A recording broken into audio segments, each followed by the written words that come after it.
What's up, Golden? Yeah, we'll start in a second here. Just trying to configure some things on the back end. Unfortunately, got a bit delayed today.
Sorry, folks. Promise it's only gonna be another minute or two.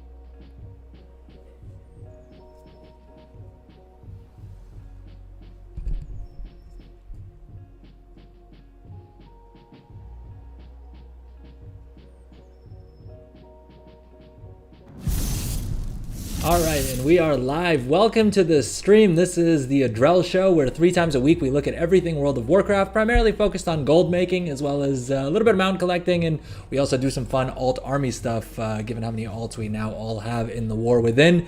Thanks to Mr. Pandaria Remix, as well as the launch event. I don't know about you guys, but I leveled a whole bunch of characters, and so there is a boatload to do at any given point, simply because of the alts, let alone all the new content, all the new renowns, all the new profession stuff. I am just having the time of my life. All right, with that said, today's stream, we're basically going to start off by just going through some of the different gold making things I've been doing the past couple of days. I did finally grind out my Council of Dornogal rep, and so we got the knowledge point books for all of our alts that we've put those professions on.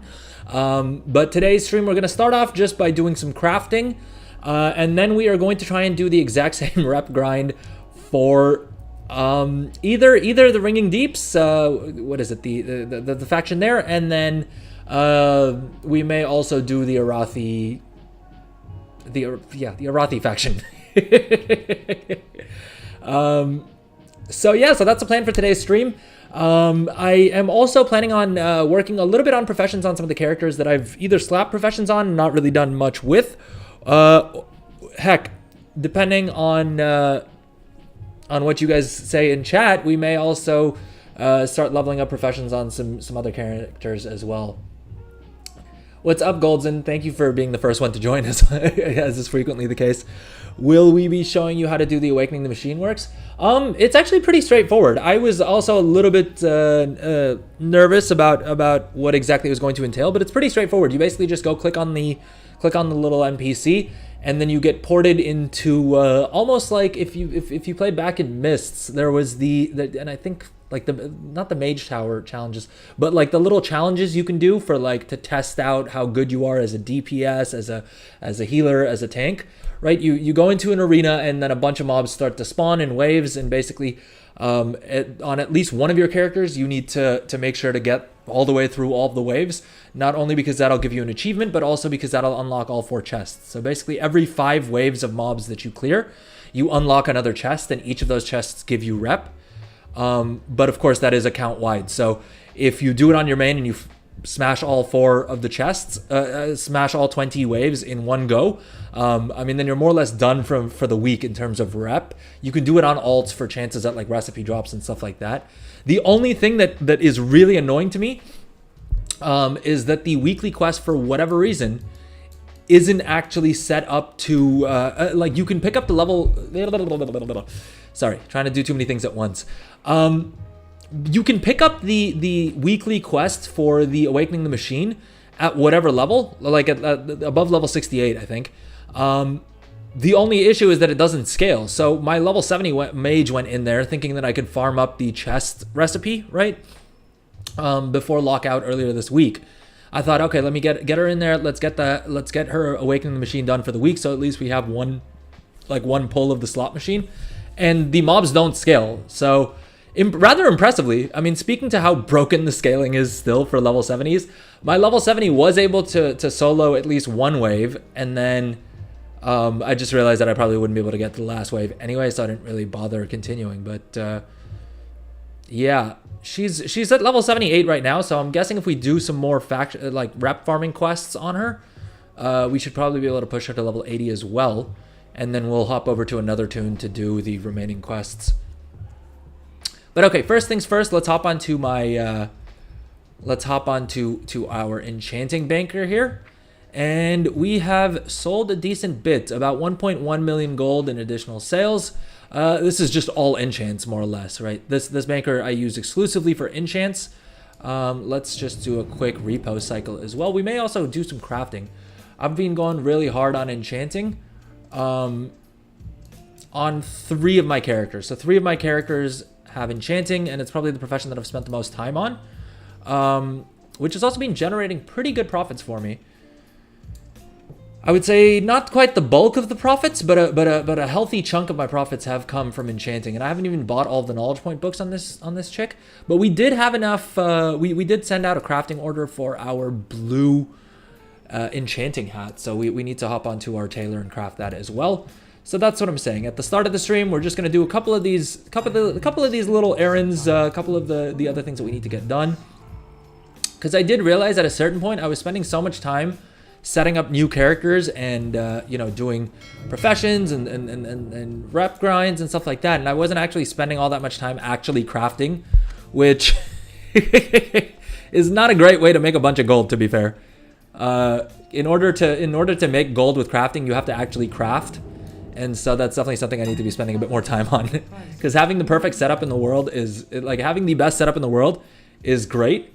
But if you're not actually crafting things and posting them up on the auction house and actually doing anything but buying things off of the auction house, you're not going to make that much gold, which I don't think is news to anyone, but I had to remind myself, and so I thought it may be helpful to some of y'all as well. So Goldston, tell me, how many of your alts have you gotten set up so far? Wow, we literally just posted the enchants and already we've sold 2 of them for another 21,000 gold. All right, let's go ahead and open up our mailbox. And so this is 1.1 million gold in the past day, right? I think I don't think I've checked since the stream the other day. But yeah, this is usually what I'm doing with enchanting. Seems to be about 1 million gold, of which my margins are maybe 20 to 40%. It really depends on the enchants, and it really depends on the day as well, if we're being honest. Oh, we sold another enchant for 22k. So yeah, I mean, that's the cool thing with enchanting, is that you do have just, yeah, we sold 68,000 gold worth of enchants in the past like minute or two. It is currently 8:30 a.m. Server time, and of course we've already got an undercut on 2 of those auctions that we posted. So I mean, if you really wanted to min-max your gold making, it's not a terrible idea to just stand around crafting enchants and reposting them. That's probably going to be a pretty efficient way of farming up gold, but that can get a little bit boring, and so I usually only keep that for when I'm lower energy, right, or I'm okay doing something that's less engaging, maybe near the end of the day or whatever. The only thing that I'm not selling is weapon enchants. The prices on these are just ridiculously low, and I chalk that up just to the fact that no one is buying freaking weapon enchants right now, right? Outside of the like 3 people who have maybe crafted one of their weapons with their sparks, there's nothing you're going to be able to craft, or there's nothing that you're going to want to stick a super expensive weapon enchant on right now, which is also reflected in the sale rate, right? 0.3 region average daily sold. There's no shot that these should be selling for anything less than 25 to 30k, so I'm just holding on to these. I'm using my concentration to craft them as and when it makes sense, but I'm just holding on to them. I'm just holding on to them, and I plan on just listing and like posting all of them and selling them all on after Tuesday's reset. Same thing with the spell threads, man. Same thing with the spell threads. Dude, you've done it on 106 alts? Jesus Christ. Oh my god, dude, that is so many alts. What did you stick tailoring and alchemy on all of them? Because I started trying to figure out what to stick, because like at this point, let's I'm jumping all over the place. But what I was trying to do here was sorry, 1 second. 92 alchemy tailoring alts. Jeez. You must know alchemy like the back of your hand. Are you doing the same build on all of them? Not profitable. Gee. Damn, man. Damn. You've got some fortitude.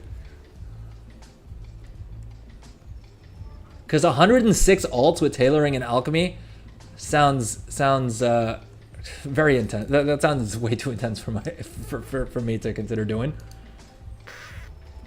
I have 35 alts, so technically I do have like 70 profession slots, and I'm already kind of at the point where I'm kind of like, I don't know what to stick on them, right? All right, let's quickly check. So this is our tailor leather worker, right? And we have a bunch of patron crafting orders here. Leatherworking alts not profitable. 92 alchemy and tailoring. Do you have the same build on all of them?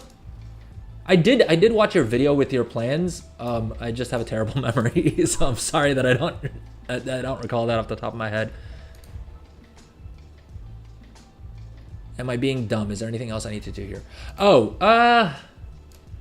yeah, so this is part of the issue I'm having is with every profession, I'm like, do I do the crafting orders now? Or do I wait until I've actually done all the weekly things and gotten them all the knowledge points that they can get? And then do the crafting orders so that you know, I have more resourcefulness? But I think probably what the move is to just do the ones that are going to expire. And even then, I'll be honest, I've really not been on top of my crafting orders. Simply because of the fact that, I've said it a million times, but it's not FOMO if you don't care about what you're missing out on, and that's sort of my approach. All right, so we're at 31.1 million gold on this chick after opening up our mailbox. Let's hop over to our to the other alt to our main banker is what I like to call him. All right, so this crafting order we do need to do because it's expiring in 2 hours, and I'm probably going to forget if I don't do it right now. I think we can probably just do this with the cheapest mats, right? We can't. We need to use at least rank 2 materials, I guess. Or a mixture. I do wish Craft Sim gave me the option to queue up these patron work orders. Because the issue is I use profession shopping list for them. And so I'll add it to the queue here, but I have no idea what quality mats I need to grab, right? 4 and 6. 4 and 6 and 1 and 1. That's about half of these mats need to be each of these qualities. Leatherworking alts aren't profitable either.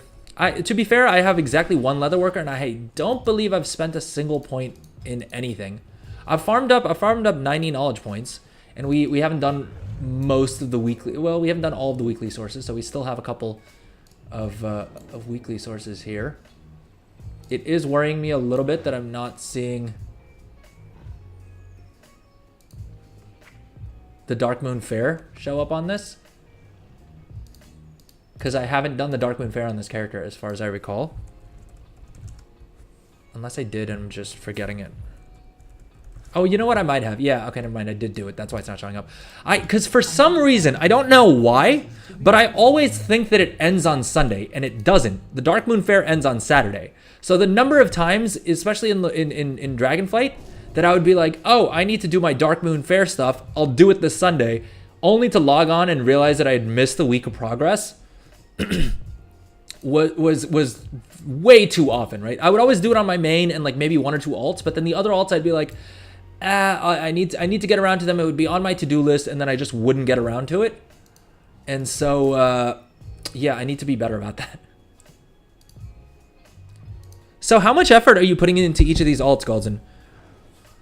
I'm guessing you're doing the first craft bonuses, some of them, like the cheap ones, right? As well as I'm guessing you're doing the, do we have rank 2 gleaming shards on deck? What the hell's going on here?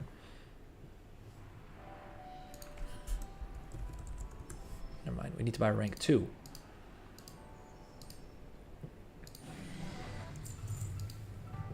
Are you doing like all the knowledge points? Are you doing the Dark Moon Fair? Are you doing like I'm trying to get a gauge of roughly how much effort each of these alts are, because that sounds like a boatload of work.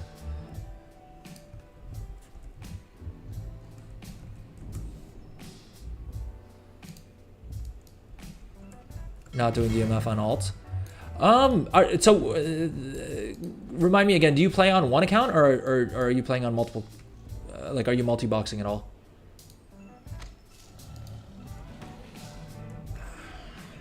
Just patron orders. Yeah, fair enough.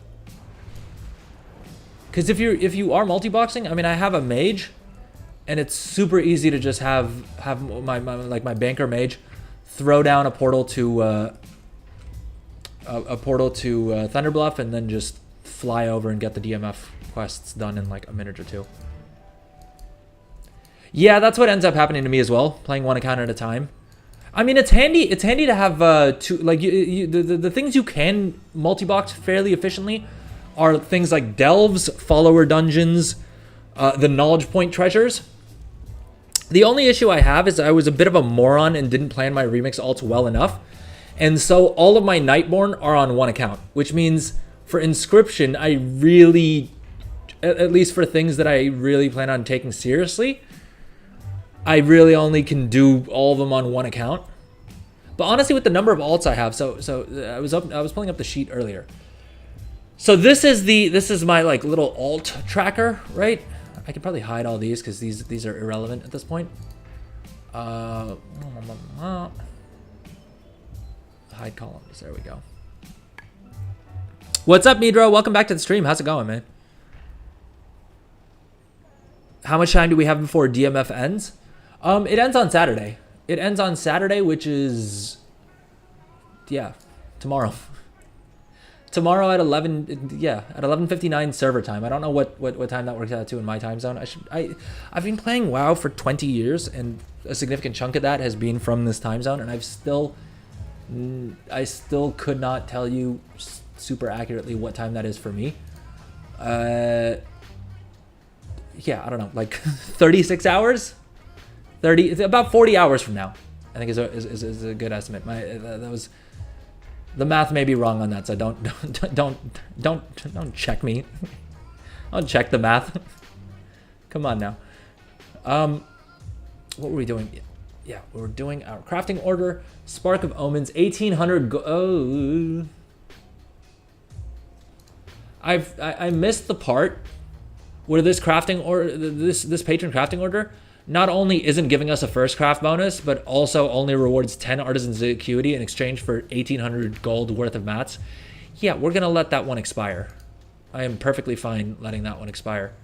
If it was knowledge points, may have done it, right? May have done it. 12,000 gold for this? Is that just because of the bolt? You gotta set up all of your alts for professions. Well, I mean, the reason that I'm not panicking as much, because I had the same gut instinct where I was like, oh shit, I need to basically have all of my alts set up with their professions so that they can get the Dark Moon Fair quest done, right? Never mind the like the 10% buff for rep and for experience, right?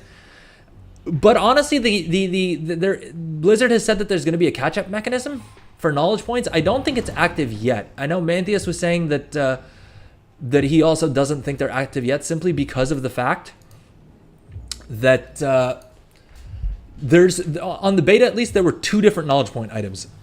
There were these glimmers that give you 2 knowledge points for each profession, and then there was another item, I don't remember what it was called, but there was another item that would give you 1 knowledge point. And the thinking is that that 1 knowledge point item was probably the catch-up mechanism. And seeing as how I have yet to see it on a single character, I don't think the catch-up system is enabled, but it would be a very strange choice by Blizzard if that's what they decided to do. So, yeah, I don't know. It's I suppose it remains to be seen. But I'm kind of like, if I need to wait on it, like if I miss something, I'm not going to be too upset. All right, this tailor is focused on profession equipment, and we need to craft an enchanting hat for my alt, for my enchanting alt. See, we're at 1,000 concentration. You do not want to do that, folks. That should be a nightmare. Everyone watching this stream right now should have a terrible reaction to the fact that there is that much that much concentration lying around. But again, do as I say and not as I do, because I can be pretty dumb when it comes to this kind of stuff.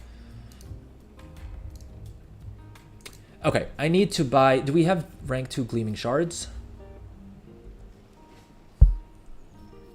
I do, Goldson. How'd you guess?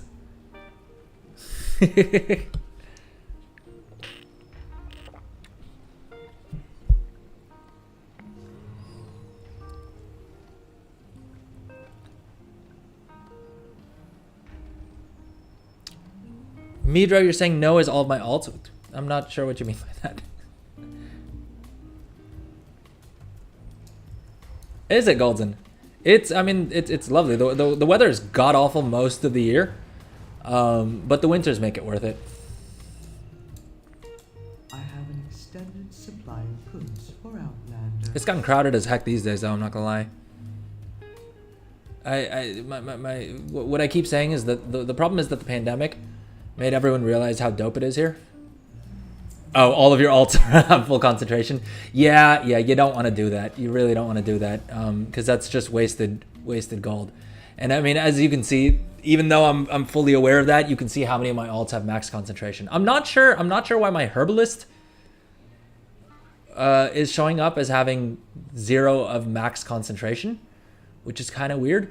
The other kind of strange thing is for some reason so this character has dropped Enchanting, right? I don't have Enchanting. I did pick up Enchanting, mainly just to get the Enchanting satchel.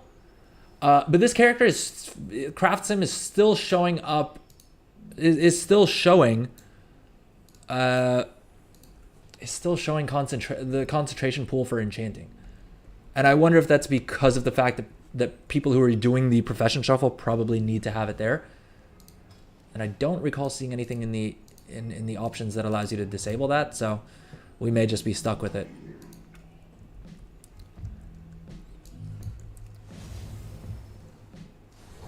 Dude, you should definitely come visit for a holiday. It's a lot of fun. But I would definitely come in the well, I would say come in the winter months, but it also gets super expensive in the winter. All right, and so this is my main banker. I have not been spending nearly enough time crafting things, but about 200,000 gold, and the bulk of this is profit. The profit margin on this stuff is a lot higher. It's mainly profession equipment. I did a whole bunch of engineering crafts last night, just because I was like, I need to do something that's actually getting me more gold, as opposed to just spending a bunch of time putting together the gold making infrastructure, I guess I could call it. All right, I'm gonna hit my camera for a second, but I promise I will be right back.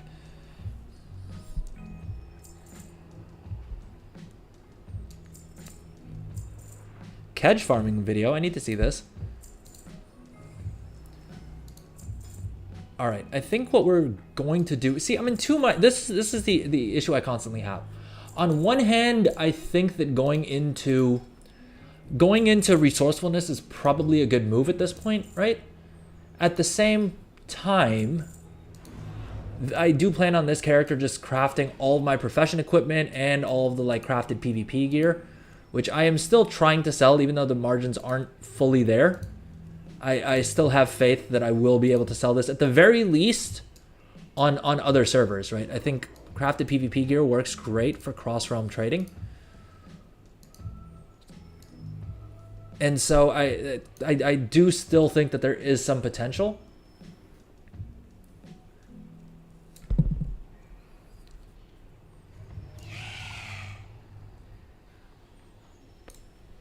I need to watch this catch farming video.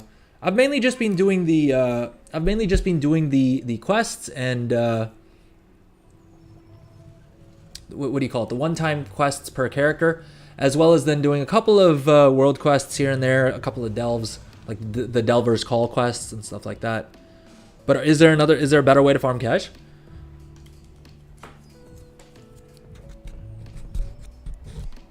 I'll probably watch the video right after the stream, but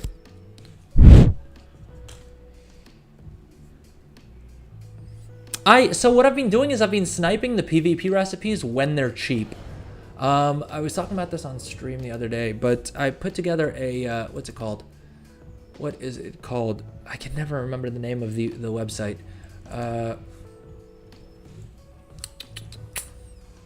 Not Undermine Journal. Not Orbos Exchange. Yeah, I put together this little saddlebags exchange search string. that I dropped in chat the other day, but I'll post it again here. And essentially what this does is it finds the cheapest recipes on all of these servers in your region.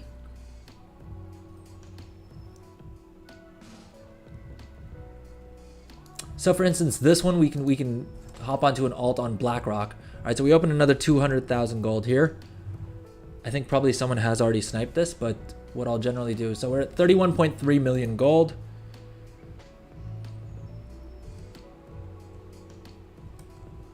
They haven't patched this to where you can search for realms yet. It is coming in 1.0.5. I was super happy to see that in the patch notes. I do have a more optimal way of doing this because I put together a little spreadsheet for myself with all my characters' names and things like that. BlackRock, Ajal, Nara, Nordrassel. We should probably do this at the top of the hour, right after the data is refreshed, to be fair. Ooh, okay. I need to check that video out. Because Lord knows I need to get the books for a bunch of different alts. I know I have an alt on BlackRock. Here we go. This is the chick. I'm guessing someone would have sniped this already. But yeah, so this is how I've been getting them, is just by sniping them, right? Like this, right? It's selling for 7 gold on the server, and if you're the first one to hop over there, you've now gotten a PvP recipe for 7 gold. Now, even so, it would probably be more profitable to just sell the recipe on your realm or on a high pop realm, right? Because turning 7 gold into 25,000 gold, you're not gonna, it's gonna be a lot more work to actually craft this piece and do all that fun stuff. Fatality. Fatality. God damn it! I need to disable. Fatality. That little fatality voice you're hearing is one of the add-ons. I think it's Bugsack. And because I haven't logged onto this character before, I haven't disabled all the all of the add-ons that usually annoy me.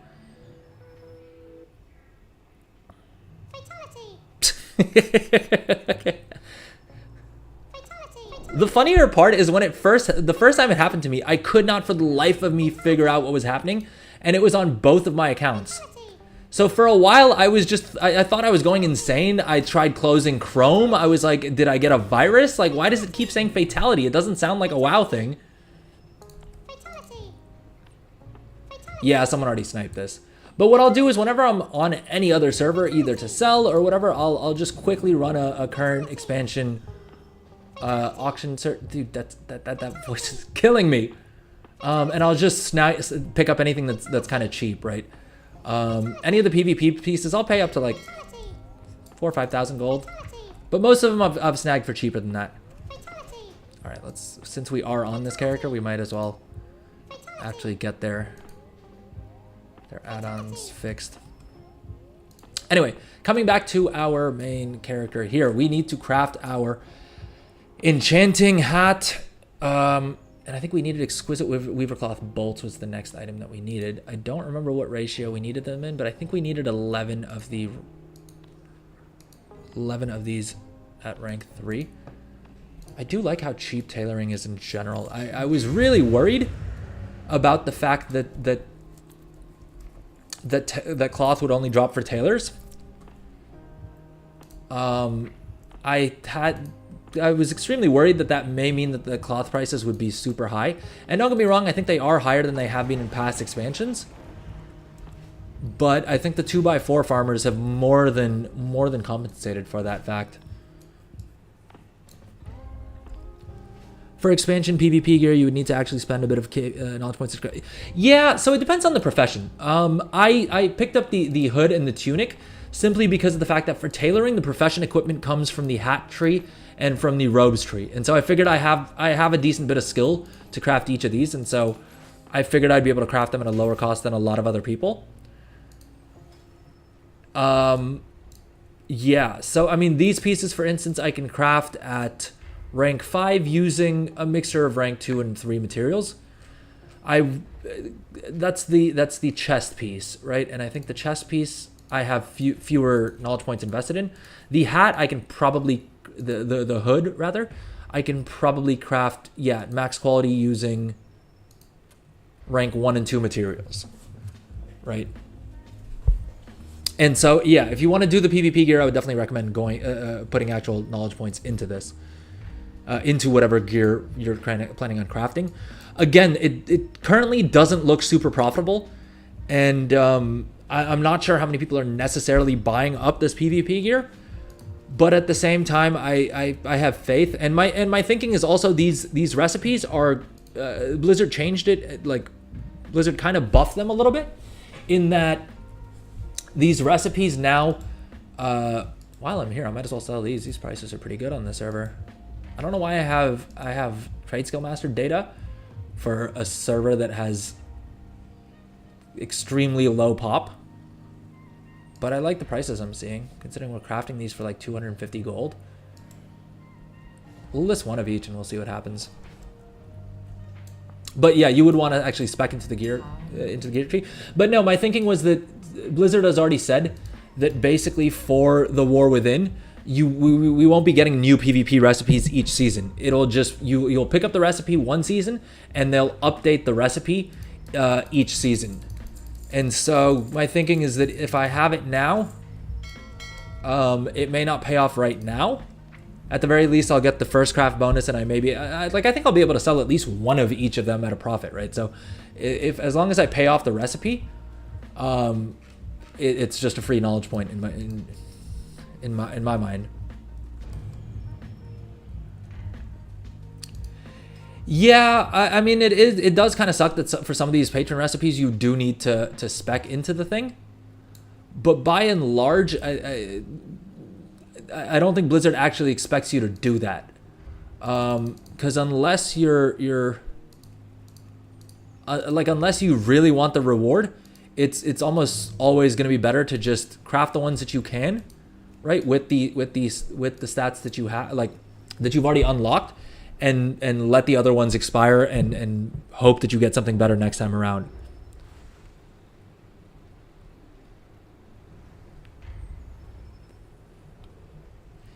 Now, the question is,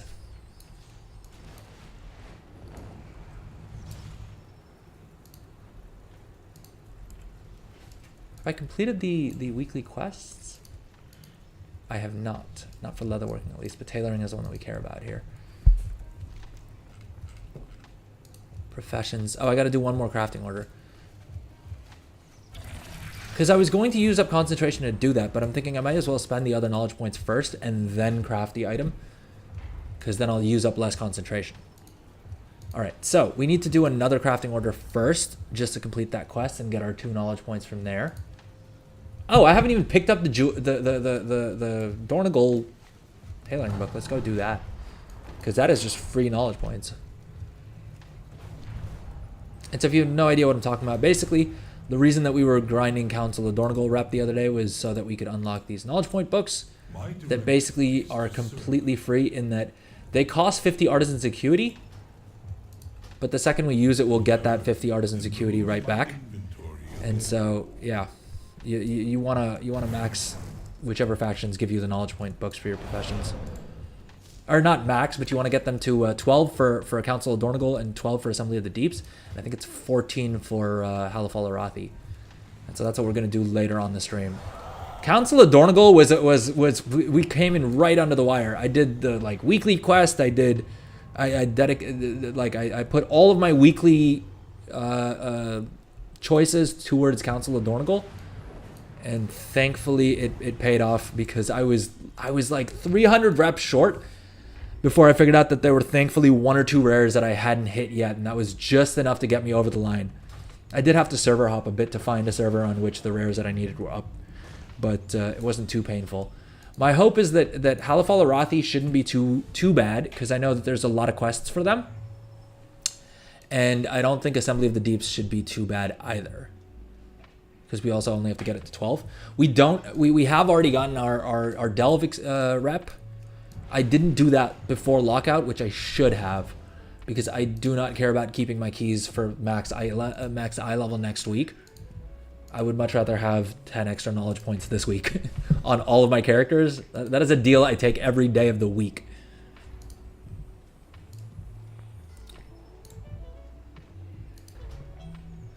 All right, so these ones where I don't really need to use any better quality mats, I may as well just go ahead and get them done, because there's not really going to be much of a difference with me having more skill. I may have a little bit more resourcefulness, but it's not like I'm going to use cheaper mats. 30 artisan security, yes please.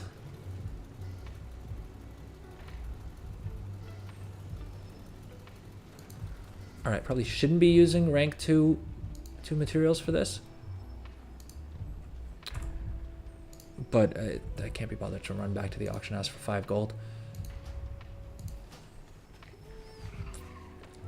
I also need to optimize profession tools on most of my characters, because I've just been piling up artisan's acuity, which is also not a great idea. Wait, can I make the robe for myself? Oh no, but I need the tools. I want the tools for tailoring for sure, and for leatherworking. The question just becomes, do I grab the tool with multi-craft? I'm guessing for this guy, since he's crafting a bunch of gear, making the resourcefulness tool is probably the better move. For blacksmithing, you're saying it's bad? I mean, I've done blacksmithing on a couple of characters, and I haven't had too bad of a time with it. All right, let's get this over and done with. Which ones do we have learned, and which ones are cheap enough to craft that it's not going to be an issue? 1,800 gold for 10 artisans acuity. Nope, we said no to that one already. We're not. Ooh, 2,900 gold. Well, no, actually, it'll be closer to 3,500 gold for 2 knowledge points. Tempting, but I don't think we take that deal. Oh, this is cheap enough. This is like 100 gold for 2 knowledge points. Yeah, screw it. Let's do it.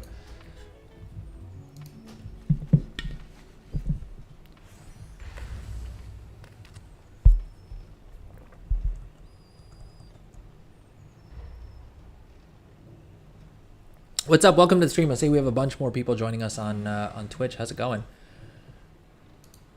How's everybody doing? Are you guys making a bunch of gold? Let me know in chat.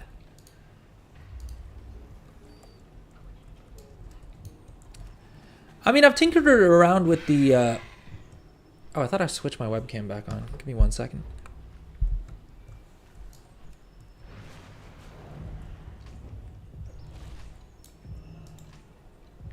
What brings you?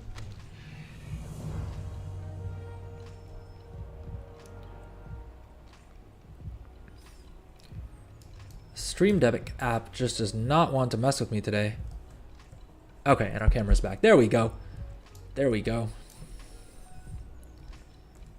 If you're just joining the stream, what we're doing is initially we're just going through and doing some of our crafting errands.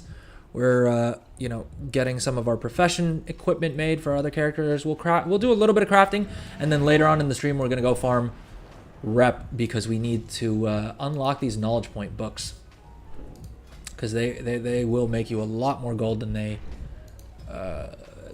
like. They're definitely worth doing.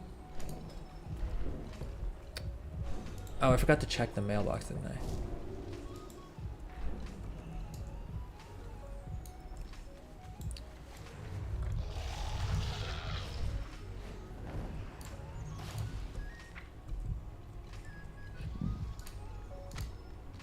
Have I tried engineering yet? Yeah. So I do have one engineer who's most of the way set up. Right? Have we done all of our weekly tasks on him yet?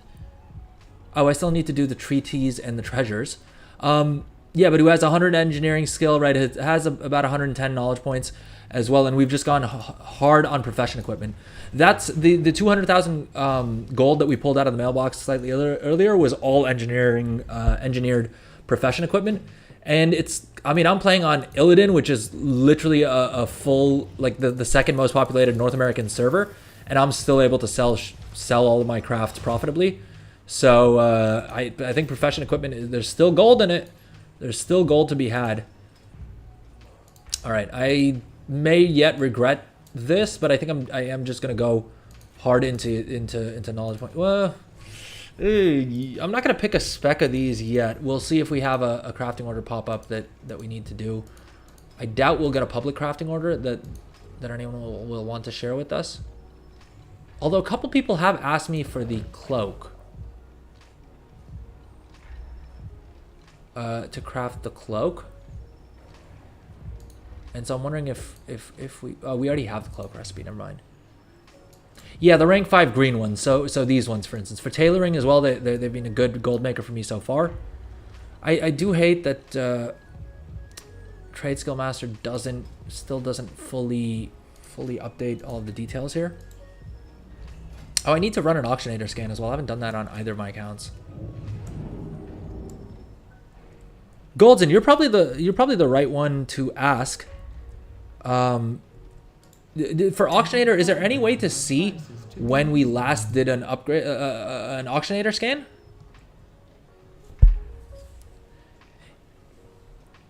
Doing 1 delve a day? Yeah, doing 1 delve a day. So the first delve that you do with Brain, you get like 5 times the experience or something crazy. WoW had an article up for it. So you should, ideally, if you care about your brand at all, you should be doing at least 1 delve a day, because you will get a bunch of bonus brand experience. I haven't really messed with my brand too much, and I'm already at about 10. I don't know if it's still capped at 15, or if that was just during early access they capped it at 15. Though I know some of the the world first people, like Gingy and some of the others, did manage to get brands super high level. It automatically scans every 4 or so hours. Wait, how do I do that? I do remember actually seeing a setting that said some basic options. Run auto scan when the auction house is opened. Okay. Probably once an hour. I think the reason I had that disabled was because of the fact that it would sometimes interrupt. Like I would hit the auction house and just go to buy something, and it would make me wait a couple of minutes. But it's probably still worth it if I'm planning on using Auctionator for my pricing source. I do wish Craftsim had an easier like toggle button to swap between the two. That it doesn't require you opening up the options every single time, because sometimes I paid for it. Uh-oh, I think the stream dropped for a second there. Are we back? Are we good? Can y'all see me? I don't know what's going on. I think it was a network thing, maybe?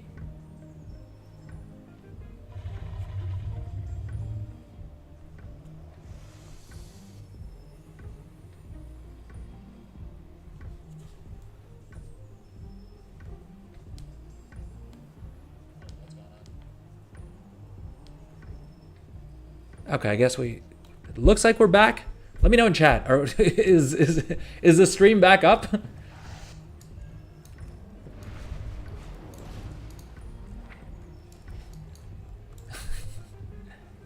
Fatality. The add-ons finally came for me.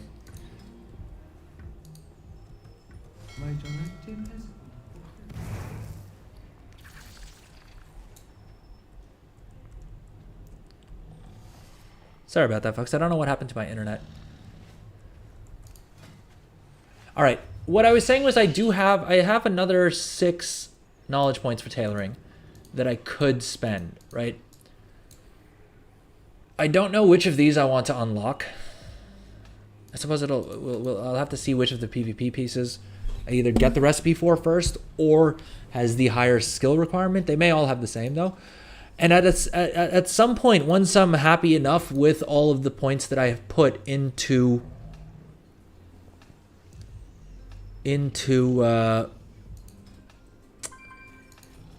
actual gear crafting tree, I should probably start putting points into resourcefulness, because resourcefulness adds up quick when you're crafting gear and stuff like that. The question is just how many more points I plan on putting into Threads of Devotion. And I suppose that isn't a decision I need to make on stream right now. I'm being pretty patient with how I spend my knowledge points, even though I don't really have a great reason to do so. The rate at which we're getting knowledge points, I'm not too upset with. I mean, admittedly, we're still in the first week or two. And so it's there's still a lot more one-time sources because of the fact that we're getting like the rep ones and the artisan's acuity and stuff like that. But I think overall, I think it should work out to about 10 or 15 points per week, right? Without too much effort.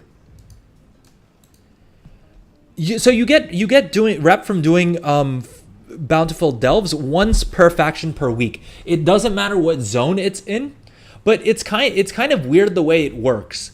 So basically, every time you open a bountiful delve chest, you have a chance of getting 1 in 4 tokens. The first bountiful delve you do, you will always get a token. It's completely random. It doesn't matter what delve you're doing. I think, and don't quote me on this, I believe it may scale with the rank of the delve that you're doing. So you would ideally want to do it on tier 3, but the tier 3 delves aren't that bad. I mean, I was able to get them done fairly easily. And if you watched Wednesday's stream, you know I suck. But yeah, do it on tier 3, use up your bountiful delve key. The first one, you're guaranteed to get 1 of the rep tokens. I would also grab a Dark Moon top hat and just pop that before as well for an extra 10%. It gives you a fairly decent amount of rep. I want to say it was around 1,500, but don't quote me on that. Then the second, there's a total of 4 tokens, 1 for each of the factions that you can get per week. The thing is, it seems that it just rolls the same like 4-sided dice on your second delve.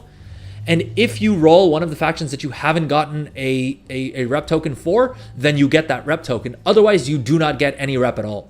Which seems kind of dumb because each character, assuming you're only playing your main, you would only get 4 bountiful delve keys from the little chests each week. Right? After that, I believe you're not supposed to get any of them. Unless you farm up, some of these like coffer key shards. Damn it, I need to do this on my main as well. But yeah, it's per week. So it's one of our main sources of weekly rep because it's a pretty big chunk and you don't need to pick one faction over the other. Well, you can't even if you wanted to. But so yeah, if you don't get the tokens, and that's what happened to me on my main. I went through 4 delves, and my last delve, I didn't get any rep tokens. I ran a 5th one, and I got lucky enough that the RNG worked out, and I finally got the Council of Dornogal one. Of course, I got Council of Dornogal last because that was the faction that I cared the most about, and so that's just how RNG works. All right, ideally, I should be doing this quest on my main because bountiful delve keys are valuable. But I also don't know if I care enough to hop over and do it. And it's Council of Dornogal rep, which I'm not too concerned about. Oh, you know what? I should probably do some quest stuff first. Because of the fact that reset is in like an hour. And we if we're trying to min-max rep, which we kind of vaguely are, then we need to get all of these world quests done before they expire. Okay, here's what we're gonna do. We are going to craft this chick her. We're gonna stop messing around with knowledge points. We're gonna quickly craft this at rank 5. We may end up using a bit more concentration than I would like, but that's fine, and we will just deal with it because we are grown-ups and we can do whatever we want. Although I did also want to check, can I guarantee these with rank 6? Despite the fact that we haven't put anything into this node here, it looks like I think we can craft most of this PvP gear with rank 1 and 2 mats, which is the goal, right? Well, the tunic we can. Let's check one of the other pieces that we don't have these stats for. Because the cloak is always the piece that I keep my eye on the most because of the fact that every single type of armor category will need to buy this cloak in specific. And so these cloaks earn me a boatload of gold in Dragonflight in literally every single season of the expansion as well. And we can see here as well, even without this optimized, we can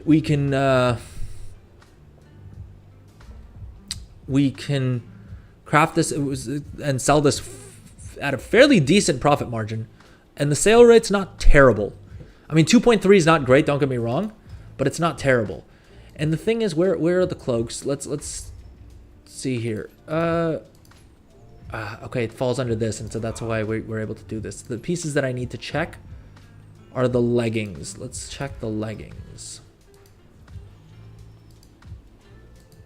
Yeah, so here's the issue. Is that our leggings we can't craft as well because of the fact that we don't have enough skill. Let's say we max out tailoring, right? We bite the bullet and we do that. That gets us a bit more profit, and we get our blue profession tool. All right, then we start tiptoeing into profitability, but we're still not all the way there. We would need to use rank 1 materials, we'd need a good bit more skill. I mean, so technically I should start filling out these nodes as well. The only temptation is to just start dumping all of my points into resourcefulness. Anyway, that's a problem we can deal with later. Let's get this crafting order done, and let's go farm our rep, because those are going to expire, those world quests. And then I know how it's going to go. I'm going to get to the end. Like, I'm going to have completed all of the freaking... all of the bloody side quests, and then be short by just the amount of rep that I would have gotten from doing 1 extra world quest. That's just how my luck always ends up working out. Do I have a concentration potion? Otherwise I need to go buy one. Or an ingenuity potion, I guess it is. Well, this chick bought a whole bunch of them yesterday. Let's just trade them over.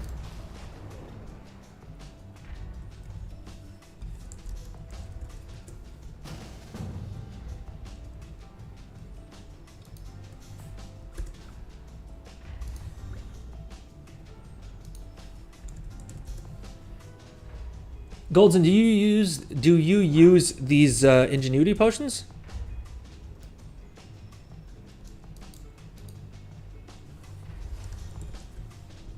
The rank ones are so cheap that it seems like even if they give me back any concentration, they'd be worth it.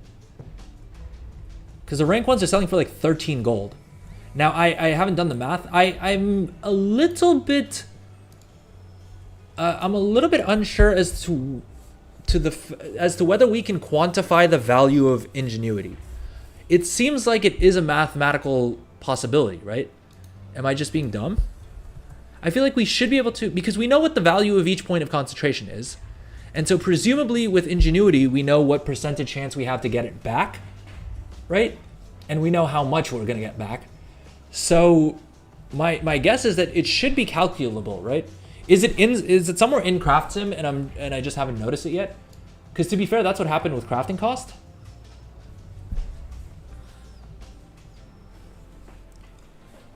Yeah, I know you're big on ingenuity.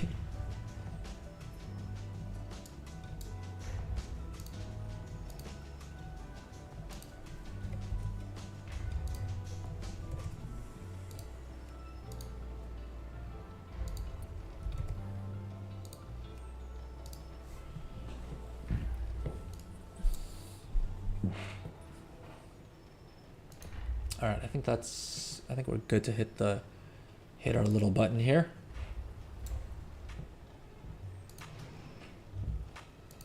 I mean, it should theoretically save time, but the only question is if it does. I've yet to see ingenuity proc, although I haven't been using up my. I mean, as you guys can see from all this stuff, it's I haven't been super optimal about using up my ingenuity.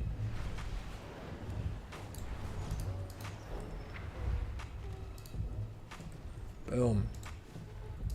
Now with our fancy new enchanting hat, we should be able to basically guarantee these at a humongous profit margin, if my calculations are correct. 17%, not too bad, not too bad. And then my dirty little secret, which is you throw one of these items on, and if you use the right one, you can usually increase your margins a little bit. But it also allows you to craft some of these at rank 3 before you even have enough skill to be able to do it well. Oh, I only have 70 artisans acuity. All right, so there's no point in even attempting to do that. But okay, I'm excited about this. I'm excited about the fact that the rank 2 profession enchants, we can craft it at fairly low prices. And heck, the rank 3, we don't even have to use all rank 3 mats, do we?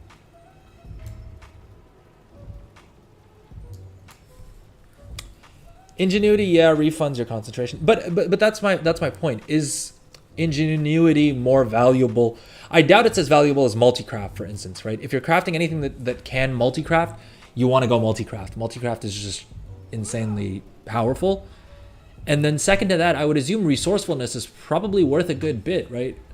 Because for enchanting, that's the stage I'm at, where I've already maxed out all the enchanting trees that I want. I still need to throw enchanting on another blood elf and do the Arathor enchantments on them, like specialize into Arathor enchantments on them. But other than that, for my 2 other enchanters, the one that's focused on earthen and the one that's focused on Rubian enchants, I've already maxed out those trees, and in the case of my main, I've already maxed out the resourcefulness tree as well.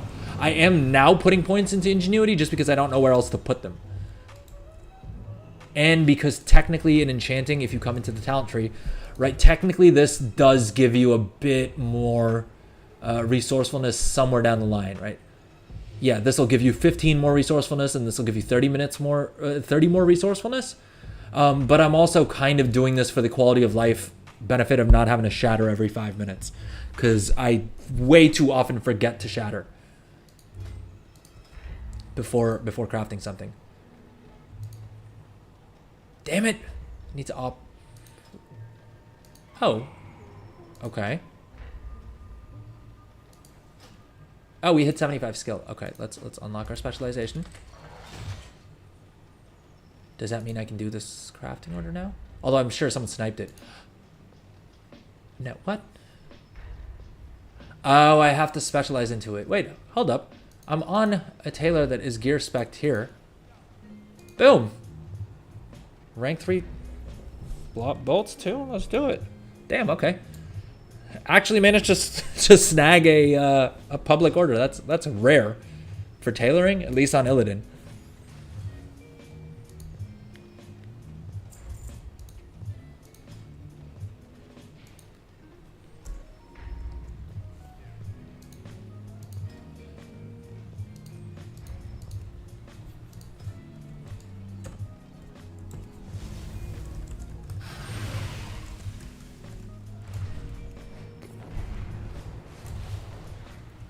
Have you seen a lot of ingenuity procs, Goldson?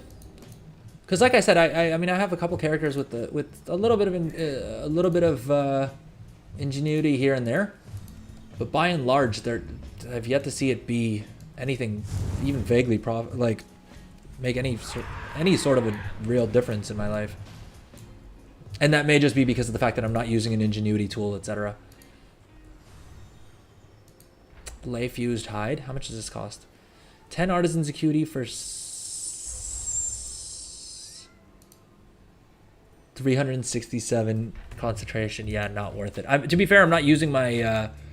it's not exactly like I'm using my concentration on my leatherworker for anything at this stage, but I still think I can get more value out of it from something else. I see. Yeah, I suppose. I suppose you do need to actually spend points to go deep into it.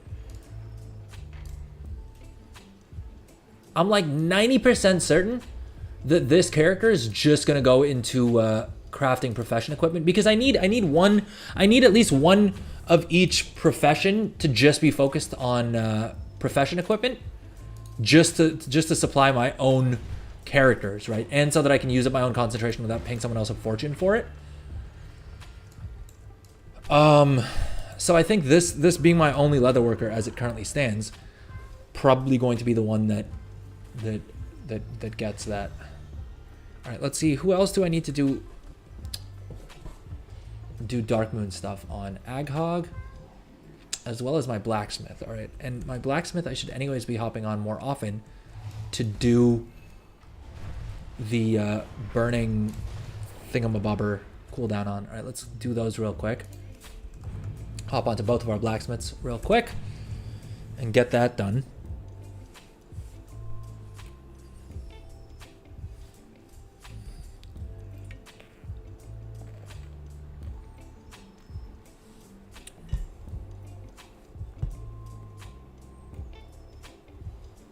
Oh, sorry, Golds, and I have no idea what the auto mod just did.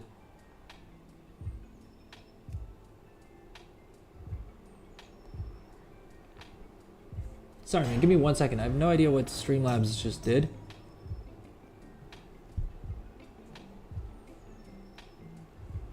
Yeah, I've...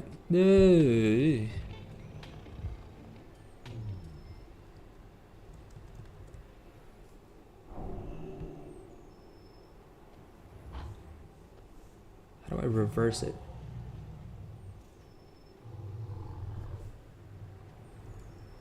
Sorry, again, give me 1 second. I'm going to throw it to a BR.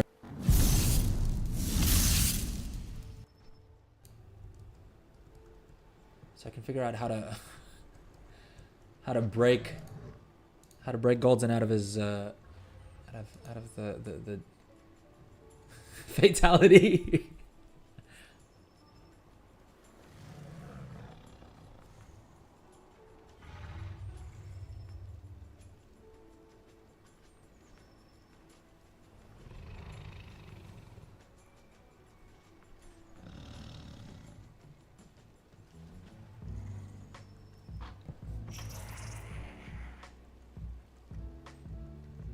Hell is the setting?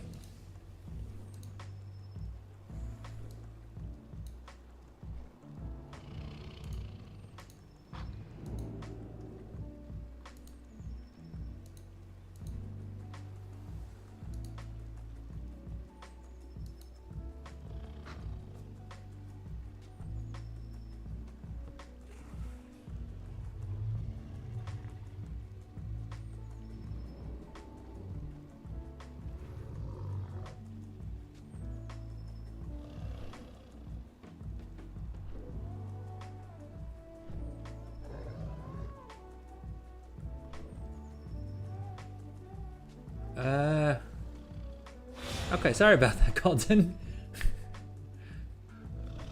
I'm trying to figure out how to undo it.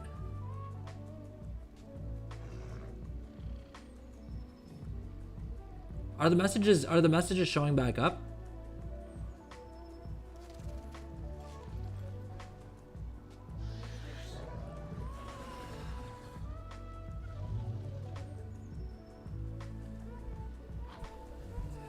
Okay, so I guess Streamlabs didn't like the Streamlabs bot didn't like that you were outing the fact that concentration equals gold, and that people are gonna swap from multicraft to ingenuity.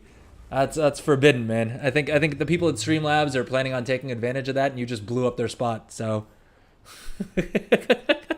I think that's the Streamlabs. The Streamlabs AI is also a WoW player, and is just not and is not cool with you with you giving out the secret that ingenuity is actually worth it.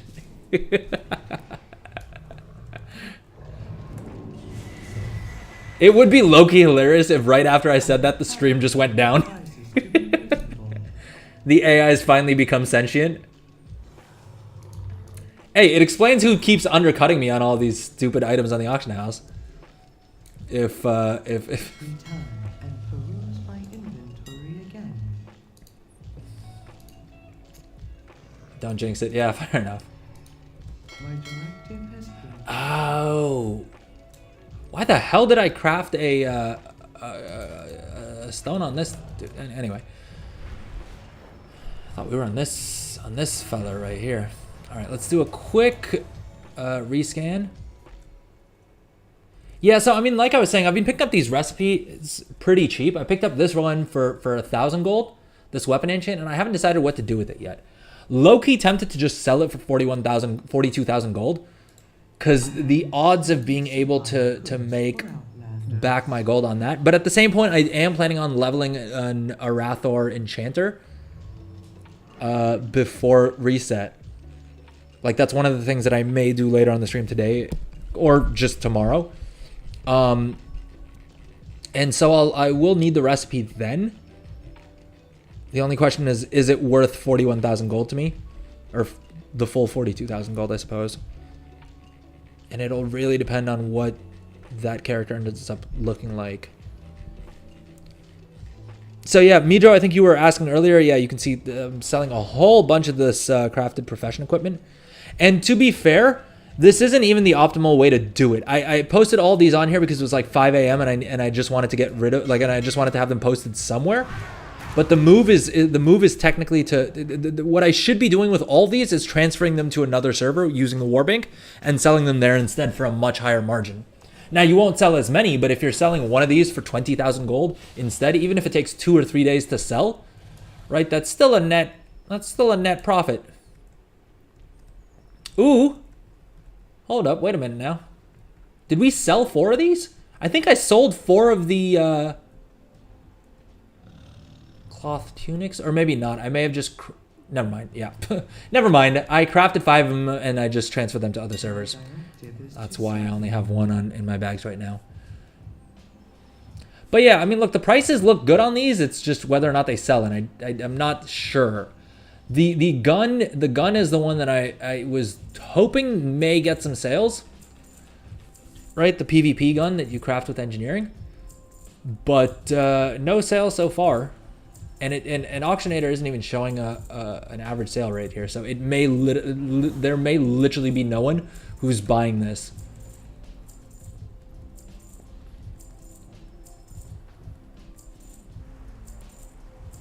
Two characters with Kulturan. I mean, I would if you're doing alchemy, I would go Goblin. No. Kulturans are good for professions that don't have any races that get a skill bonus, like tailoring. Does leatherworking? I feel like someone has a leatherworking bonus, but tailoring doesn't. I don't think any of the races have a bonus skill to it. And which other profession doesn't have any skill bonus attached to it? Kulturan Arbis, yeah, because you'll get the skill bonus on both of your professions. I am kicking myself that I only leveled up. I only have 1 level 70 Kulturan. I may use up the level 70 token that I still haven't spent yet on another Kulturan though. Yeah, you do need to still specialize into profession gear in order to be able to reach rank 5. Well, rank 5 for the blue ones or for the green ones? Because the green ones, I don't think it's depending on which profession it is, the skill requirement is not that high. Right, I think for blacksmithing, it's somewhere on the order of like 200. I do have a profession equipment crafter for blacksmithing. Yeah, blacksmithing, half of the items have a skill recipe difficulty of 200, which you can pretty easily get to. The ones that have 250 skill requirement are the ones that you will need to spend some knowledge points on.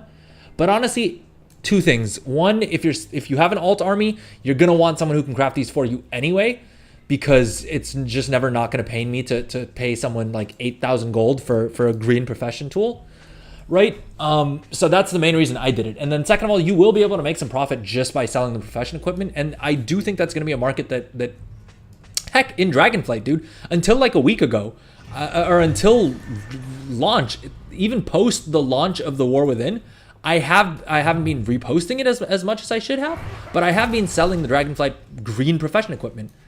Because not everyone is willing to spend to have the latest expansion's profession equipment, right? All right, we were just trying to do our crafts for the Ever-Burning Forge, and then we've got to hop back over and do the world quest before reset in 28 minutes.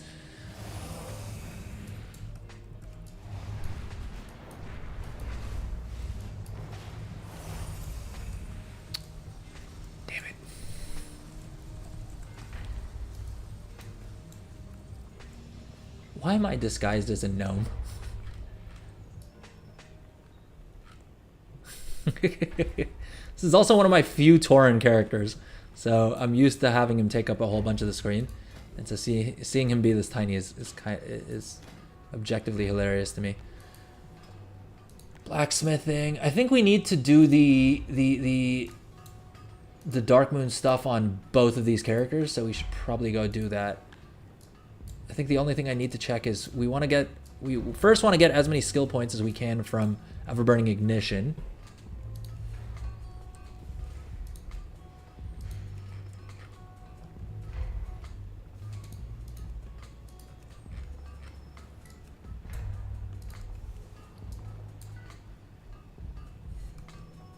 Be honest, are you guys also having to just like burn ever-burning ignitions? I do wish that once you start speccing into ever-burning ignition, you would have an easier time of you would get more slots to hold onto them.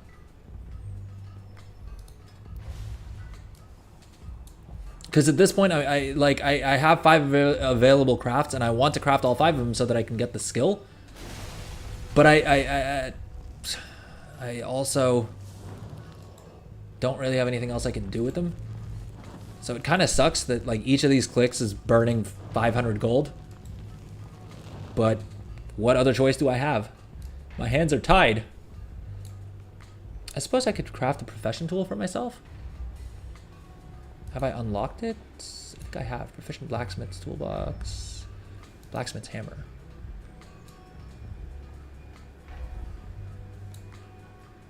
Huh. I could craft this one for myself with resourcefulness. We've maxed out the tools of the trade. And then I think we're going to go for these 2 next.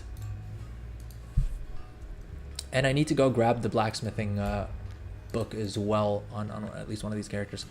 All right, first things first, let's just get those crafts out of the way. Min-maxing it is fine and dandy, but realistically, I need to hop back onto my mage and get the world quests done.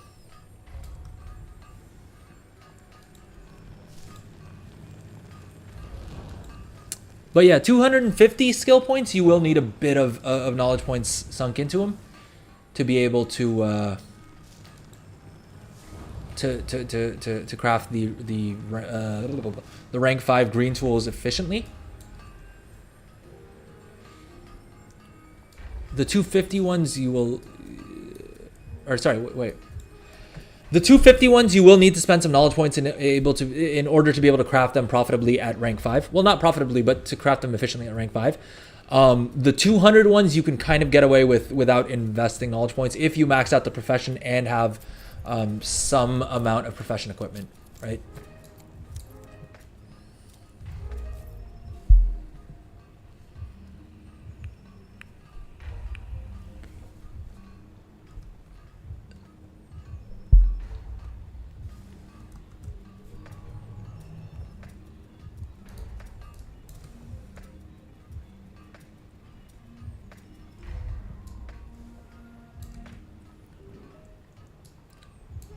All right, do we have mats for core alloys, and then can we craft them profitably? Probably not.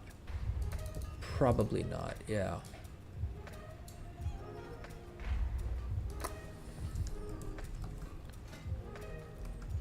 Let's just move our core alloys over.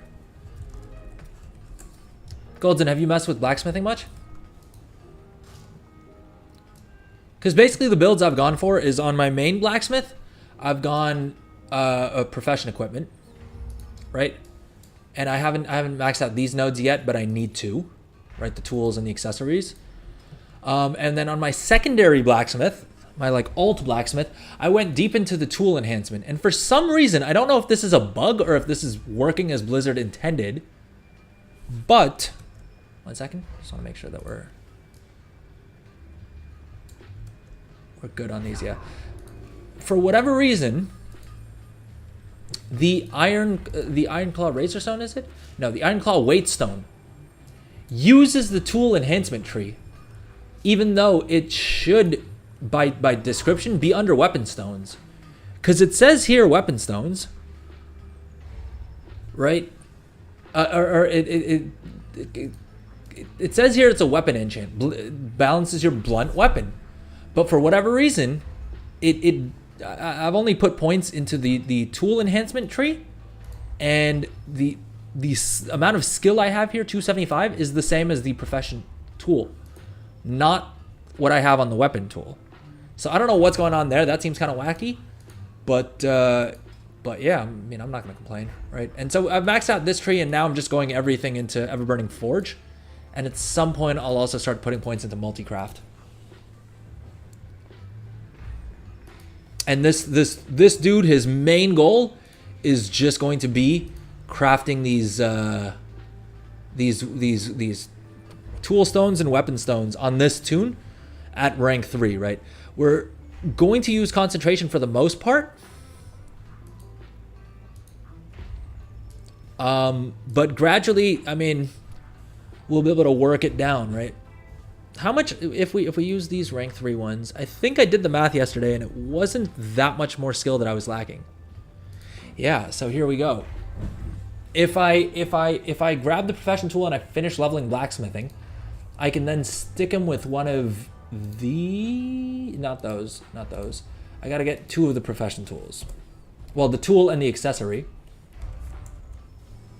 And then we can mass craft them, right? Yeah, we're five short, so there we go.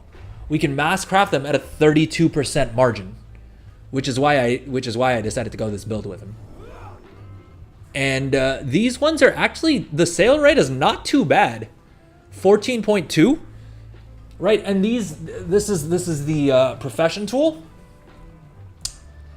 And so this I expect to be a hot commodity most of the expansion. Anyone who's gathering is always trying to find a more efficient way to gather to make themselves more gold.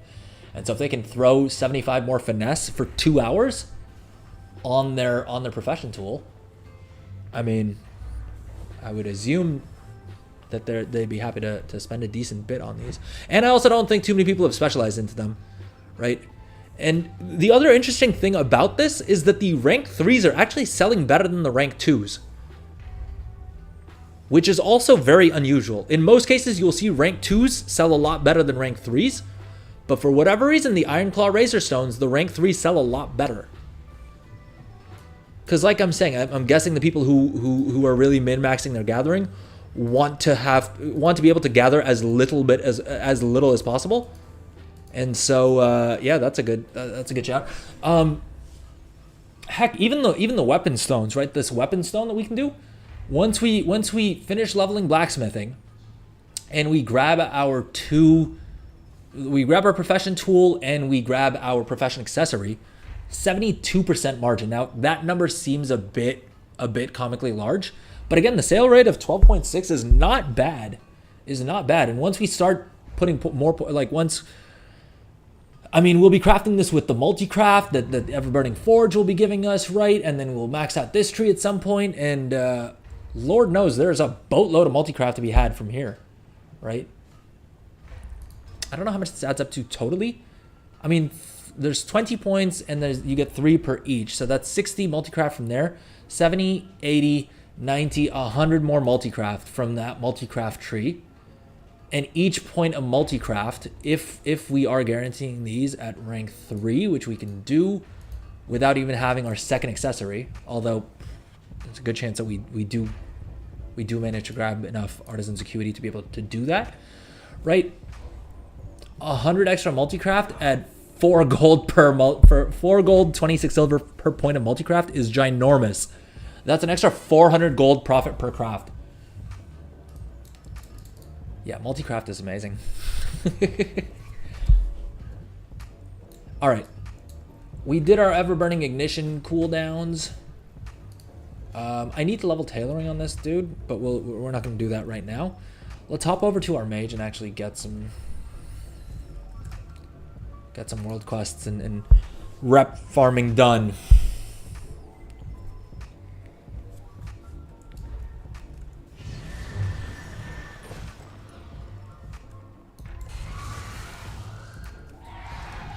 And hopefully hit level 80 on her as well.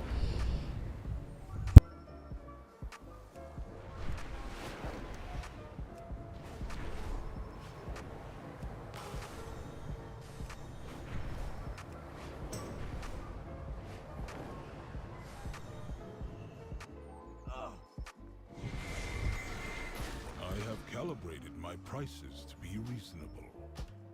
My thanks for your patronage.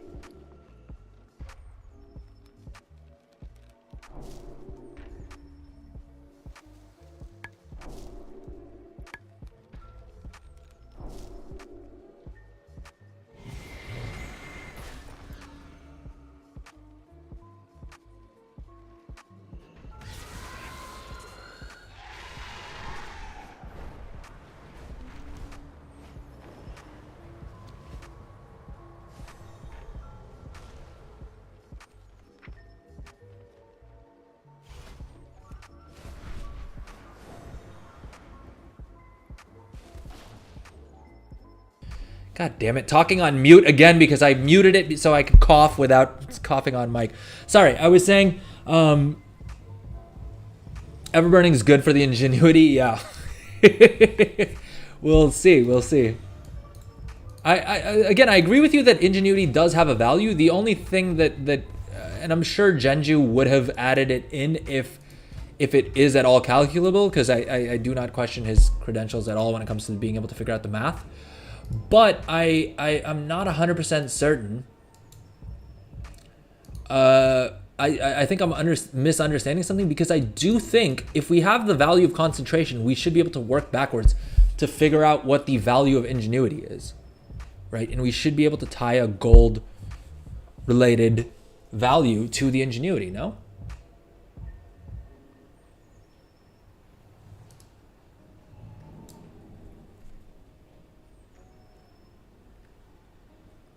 Are blue tools more important than knowledge points at this point of time?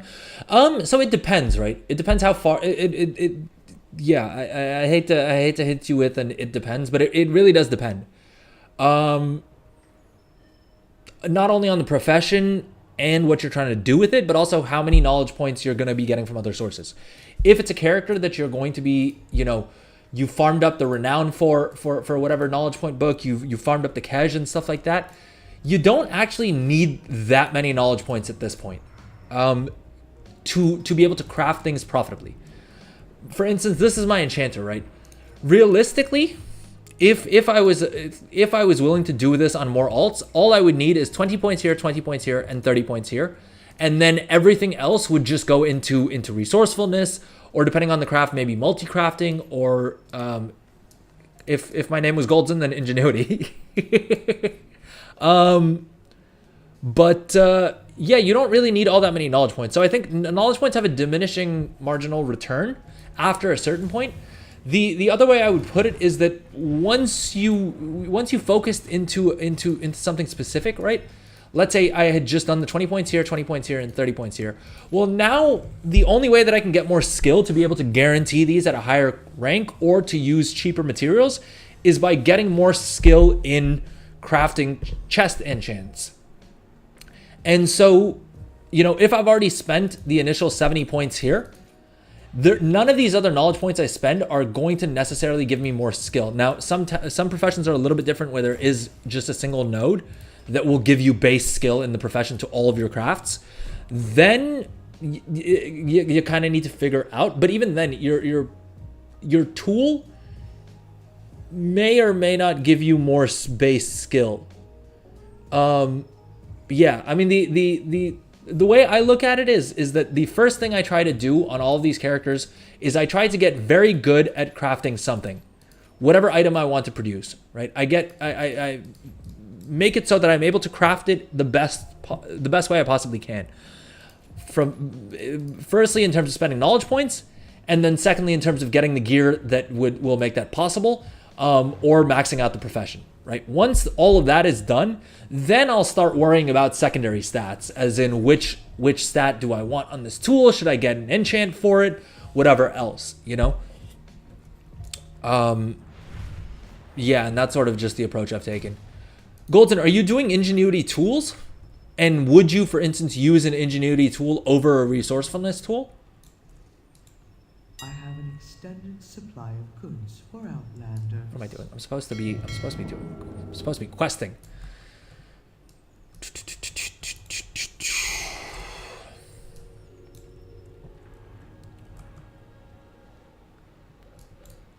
All right, I do have some Dark Moon hats, but I think we will just quickly port ourselves to Thunder Bluff and get that over and done with.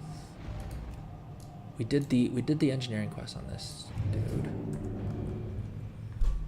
Ingenuity all the way.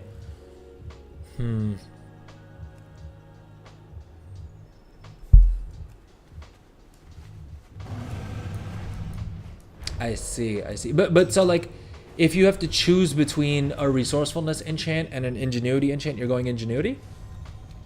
I mean, I suppose that's also not a terrible choice, just because of the fact that the ingenuity one is, the ingenuity enchant is substantially cheaper.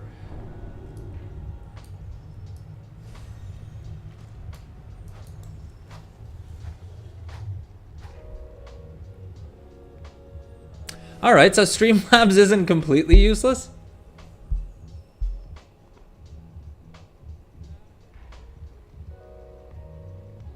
I guess... I guess Golden we did have friendly fire, but...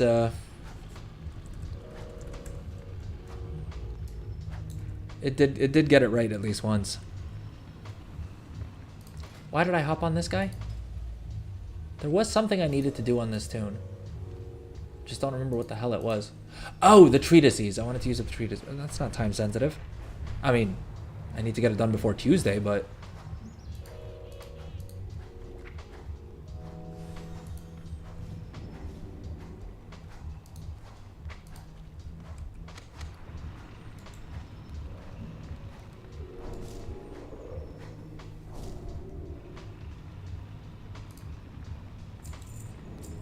Yeah, so this tune got super lucky, and all both of the treatises that I crafted for this guy, multi-craft procced on him. So I'd like to tell myself that going full multi-craft on my scribe was worth it, simply for this.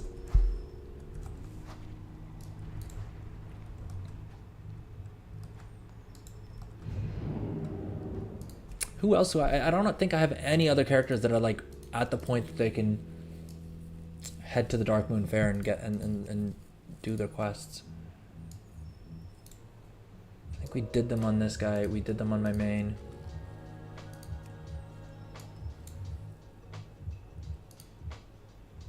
It does also kind of annoy me that you can no longer see the race in the tooltip.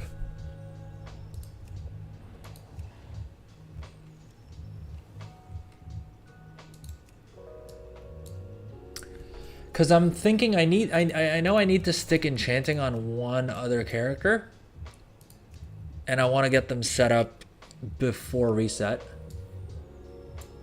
But it's not always immediately apparent what race they are when they're like fully geared up like this, right? Like I know this is a Nightborn because I'm fairly certain they are, but I don't know 100%, right? And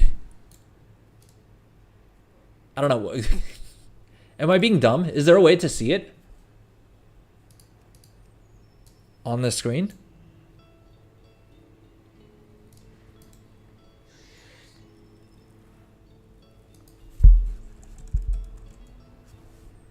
Okay, I guess I can search for race.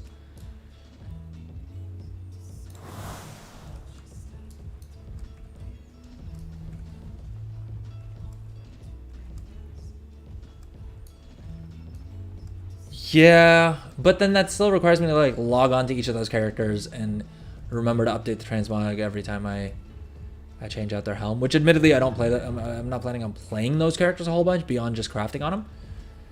So probably worth doing. But I suppose I can just search as well. I suppose that is the easier way.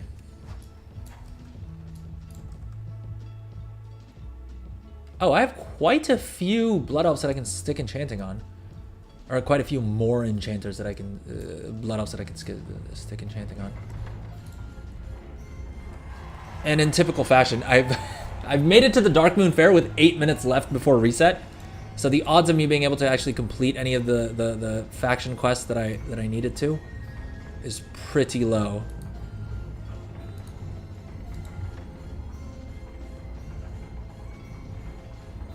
Assembly of the Deeps or Hallowfall. I have a feeling this will be the easier one to complete while staying alive. But Merildar is also just a pain in the butt to get to.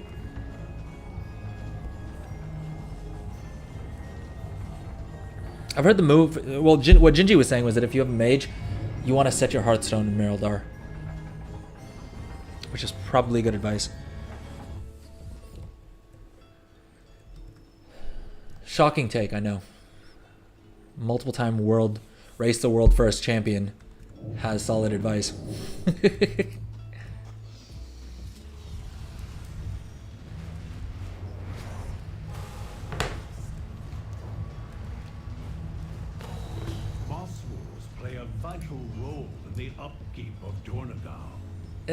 Should we try war mode on? Because I suppose we are also trying to hit level 80 on this chick so that we can swap to another alt and start leveling them up with the 10% bonus experience.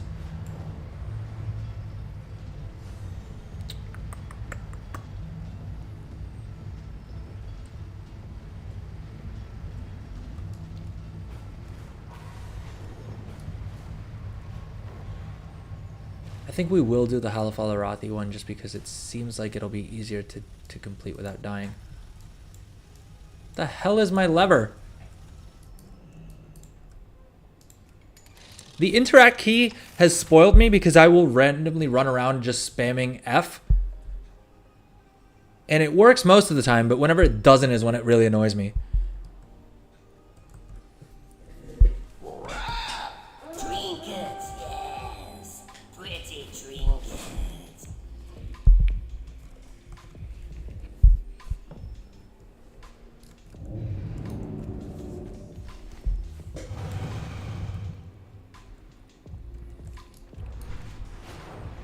Subdue moles or kill players. That almost certainly means we get ganked there.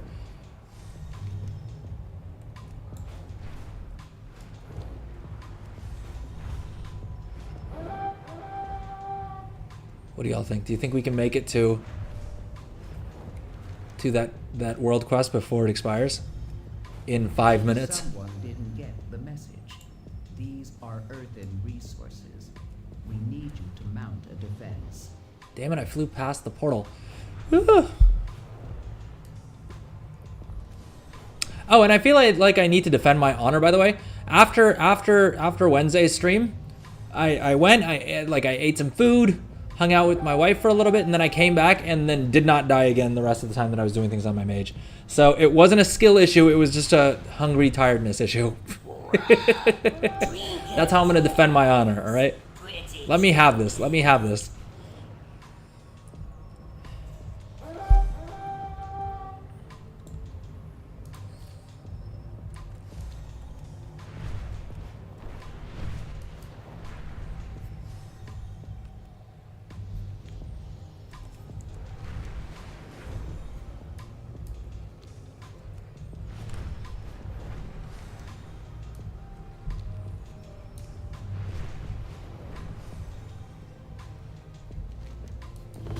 The links.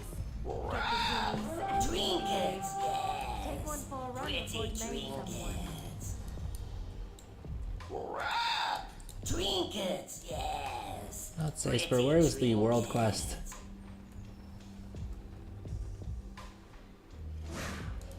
Oh, here we go. Ride the Imperial Lynx.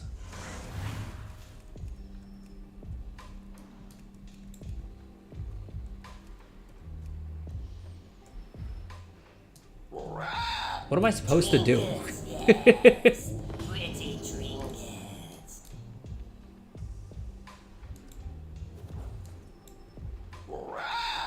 Trinkets, yes. Pretty Oh, do I need to take it around to these different treats? Okay. This is interesting.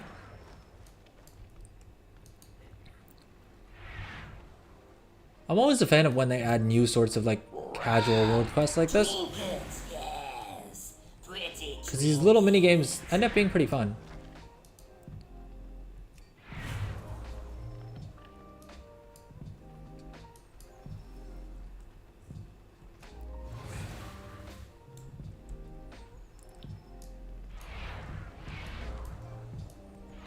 Oh, this is what she was talking about, zoomies.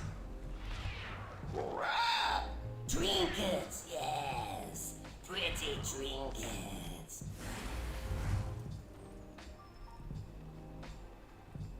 Alright, I think we will make it under 3 minutes. Well done. Boom! Another win under Renown 6. Heck yeah. Alright, since we're already here, let's see if there's any other world quests that are expiring anytime soon.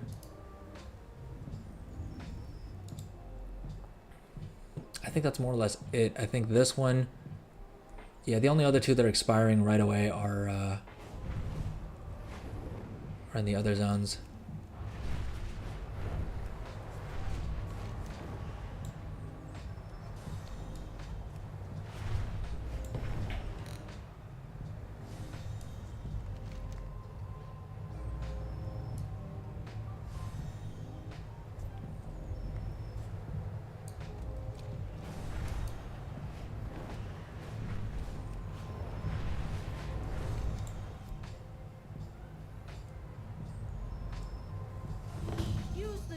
lit with the sacred flame. By the way, gang, have they been showing ads at all?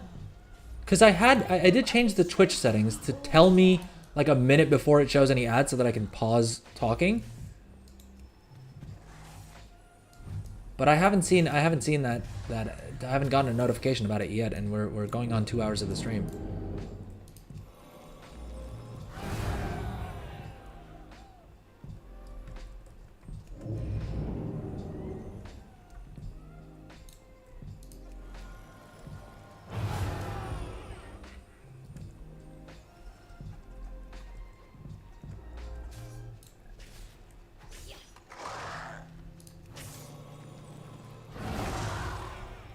Okay, strange.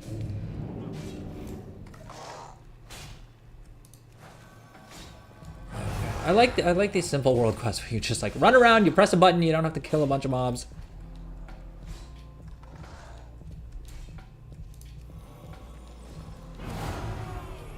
Because I'm also more likely to do them on alts then, right?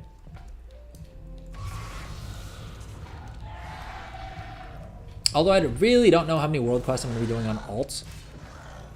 I mean, well, I suppose actually through the expansion, it's with having as many alts as I do, there's always going to be someone who needs leveling, and so it probably does make sense for me to actually do, contrary to what I was just about to say, it probably does make sense for me to pick a different alt to do world quests on every week. But also once I get the knowledge point books, is there anything else profession-wise that that will benefit from having higher rep? Oh, no, Naughty Alliance.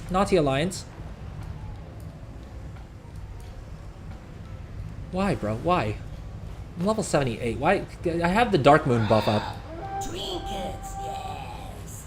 All right, you know what? We're going casual mode. I'm switching off war mode. I don't know why it pains me so much to lose the Dark Moon buff. Because those hats aren't that expensive. I have more than enough gold to be able to pay for as many hats as I freaking want. But somehow or the other, it just really, really grinds my gears every time I have to use up one of those hats. Because I'm like, those 10 tokens I could have, the 10 Dark Moon tickets I could have instead put towards the transmog that you can sell. Now, admittedly, I haven't actually bothered going to buy those items and listing them up on the auction house, but they do sell for a lot of gold. I've actually had more of them expire in my mailbox because I bought them on an alt, listed them on the auction house, and then quit the game for a couple of months. Then I've actually sold. But it still grinds my gears. Gear from Renown. I mean, I bought one of the gear pieces for my main, but beyond my main, like prior to the War Within launch event, my main's gear was maybe eye level 490 something. Right, and then I ground out to like 506, but that was just because I had I just was running what do you call it, raid finder and stuff like that for bullions, and so I just had enough crests and things like that to be able to upgrade the gear. It wasn't like I was actually farming up gear on that tune. It was just I tended rather in Dragonflight I would always do everything on my main first, right, and then I would do things on alts. Also because of the fact that the Renown just worked out that way. Like that was just a more efficient way to do Renown stuff as well.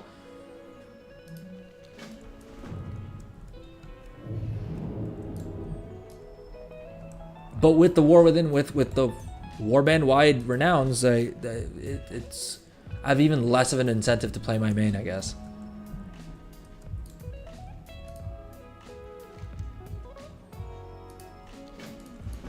Do these delve quests, they don't give any reps, so there's probably no point in doing them on this character. Well, the experience is nice. So 80,000 experience is pretty decent. But for now, I'm just focused on renown, so who gives a damn, right? I love that I've flown back and forth between these two posters like 3 times. Questing efficiency, folks. We are the seekers of light.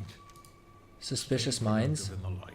Halafal Arathi comment. Heck yeah, I'll find you 9 salamander hearts. Jeez, for 500 rep. For morale. I should probably update this week aura as well. To, well, I need to update it to begin with.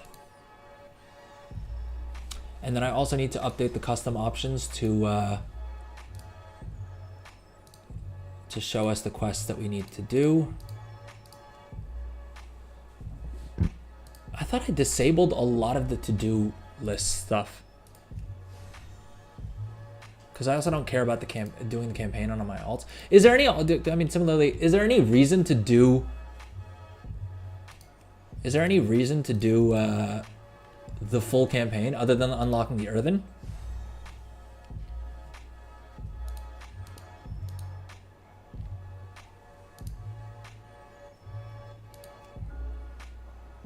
Against the current.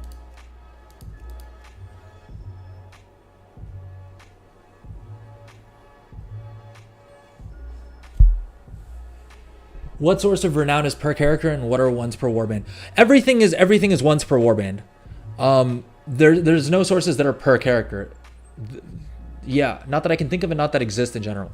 But basically the main one-time sources, I can tell you very easily for Council of Dornigal because I did do all of them, right? The theater troupe will give you a bunch of rep. In Dornigal itself, there's a dude here that'll give you 2 PvP quests, one for arenas and one for world PvP. Each of those will only give you about 100 reps, so not super worth it for me just because I suck at, like, I couldn't be bothered to wrap my head around PvP. There's a dungeon quest that you'll grab right here next to the trading post. That'll give you about 1,000 rep with one of the factions of your choice. And then, of course, the delves, once per week, the bountiful delves will give you rep. Beyond that, you would have already completed the campaign, so you'll have all that rep already. All of the side quest storylines will give you rep as well. And then all of the treasures give you rep once per account. So you'll see here, this treasure I completed on my main, and so you can see where it says 150 Council of Dornigal rep. It says claimed, which means none of my alts are going to get that rep ever again. The rares, most of them will give you rep the first time you kill them on any of your characters. The only ones that I think give you repeatable rep are the level 80 ones. Like the level 80 rares that you'll find in whichever area has like a bunch of level 80 mobs for each zone. So for Isle of Dorn, it's the B area, right? And then all these other rares will only give rep once. But basically that's how I managed to grind out my 12 renown. And of course world quests. World quests will always give you rep as well. But yeah, so I mean what we're doing now is we're gonna farm up. I don't know, I'm in 2 minds. Should we do Halafal first? Jewel crafting, herbalism, skinning, and leatherworking. So jewel crafting and leatherworking are the only ones that I really care about from here. And I think Assembly of the Deeps is the one that we should do first. Mining, engineering, and inscription. Ooh. Engineering and inscription are tempting.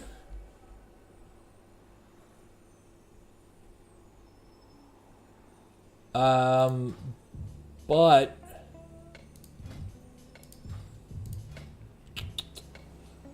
the point is leatherworking and jewel crafting I need to spend more time on. I don't have as many leather workers or jewel crafters leveled up. And jewel crafting I am planning on going pretty hard on.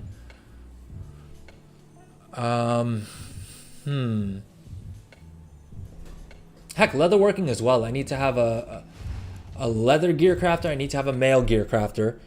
I need to have someone for armor kits, and I think there's 2 different types of armor kits. So we may also double, like, dive deeper into that.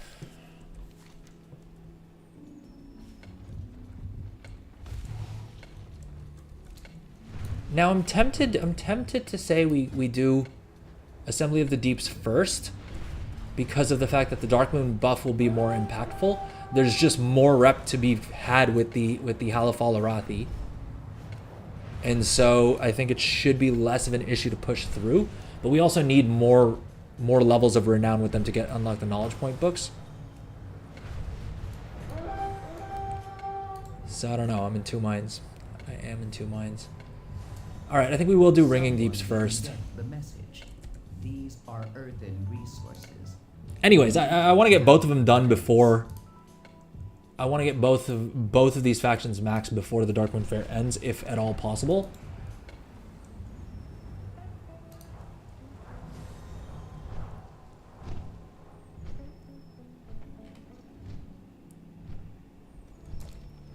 All right, we got to do one-time treasures. We got to do side quests. All of the fun stuff.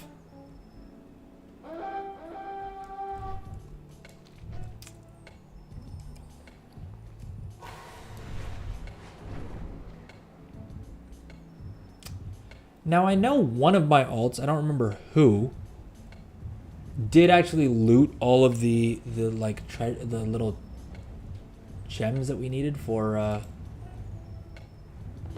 We've got to unlock that another chest. incursion, and we need some defenders. I know you're good. Trinkets, yes.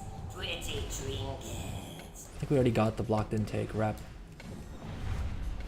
Yeah, we already claimed the rep there, so don't really care too much about that. World quest reps are per character, per quest. Yeah. So no, no, you can't. So as an example, can you see here? I mean, admittedly, this is an add-on, but can you see under Honey Thieving Nerubians under the name Council of Dornagal is grayed out there? That's because I've already completed this quest on my main. And so I will get the gear and I'll get the experience on this character, but I will not get any more rep. The same thing goes for the contracts as well. I think, I'm not 100% certain because I haven't seen this written anywhere, but I'm assuming that's the way it works. If I'd completed this quest without a contract and so I didn't get the contract rep from it on my main, I think I can go back on an alt and complete the quest and get the contract rep. But I'm not 100% certain, so don't quote me on that.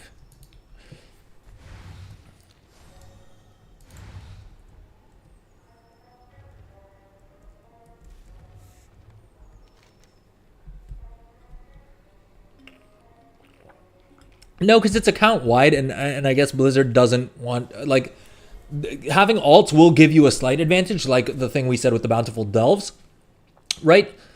But I don't think they want to make it to the point that it's like practically mandatory. Because theoretically you could, I'm not sure what the other sources of these Bountiful Delve keys are. I know that you get 4 of them from these chests. Right? The first 4 weekly cash you earn each week contain a restored coffer key. I think there are other sources of like weekly restored coffer keys. And I do recall seeing on some of these paths you also get some restored coffer keys from... Yeah, from these, what do you call it? From your renown tracks, your renown tracks rather. So theoretically you could farm all of that rep on your main itself, but I don't think they want to give you. I don't think they want to give you a huge advantage for using alts to farm rep. Beyond the fact that you already have a built-in advantage, like reason that you want to use alts to do the, like, I mean, the whole reason that I'm doing these world quests on alts, that I'm doing these side quests on alts is because the fact that I can use the experience, like I can get experience on them, and the rep will count towards my main as well, right? So that's already quite a bit of an advantage that they're giving us there. Listener lost. I don't know why my weak aura is glitching out. All right, let's take a quick little break because we have been streaming for 2 hours straight. And we will be back in a few. All right, see you guys in a couple of minutes. I think I'll also try and see if I can run an ad right now, which should hopefully mean that there are fewer ads when we're actually streaming.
All right, and we are back. We logged out of that character just so that we saved as much of the Dark Moon buff as possible because we are all about efficiency here at the Adrel Show. Welcome to the stream. I see a bunch of people joining us. What's up? Hello, everyone on Twitch. How's it going?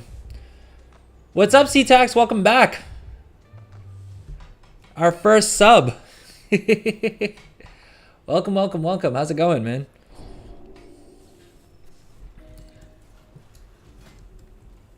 So today's stream, basically what we did was we started off by doing a bit of crafting, going over what's been selling, right? Messed around a bit with enchanting. We got our second enchanting tool, and so now we're able to craft our profession enchants at max quality without using any of these items, right? 17%, we've already sold 29 of these. We've sold 300,000 gold worth of these at higher margins than we're seeing right now. But yeah, so that's definitely something that we're excited about. And of course, like I was saying, you want to mess around with these items a bunch to figure out which of these optional reagents are going to give you the most gold for each craft. It seems like the rank 2 tempered framework is bugged, at least for me, where it crashes out like this, but yeah. We are now in the Ringing Deeps farming rep. The reason being that we have the Dark Moon buff up, which will give us 10% bonus reputation. So it's as good a time as any to do it. It's also going to give us 10% bonus experience, which means I can finally get my second character to level 80.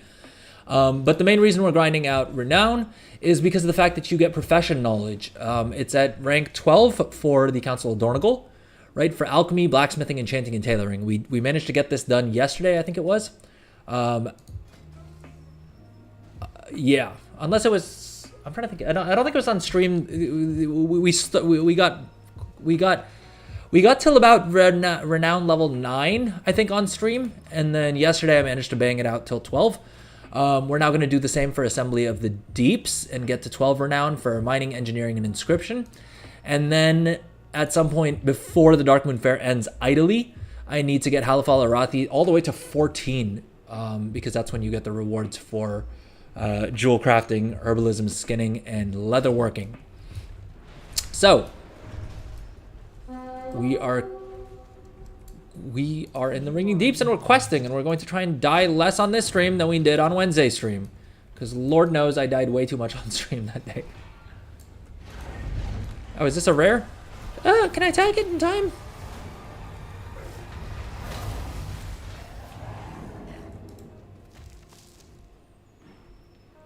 Well, if it was a rare, it didn't give us any rep.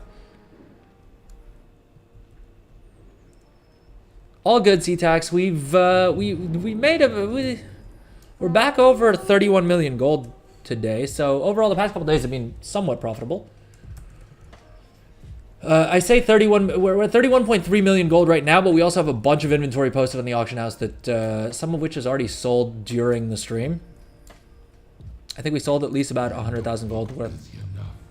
100,000 gold more worth of inventory earlier when we checked the auction house. Halifal is pretty fast. Yeah, that's what I've heard. That's why I decided to do Ringing Deeps first, because I believe Ringing Deeps is supposed to take a little bit longer. I think Halifal, the reason is because you have these quests up here, right, that give you 200 rep each. But also I think the Halifal Arathi have some treasures that you can start looting past. I think it's past a certain renown level, which will probably mean that it's a bit easier. The Ringing Deeps, if it's the harder one, we want to get that done first while we have the Dark Moon buff up. Because I'm assuming that means it's going to be harder to get Ringing Deeps rep. Although, to be fair, I don't think either of them should take super long, right? I never remember to keep Arcane Intellect up. Oh, it's the rare skinning. It's the rare skinning spawn. 5,000. No! God damn it!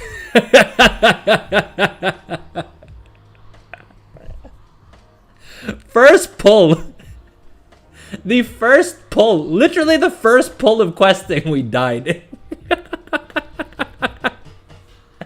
Fatality. God damn it, man. I love that we were doing fine on all of the world quests that didn't require any combat, right? We did the like little riding around the horsey as it got faster and faster. And we did a bunch of random crap like that and we were fine. But the second we tried to do anything that involved combat, I think also because my gear's not repaired. Let's chalk it up to that, shall we? You got both at 14? Which both? As in Halifal Arathi and Ringing Deeps? For me, Council of Dornogal was the first goal, just because that had most of the professions that I cared most about. Between Halifal Arathi and Ringing Deeps, I care about the professions, but not as much as I do the ones that come from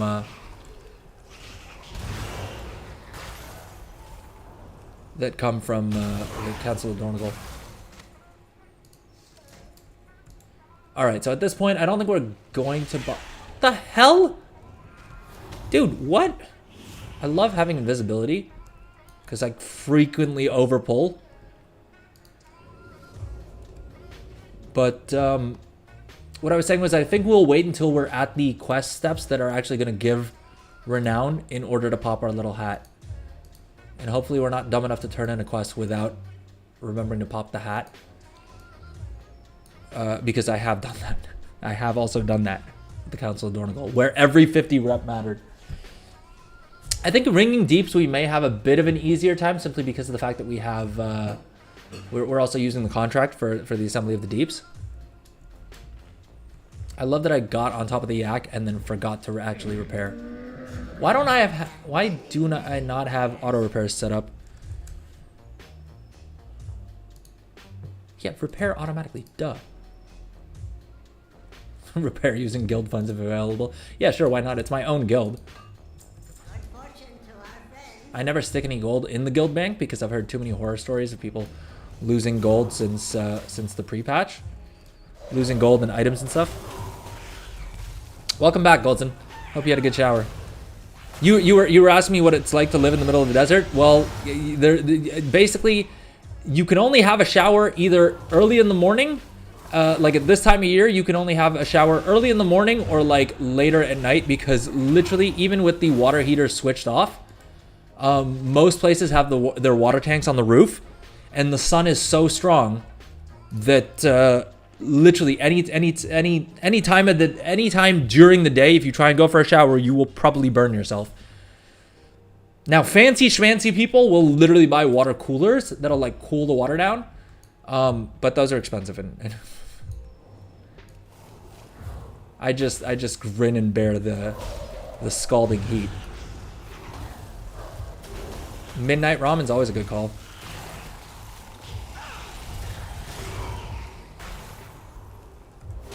Do you fancy up your ramen at all? Like, do you just follow the instructions on the packet, or do you throw anything fun in there?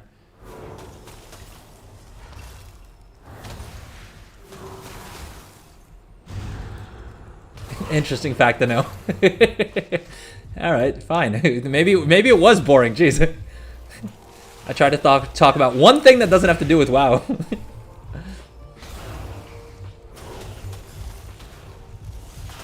Oh, okay. That's good then. I guess you probably don't need to mess with it too much then.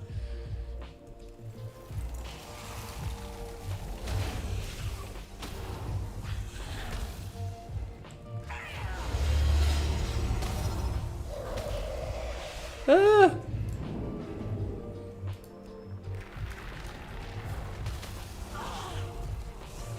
Oh, okay.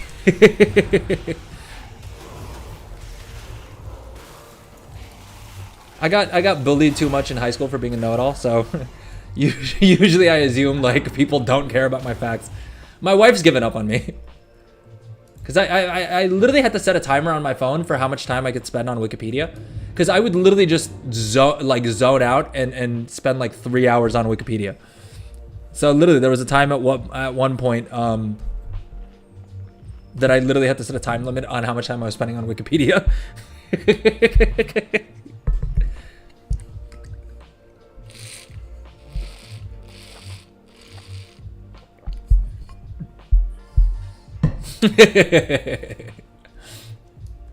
That's where you draw the weird line. Fair enough. Fair enough.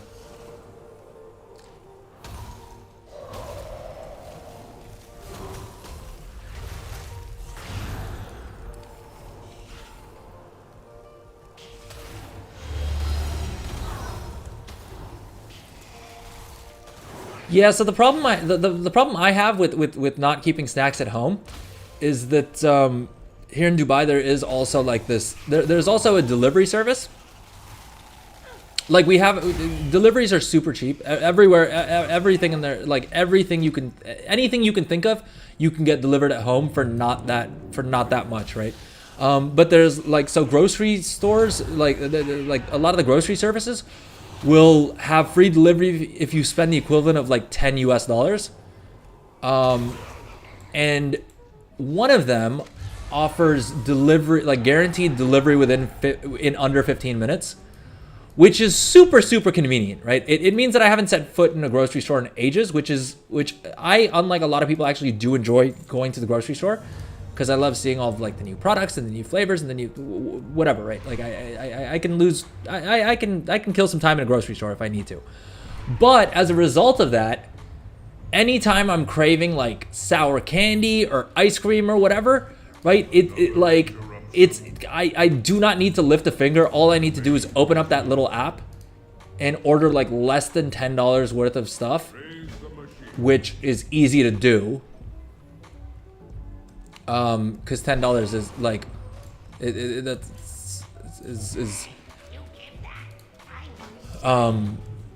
yeah, it's fairly trivial. And then it will just show up at my door in under 15 minutes. The quickest I've recorded it was literally 8 minutes, which is weird as hell when you think about it, because I don't like, I probably shouldn't go into too many specifics, but I don't live super close by to like anything. And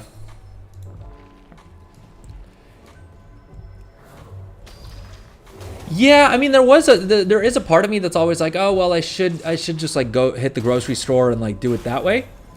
But honestly, the thing is, the deals they have are so competitive, and like usually there's some promo code or the other that you can use, at which point I'm now getting 10% off, like 10 or 20% discount off of my groceries, which the grocery store isn't gonna give me, right? So not only do I need to like drive out there and then hope they have the item that I'm looking for, I'm probably also going to waste a bunch of time, because you've got to walk through the entire store and you got to find parking and like you got to go through all the headaches, right? And I'll also end up spending more. Whereas like if I'm looking for something in specific, I can just check the app. If that app doesn't have it, like one of the other apps will probably have it, or at the very least, like I haven't inconvenienced myself, right? But yeah, I agree with you that I like I realize that it definitely feels weird that to have everything be so convenient. Yes. Pretty trinkets.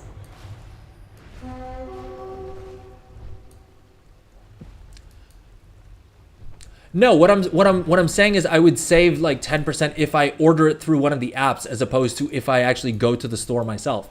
Because the store isn't gonna have isn't gonna just give me 10% off just because. Whereas the apps always have some sort of promotion running. What the hell is this rare?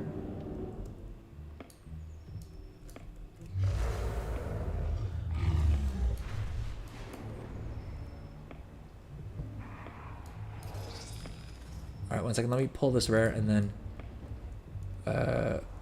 I saw something about steak, salt, and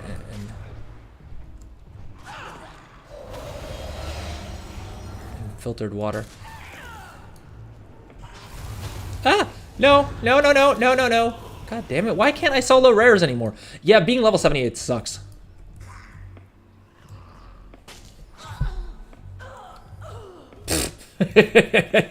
They killed me through my invisibility, god damn it. Yes. Pretty trinkets. Alright. Steak, eggs, and salt along with filtered water to be healthier and spend less. Oh yeah, for sure. Dude, that's a great diet. I've tried that multiple times. I'm not gonna lie to you. Steak isn't super reasonably priced here. I'm guessing it probably is. Steak is probably a lot cheaper in Australia, right? Like you guys have a lot of cow farms. Heck, I think some of the beef that I eat here comes from Australia. So it's probably, I'm guessing you guys get it a little bit cheaper than we have it here. But yeah, steak, eggs, and salt with water would be a good move. Can't argue with that. I mean, I would probably get some fiber in. Is the only thing I can think of. Throw some veggies in there, right? Get some roughage, as it were.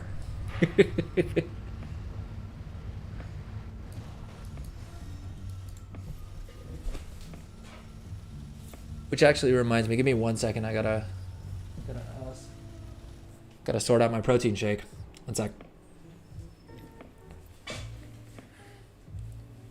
Pooja, आप protein shake दे दो. हाँ. Okay ठीक है. तो अभी के लिए दोनों दे दो. हाँ. Mix मत करो.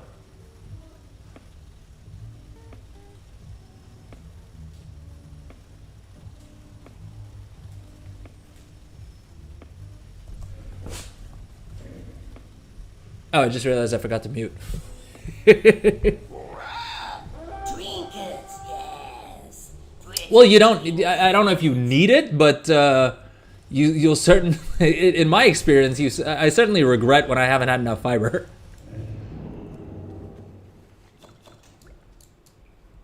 All right, fair enough. I love that I literally got this microphone because it has a little light on it that tells me when the mic is on. And that's why I swapped to this from a headset, because I was thinking that it would be easier for me to not have instances like that where I'm talking to someone off mute, and I still managed to mess that up.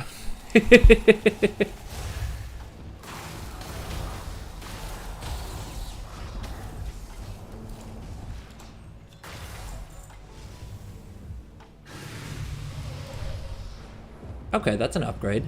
Hopefully that means we die less. Trinkets, yes. Pretty trinkets. Damn it, this chick doesn't even need her knowledge point treasures. So, but I suppose the reason that it makes sense to grab all of these treasure boxes because they could have a profane tinderbox for us, and Lord knows those things are worth a pretty penny. Are underrated. I mean, like in what sense?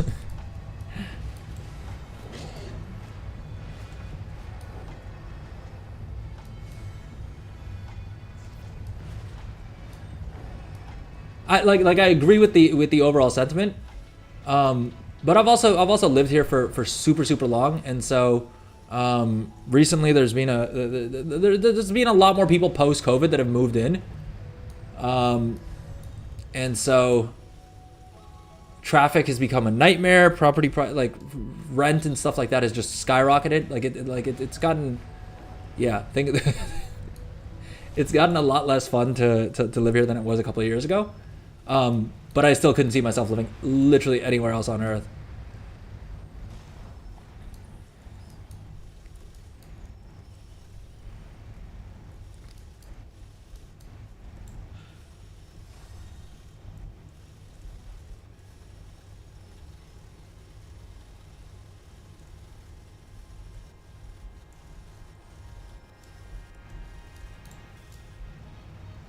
Yeah, I'll be honest, I haven't dabbled much into crypto.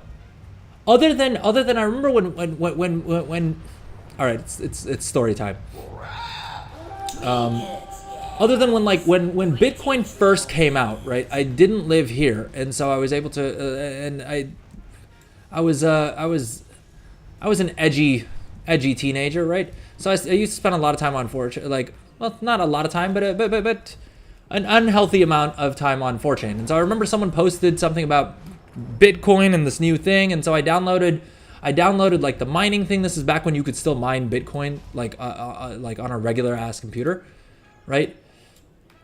And so I mined like 2 or 3 Bitcoin. This is back in the day when when people were paying like 50,000 Bitcoin for pizza and stuff like that, right? When Bitcoin was not worth a damn thing. So I downloaded it, I did the thing, I like mined a couple of Bitcoins, and I was like, all right, this is stupid. Forgot about it, right? Then around the point that Bitcoin hit like, I think it was like $20,000 or something like that, I was like, holy shit. I mined a bunch of them, right? And so presumably I would have that, like they would still be on that hard drive, because that was before like any of these wallets existed or anything like that. So I was like, all I need to do is find the laptop that I mined those on, and I've got myself a little stash here, right? Turns out that is the one electronic device in the history of my life that my dad has given away to someone. We literally have like Gen 1 iPads lying around somewhere, right? For whatever reason, we just end up hoarding electronics. But for some reason, that was the one laptop that would have presumably at this point been worth tens of thousands, if not hundreds of thousands of dollars. I was about to say gold, because I've spent way too much time playing this stupid game. But yeah, and so...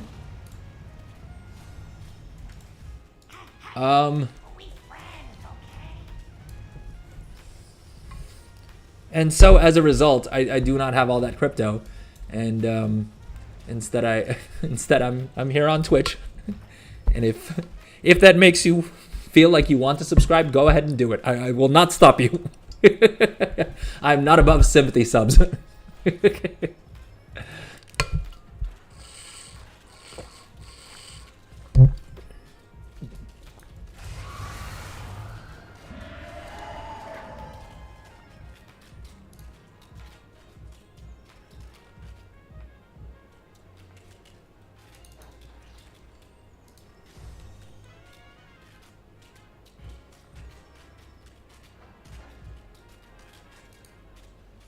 Okay, there we go.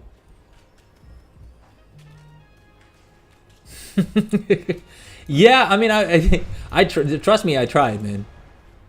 But the thing is, my dad also doesn't remember who he gave it away to.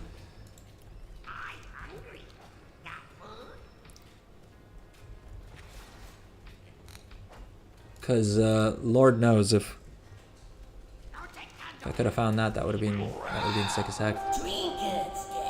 All right, where is this last candle?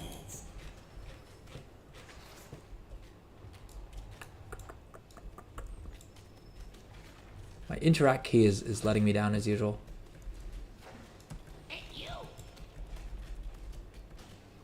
Let's make sure that I have it correctly set up. Interact with mouse over is set to F. Oh, it's up here. Jesus Christ.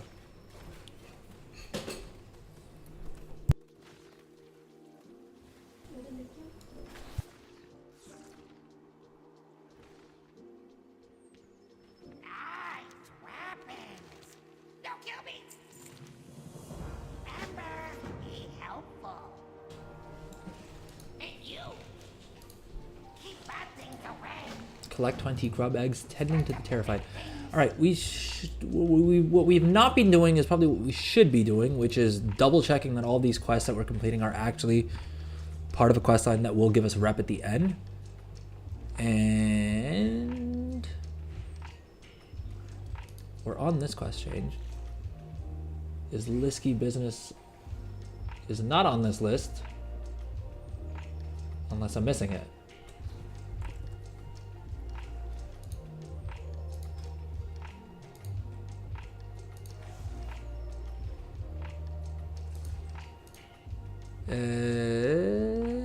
Questing, Ringing Deeps prep quests is checked.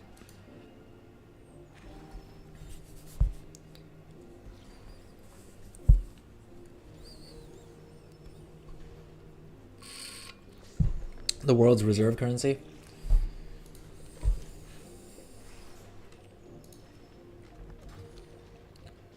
Maybe.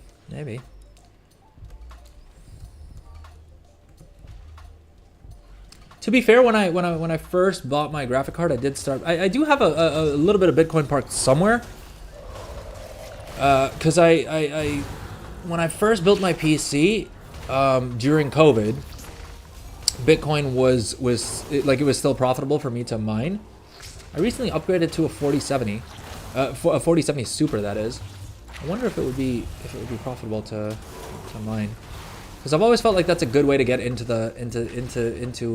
any of these cryptos, is to just mine it yourself, because then your cost basis is fairly low. If I was to actually buy Bitcoin, I feel like the roller coaster ride that it can sometimes be would be a little stressful.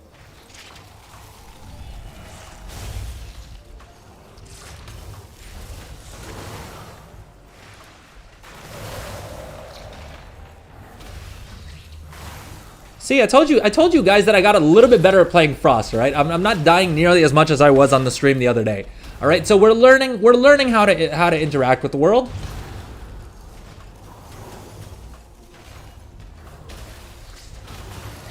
Well, I mean, it hadn't reached that state a while ago where it was only profitable to mine if you had that like the whole rig and everything. Then it became super unprofitable, which is when all the graphic card, like when people were selling off just hordes and hordes of graphic cards, right? It was profitable during COVID when graphic card prices were jacked all the hell up because everyone wanted a graphic card so that they could game. I know because in 2024 I bought a freaking GTX 1080, which is kind of wild in and of itself. I thought we would die to that. We should not have pulled that right then. Yeah, but at one point with my GTX 1080, I was mining, like, I mean, not a huge amount. Like, it was the equivalent of a couple of dollars every day, but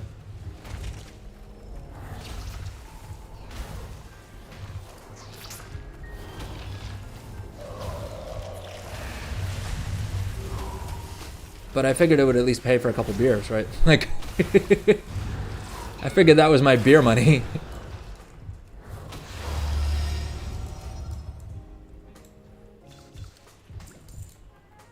Have we turned in all of our wax for this week on this character? Do you guys know, is the wax turn in per character? Or I'm guessing the rep piece of it is probably account wide, right?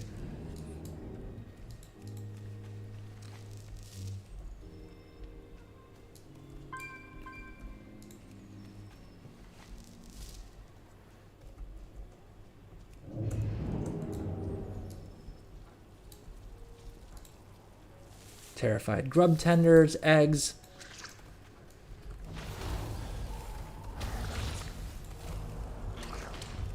So what I'm confused about is that those two quests that we looked at a second ago, which one was it? Uzmodius. That one's on the list, right? There was another one that we looked at as well that wasn't on the list, but I think was giving rep. Unless I'm misremembering things, which is entirely possible as well.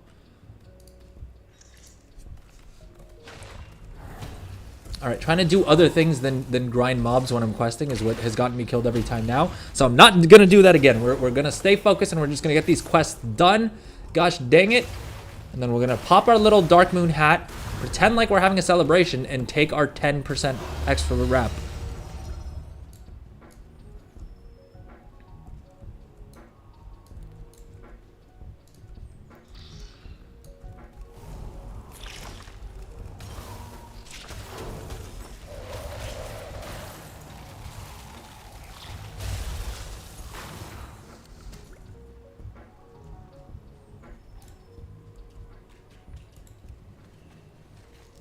Came on.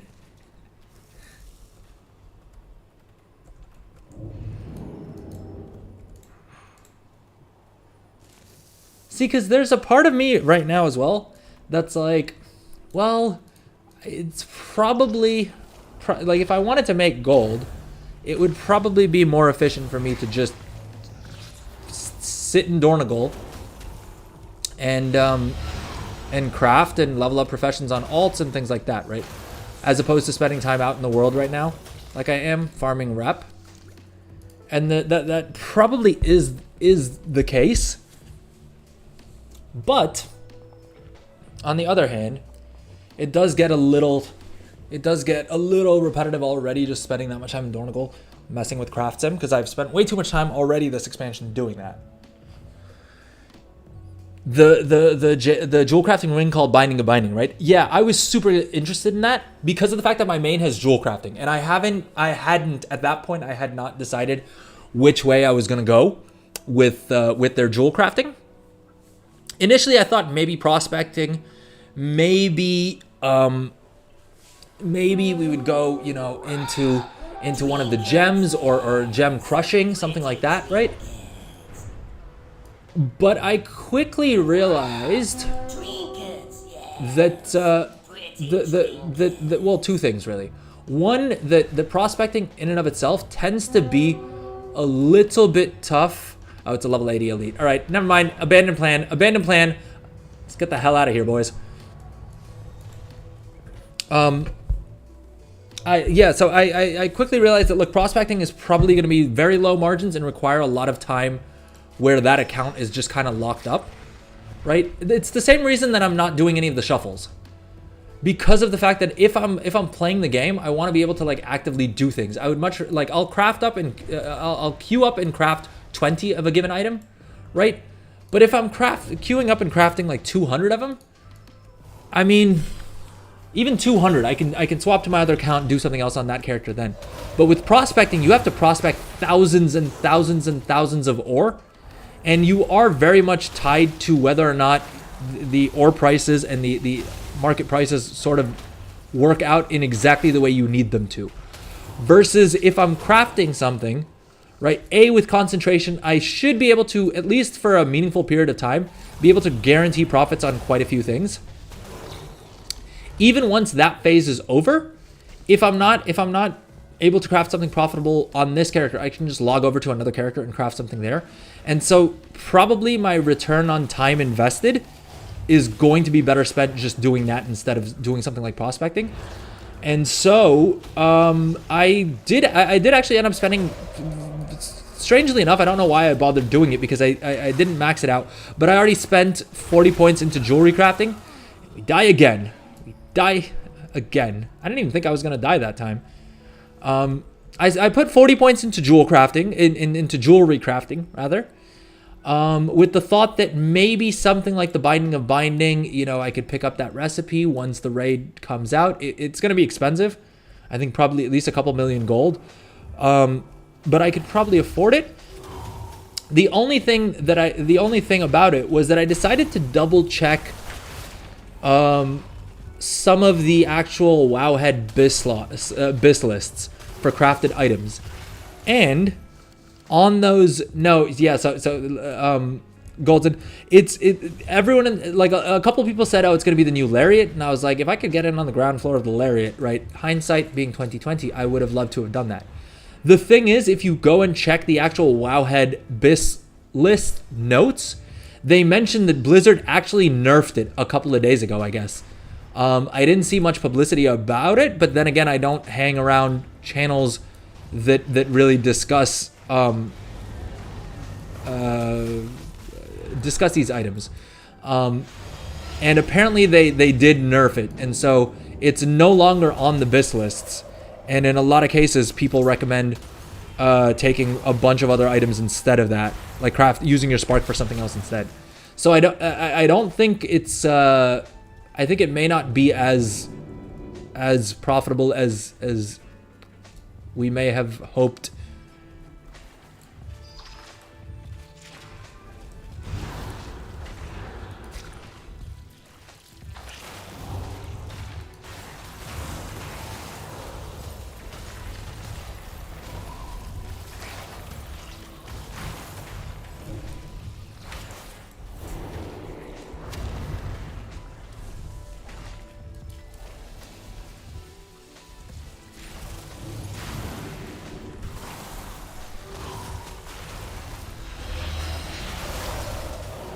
I'm also realizing that I think as a Frost Mage, I'm not supposed to just like stand here in melee, like in melee range of these mobs. I'm fairly certain I'm supposed to like freeze them and then run away to a safe distance and cast at them from there. Am I right? I'm so used to playing my Windwalker Monk, or like, I mean, the main classes I play are primarily melee, right? My main is a Windwalker Monk, My main ult is a blood death knight. I don't play, and the only other like range classes I play all have pets. So that being hunter and warlock, obviously. Because I don't play priest at all. I rarely play a druid these days. Literally just trying to find a place that I can sit down and chew on my mana bun. Melee mage is not good. Yeah, fair enough.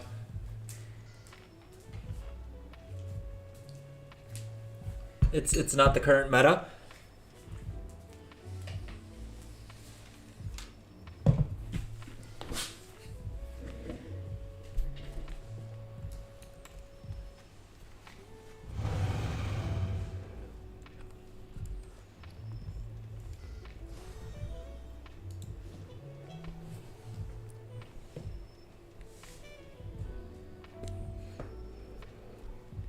That does sound like the kind of thing that they would throw onto Season of Discovery, though. Maybe the next Season of Discovery phase will have Melee Mage. I mean, they gave us Warlock tanks. They also very cleverly hid the fact that you would need to spend, like, days grinding things in order to unlock the Warlock tanks. I know, because I fell for it. I started leveling a warlock on Season of Discovery, thinking that I would be able to tank on him, and sure enough, it required way too much effort to just do the meme. How far away did they spread these grubs? Gosh dang it!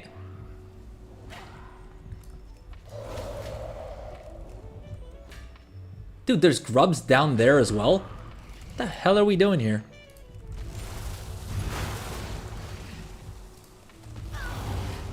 Yeah, sorry, Healer Mage was what they added as well. Healer Mage was pretty sick. The highest level character I had in Season of Discovery. Jesus Christ. Lord, how do I keep managing to find myself back here?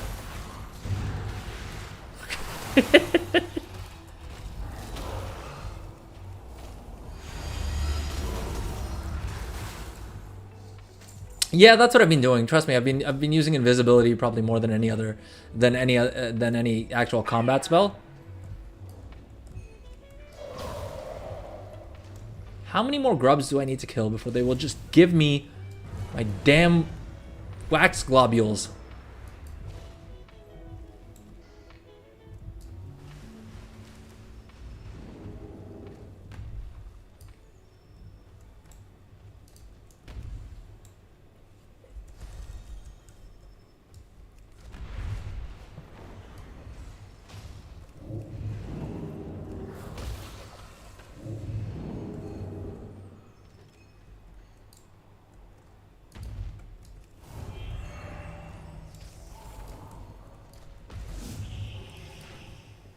The hell are the rest of these grubs? I've been using Release Spirit most.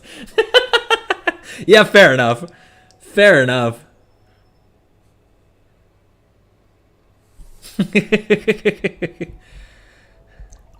I hate that you're right, but you are right. Release Spirit is my most click button. All right, we got some we've got some plums, we've got some green juice on deck, and have a protein shake.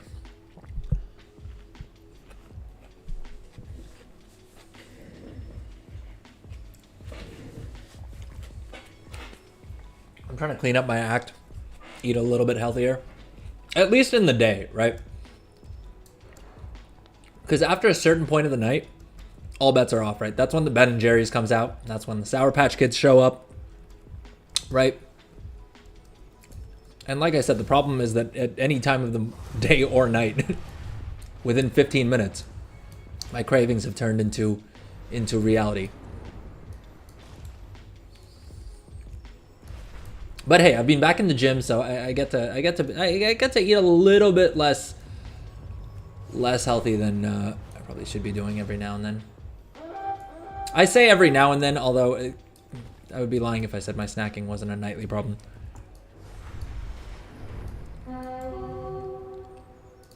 The daily alchemy recipe. Oh, right. Well, so help me understand those. So on those alchemy alts, I thought you were doing them for transmutes, no?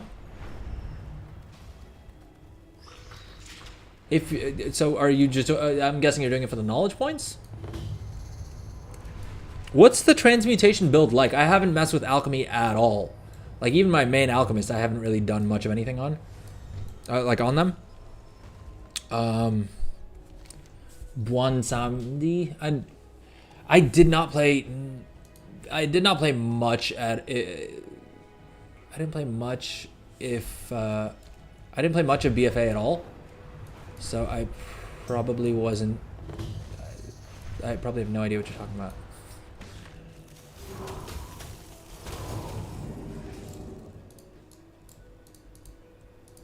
Is the rare dead? Is the rare dead?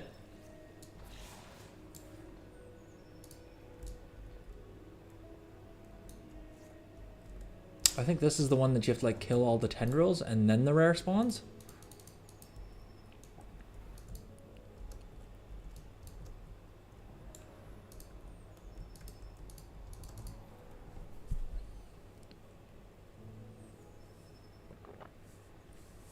The only one having 102 alts with alchemy. I would say you're probably. I would have said you're probably right, but honestly, with Remix being as crazy as it was, I'm not 100%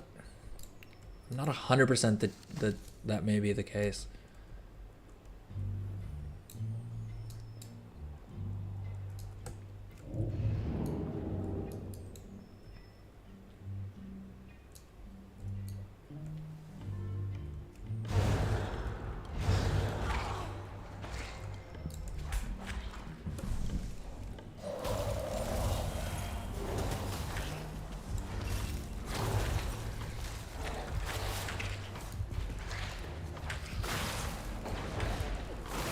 I think taking out these mobs should spawn the rare, and if it does,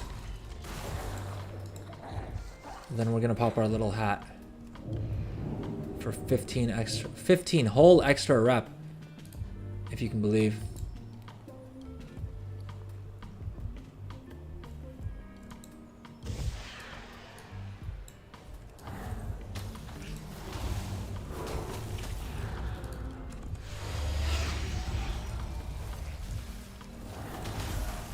Luckily, we have someone else here to help us kill this thing. How is Blink on cooldown whenever I need it to be on cooldown? Whenever I need it to be off a cooldown.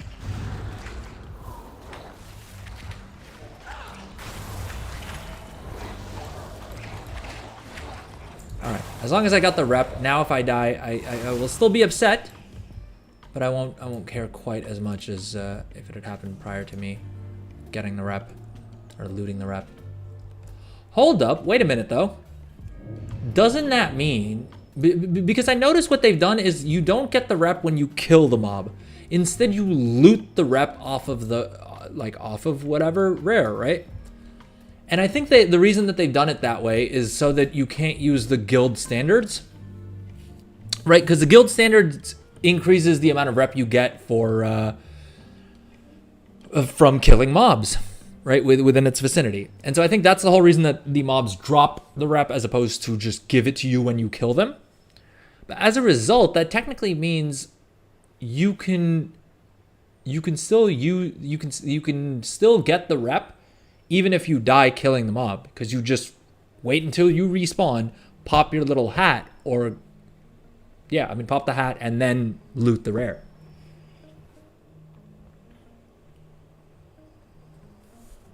Oh, yeah. Okay, I see what you're saying. Yeah, when one Sami would like laugh at you. Yeah, that was kind of funny. I remember that. I vaguely remember that. I don't know, man. In 20 years of playing this game, it's so hard to figure out what is an actual memory and what was just like a meme or likes. But yeah, I think I vaguely recall something like that.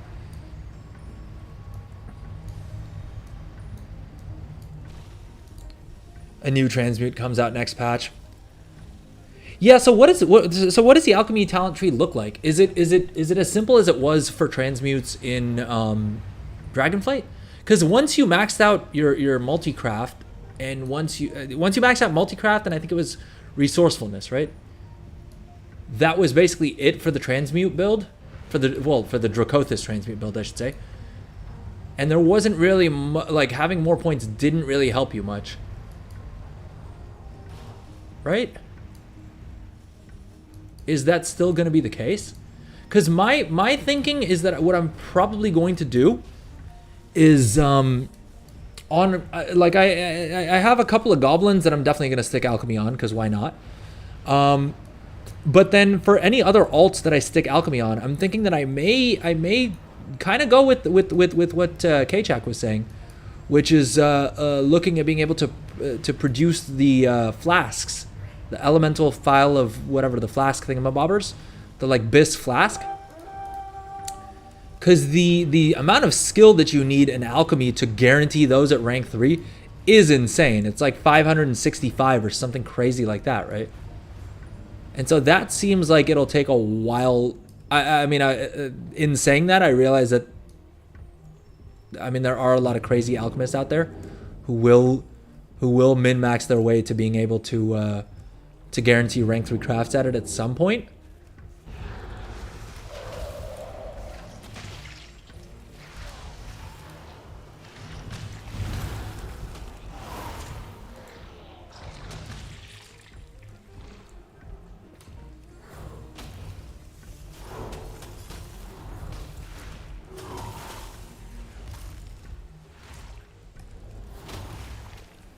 Yeah, but dude, keep in mind. So what you're saying is that you think that people will use ranked 2 potions and files. I honestly don't think so. I don't think so, simply because of the fact that the season hasn't even started yet, and I have sold multiple rank 3 I'm selling rank 3 non-tool enchants all the time, like rank 3 gear enchants that people are buying. Rank 3 spell threads are selling, right, for a pretty penny. It's not even that I'm like selling them dirt cheap. I'm selling them cheaper than I would like to, and cheaper than I would have been, cheaper than you would expect them to sell this early in a new expansion. But I mean, I've still sold some of them for like 50,000 gold, 40,000 gold, right? I mean, significant amounts. So if people are willing to do that for like preseason gear that they know for a fact that they're probably going to replace in like a week, I have no doubt that people will spend on flasks and files and stuff like that. Well, that's the point. There won't be enough, and so as a result, the ones that we are able to craft will be able to sell at a huge premium. Until the like high effort alchemy builds are able to guarantee rank 3 crafts on it, but that's gonna be a while. And if it isn't, it's not like I've invested a bunch in getting those characters set up, right? Because I don't think it takes more than I think the build that K-Chak had, it was like 60 knowledge points, which is I mean a decent bit. But look, the other thing is that you can kind of, because of the catch-up mechanisms, whenever they enable that, if you need to drop professions on like worst case scenario, right? I've spent a bunch of points into being able to craft those at rank 3 with concentration and the thing, and it doesn't work. I'll just drop that and like pick up enchanting or pick up another profession, right? That's the worst case scenario if you've really bricked the profession, because whenever they switch on that catch-up mechanism, you'll be able to, well, yeah, catch up. Oozmodius, where the hell is this guy?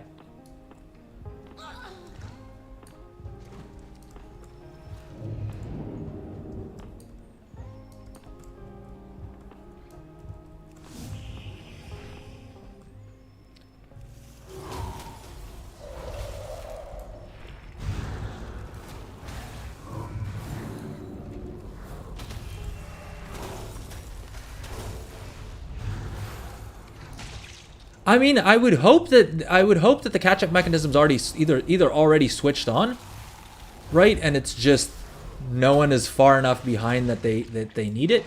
Because here's the thing: if the catch-up mechanism puts you even a couple of points behind, that can make a significant difference. Like there is a certain point at which having the catch-up system isn't beneficial if it doesn't catch you up all the way to the place that people are at right now. And I know Blizzard talked all this nonsense about how they wanted, like, within a couple of weeks of release, you shouldn't be able to tell who had early access and who didn't. I'm skeptical of that. But, I mean, at the same point, I'm sure there are a lot of people out there who didn't have early access who are a lot further than I am. So, I mean, maybe from that point of view, they weren't completely full of shit. But, yeah, I mean, I would hope that the catch-up mechanism is either already live and it's just none of us are far enough behind in our professions to be able to see it.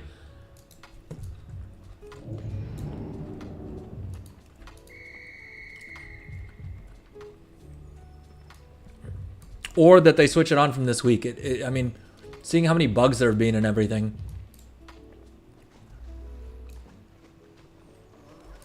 It could also be the case that it is live and it's just bugged. Pretty trinkets. And, like, no one's called it out because most people don't care about it. This quest sucks. Have you done all of your renown farming?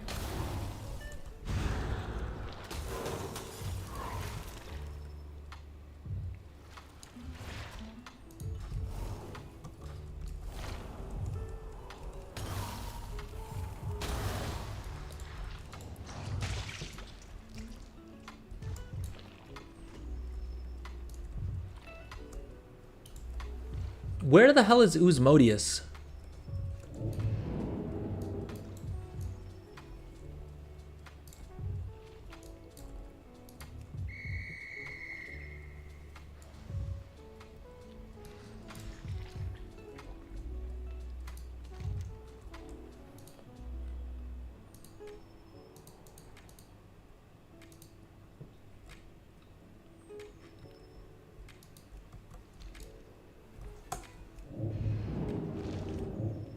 Are they up here somewhere? Oh, there we go. Yeah, I figured I probably wouldn't be able to eat right in front of him without him trying to smash.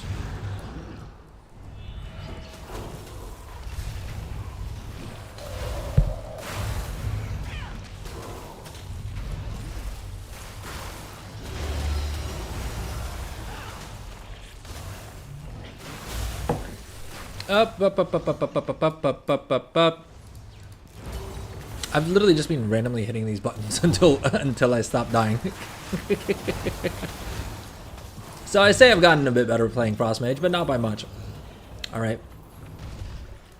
Again, I make gold. I don't really spend too much time doing actual content.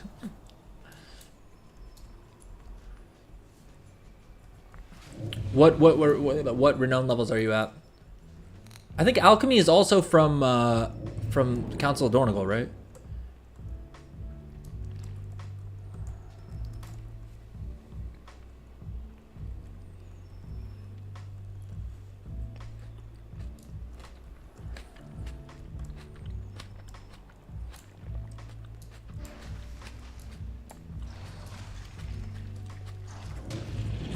Well, I mean, like I was saying earlier,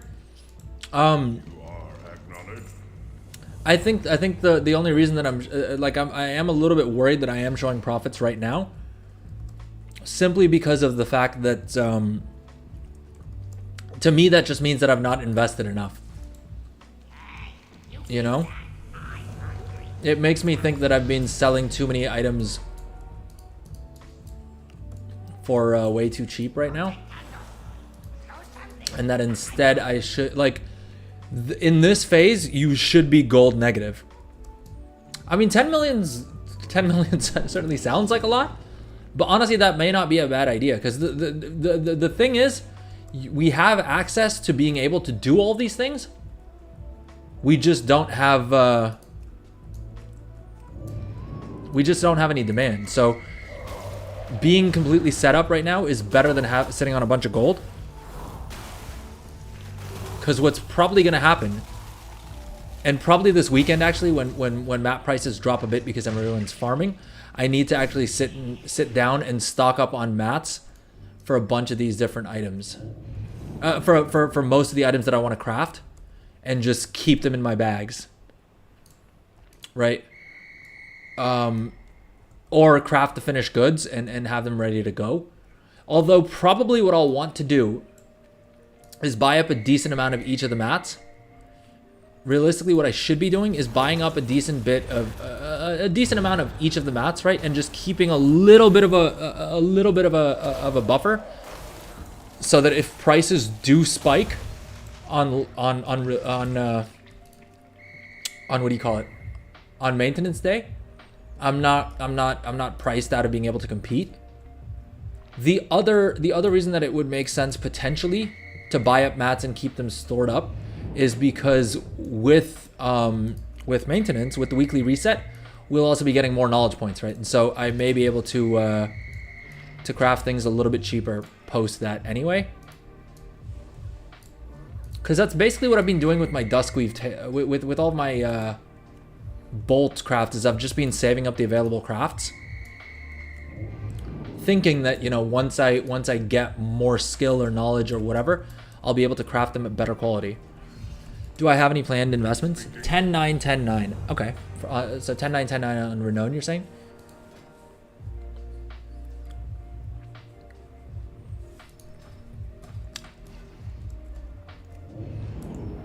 Wait, so shouldn't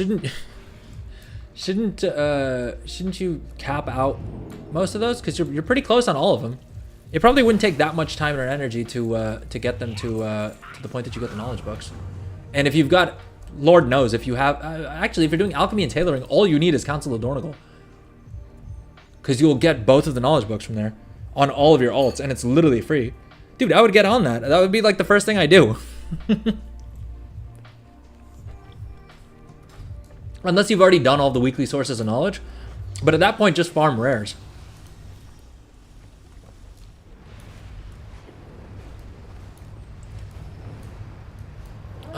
But so to answer your question, I don't have any like planned investments as such. Other than I know that I need to probably this weekend. This weekend it probably is worth me sitting down and just buying up a bunch of like storm dust and the other materials that I'm using a whole bunch of.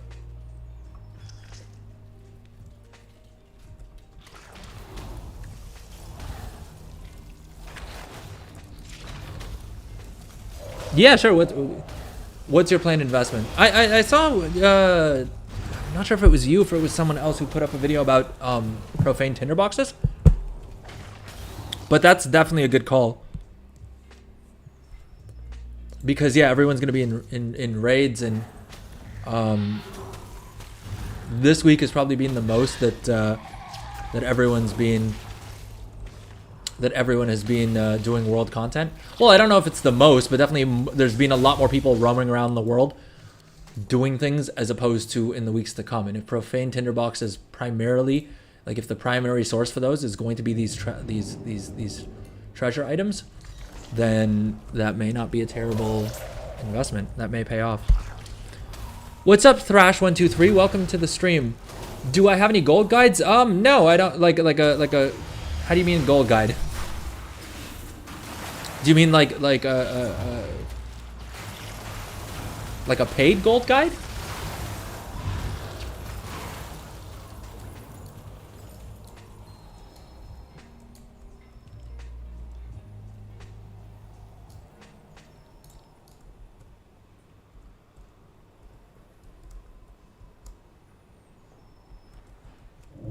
Oh yeah, so I mean, I have a couple of videos on my channel.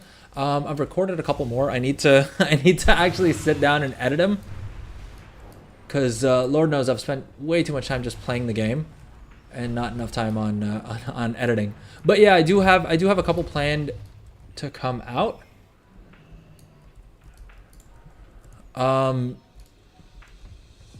Yeah, but at this stage, I mean, I said this earlier on stream, and this is this is sort of the gist of one of the videos that I would say is pick something, pick a very specific item, ideally something that you don't think a lot of other people are going to be crafting, and just get really good at crafting that to begin with, right? That's how you want to spend your first couple of knowledge points. Oh, thanks for the sub. You won't drop any names of paid gold guys. Fair enough. fair enough. But thank you so much for the for subscribing, Thrash. What I would say is basically, look, whatever professions you think you want to get into, specialize in crafting something at guaranteeing rank 3 crafts of something. I suppose the corollary there is, do you have a bunch of alts? Because if you have a bunch of alts, then that's not the move. If you only have one level 80 or one character that's above level 68, then I would say specialize into something, right? So this is my mage. I have enchanting on her, and the only thing I plan on her doing is tool enchants. And so the first 70 knowledge points that she got, we went into everlasting enchantments, earthen enhancements, and then terrific tools, right? Oh, you have 8 level 80s? Yeah, then you can spread out professions a lot more, and that may also work out a bit cheaper because this method isn't particularly cheap. Leveling enchanting in general is just expensive in general. But I mean, the same goes for whatever trade skill you have, right? Tailoring is a good choice as well. Tailoring is a lot cheaper to get started with. Goldzin, who's also in the chat, or rather is on the Twitch chat. I'm not sure if Restream should be reposting things between Twitch and YouTube. Hopefully it is doing that. But in any case, Goldzin was just saying he has 102 alts that all have alchemy and tailoring. The alchemy I can't speak to as much. Goldzin's your guy for that.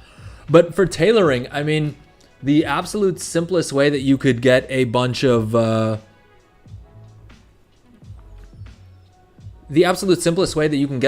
out of those alts is by is by going into this from dawn until dusk, right? You'll unlock this at bare minimum at tailoring 25.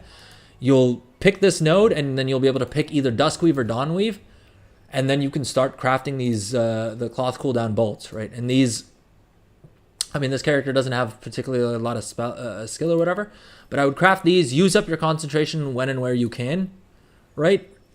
To guarantee them at rank 3. And that's that. If you have a bit more time and energy to put into them, I mean, the build I went with was spell threads, right? And so I went 25 points into here. Mainly 20 points is important so that you learn the actual recipe for them.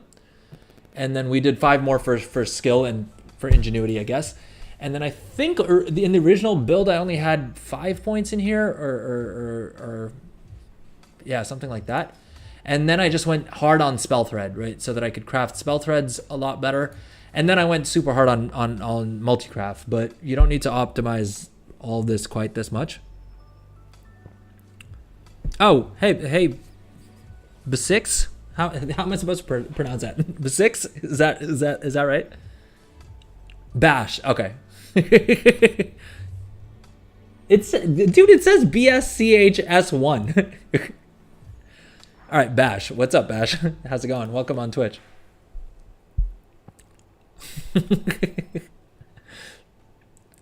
Wait, so Goldzin, tell me more about these rank 3 bolts. Do you think people are going to be scrapping them for the mount parts? I'm guessing. I mean, it sounds like you went for an engineering part build. Then, is that correct?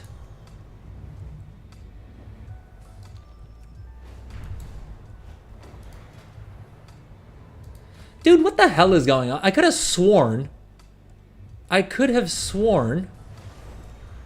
that we turned in a bunch of quests that were supposed to give us 500 rep each, and I still haven't gotten a full level of renown yet.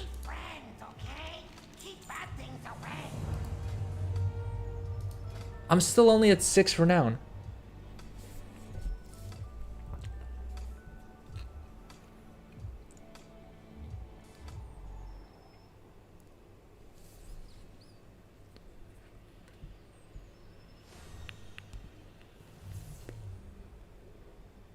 Oh, thanks for the follow, Bash. Oh yeah, sure. I can't make. Can I make rank 3 bolts?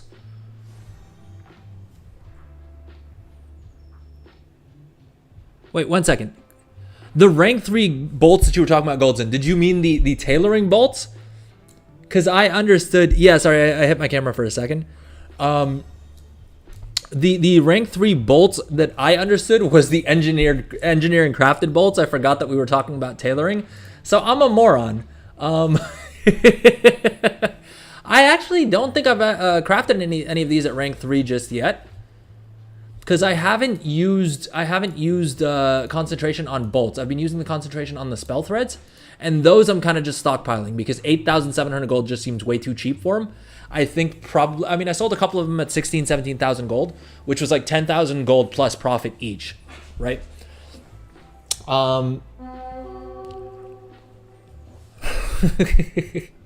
Yeah, fair enough. But so what I was saying if you're just going into the bolts, honestly, all you need to do is unlock from dawn until dusk and unlock this node and you're good. If you just want to craft bolts, I mean, then you just want to, I would start with this node here, right? You'll have to go, where is it? 15 points into this second node in order to unlock this final node. And then you'd want to max this one out, then go to this and max this out, and then go to this and max this out. If you just want to craft bolts, I will probably, I may do that on 1 or 2 of my alts, but I mainly prefer, more than crafting bolts, I prefer crafting like finished goods that don't have anything else, like no one else can use that to make more profit out of. Which is kind of a weird way to say it, I suppose, but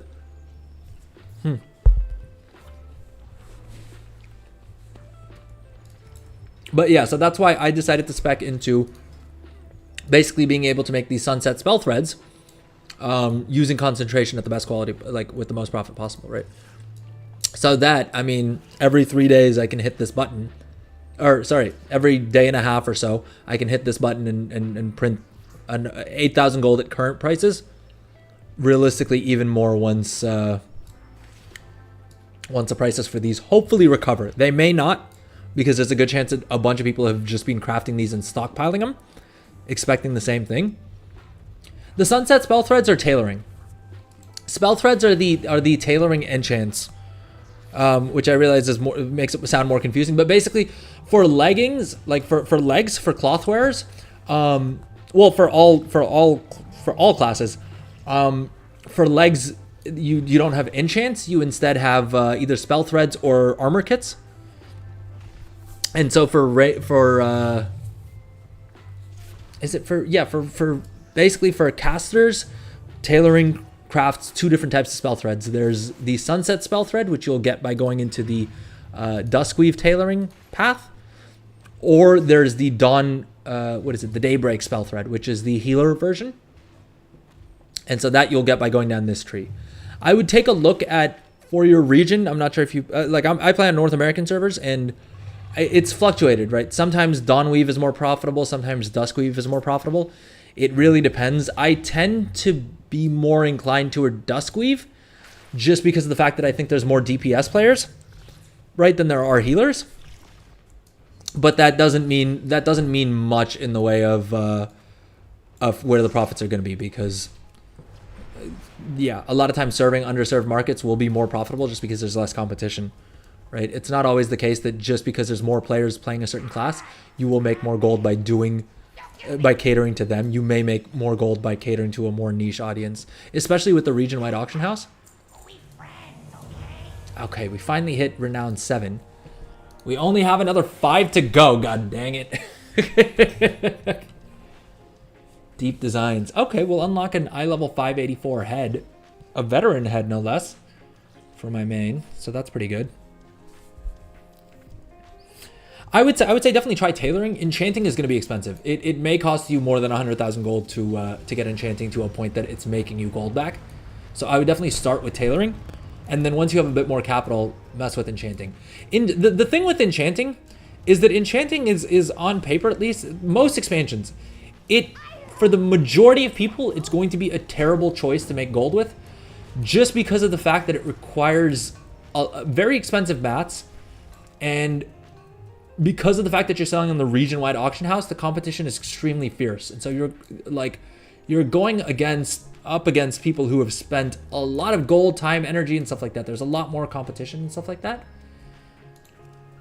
So enchanting is not a profession I'd recommend I would not recommend other people do for the most part, just because of the fact that I've spent hours and hours poring over Craft Sim to figure out exactly how to get everything to work for me. And even then, a lot of the times the enchants aren't profitable, you know?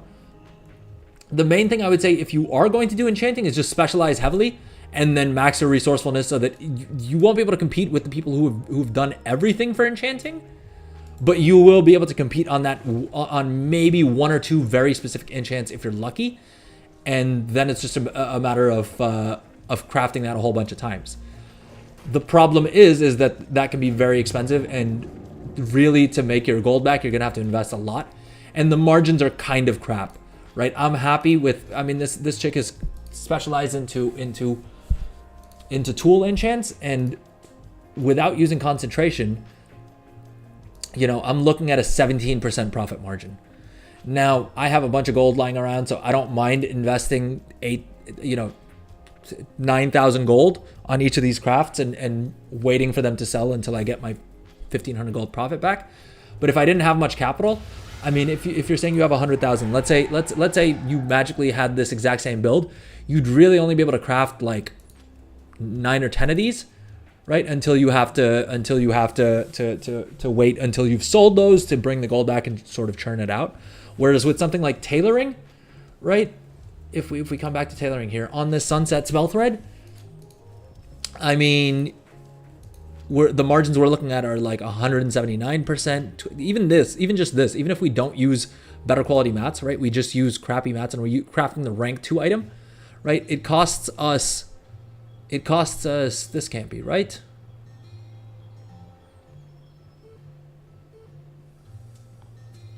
Something's wrong.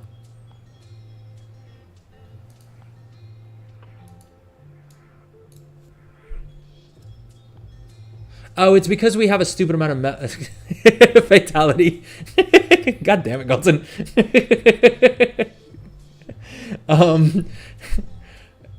Yeah, so I think it's because we have a stupid amount of multi-craft. But either way, you'd be investing 4,000 gold and you'd make a 21% margin instead, right? It's a lot easier to do 4,000. Something is seeming off, and I think it's just because my crafting cost is a bit higher. Realistically, with this, you would want to use one of these crafting reagents to bump up your margins even further. Right, 27% is I think the highest we can get it here. Yeah, 27%. What add-on am I using? This add-on here, like that has all of these different windows. This is an add-on called Craft Sim. I would go as far as saying it's practically mandatory to really optimize your gold making. I know a lot of other content creators either don't put it up when they're streaming, or things like that. But Craft Sim is absolutely amazing. It's not 100%, it's not flawless. You do need to still put some common sense into it and use some logic and stuff like that. And you will need an add-on like Auctionator or Trade Skill Master to actually pull auction house data. I am actually planning on putting together a little bit of a video guide to Craft Sim, just explaining all of it. It's very, very versatile. You can see here all the different modules it has. So it can be a pretty complicated add-on, but it doesn't need to be, and it allows you to simulate things. So I would definitely recommend downloading this add-on and becoming a little bit familiar with it prior to spending any knowledge points, because basically this is the Craft Sim specialization window, right? And what this allows you to do is it allows you to put your profession into simulation mode, where you can then simulate what would happen if I use rank 3 materials, what would happen if I use rank 1 materials, what would happen if I had spent 30 points into Duskweave tailoring instead of the 25 that I actually spent. So yeah. So there's not too many, I mean, we can go through the options menu real quick, because it's not a super, particularly complicated add-on in terms of settings. Like there's not a lot of settings that are necessarily very complicated. I mean, you'll just pick a price source, either Auctionator or Trade Skill Master. I would recommend, at least right now when prices are all over the place, it's probably a good call to use Auctionator. But you will need to scan the auction house every couple of hours. Golden, I'll come back to your making your own reagents thing in a second, because it actually can. It does let you do that, and I'll show you how in a second though. Yeah, the rest of these options are completely none of these other options are going to do anything for you particularly. I mean, having the profit percentage will help you, right? If you're using Trade Skill Master, you can set up a formula here, but you don't need to change any of this. None of these other options you really need to change. The only thing I would do is select a price source and probably show profit percentage. But again, that's a personal preference thing. If you care more about the raw gold amount, then you're fine. Okay, so did you download the Trade Skill Master add-on, or did you get the companion as well? Because it does also go along with this thing called the Trade Skill Master application, which will automatically download. Okay, sick. Yeah, so it'll automatically download the realm data for you. So yeah, then you can just use Trade Skill Master. So when you come into options here, just select Trade Skill Master, and that's the only thing you need to configure through here. Beyond that, yeah, I mean the you can select which windows you want from here, and I'll probably put together a video sort of just explaining how each of these work. The only ones that you really need to care about in general, I mean, by and large, is I would use, well, a couple of them. I would use the top gear for sure. I would have this window up, right? This one right here. Average profit is probably also a good call to have. That's probably the most valuable one. Material optimization, you would also want to have, because it'll tell you what quality materials you want to use to be able to reach the highest quality you can. What are the cheapest materials you can use to basically craft at the best quality you can? Price details are kind of up to you. I mean, this is just nice to have at a glance, you know, what the prices for each of the ranks are.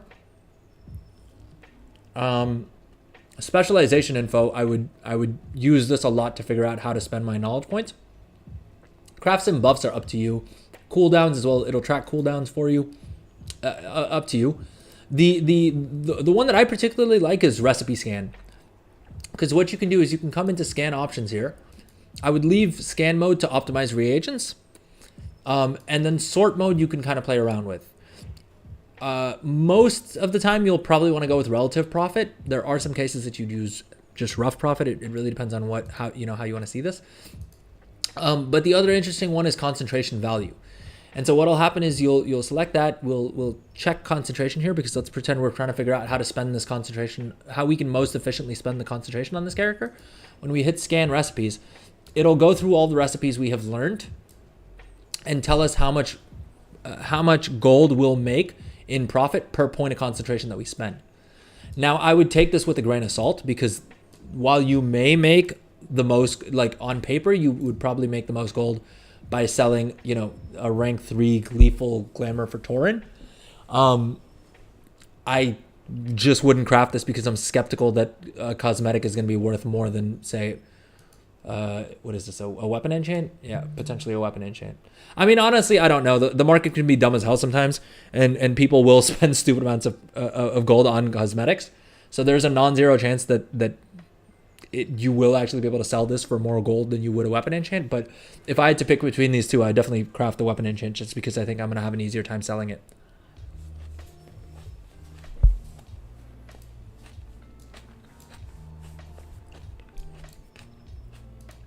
But okay, Golden, coming back to your point about Craftsim not helping with your own reagents, it actually does.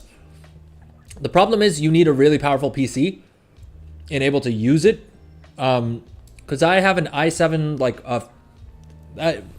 my motherboard died on me, and so I was forced to upgrade my what do you call it, my motherboard and my CPU and stuff like that. So I have the latest gen i7 CPU, and I have a 4070 Super, and this still and 32 gigs of RAM, and the sub recipe optimization still very often completely crushes my computer.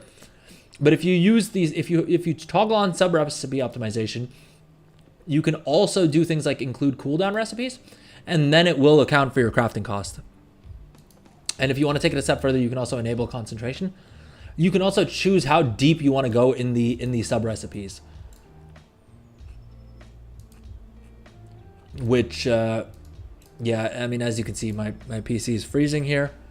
Hopefully OBS isn't glitching out on me either.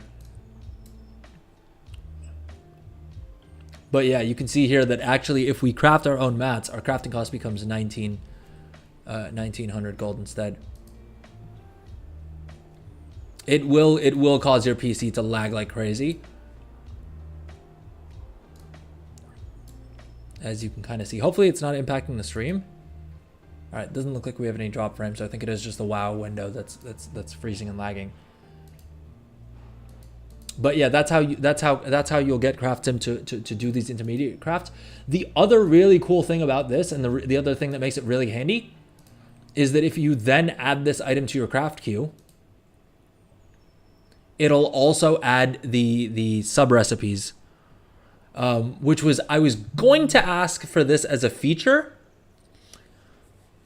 But luckily I figured that Genju had probably thought of about this already, because Genju's amazing, the creator of Craft Sim, and sure enough, he it was already in here. It was just under this cost optimization window, which I hadn't used before.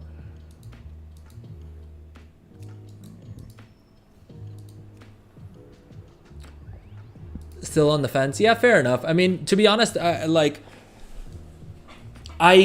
use a spreadsheet for some things.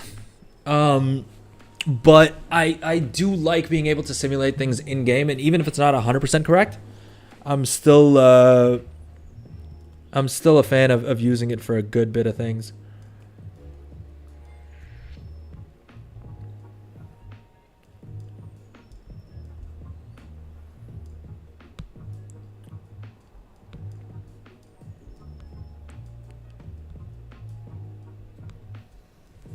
Sorry, my wife's texting me with something random.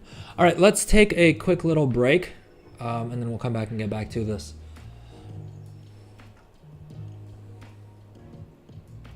Yeah, to be fair, I have spent way too much time just theory crafting in Craft Sim. So yeah, I mean, beware of that. If you enjoy the theory crafting side of things, when it comes to gold making, Craft Sim can be a bit of a nightmare, because even when I'm maxed out on all my knowledge points and whatever, I'm sitting there going, well, if I had another 10 points, I'd be able to craft this with like 500 gold more profit. But for me, it helps me make intermediate goals, right? Which helps me stay focused. So it's both a distraction, but it also helps me stay focused sometimes, because then I'm like, well, all I need is another 10. All I need is I need to figure out a way to get 6 more knowledge points, right? Let's say on this one, I'll be like, well, if I had this at 20, right, I can then make a significant more amount of profit. And so I need to figure out, how I can scrape together those 4 points, which is how I figured out, which is what got me to actually start server hopping to buy recipes, simply because of the fact that I wanted to pick up recipes that I could use for the first craft bonus to get myself, more knowledge points, or to get myself more artisan acuity so I can craft more tools and things like that. So it kind of helps and it hurts. It definitely cuts both ways. It definitely can be a time sink, but at the same point, I think it also sometimes helps me define my goals a little bit better, where instead of just I'm trying to, because if I keep it vague and I'm like, oh, I just want to get as many knowledge points as I can and then I'll figure out what to do with them, I tend to not end up being as motivated to do that. Whereas once I know that, like, okay, all I need to do is get 15 more knowledge points and then for sure I can, craft this extremely profitably, it's a lot easier to then double down and really figure out, and get myself to actually do the things. Yeah, so we sold another 120,000 gold worth of enchants so far on stream, and I haven't even canceled or reposted or anything. All right, is this an in? I think we're going to log off camp here for a second just to save the buff. Let's take a little break. And then we'll come back and get back to actually questing. Sorry, Bash, I didn't answer your question. Wowhead is a good idea for concentration and profession gear and stuff like that. Yeah, I think Wowhead's a good resource. Yeah, I mean, I'm constantly on Wowhead. This is probably the longest stream we've gone that I haven't opened up Wowhead for something or the other. We've gone 3 hours and 40 minutes into the stream without me opening up Wowhead for anything. So we're doing good today. But if you have any questions about concentration or profession tools or anything like that, I'm more than happy to help you. once we're back from break, though. All right, see you guys in a couple of minutes.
All right, and we are back.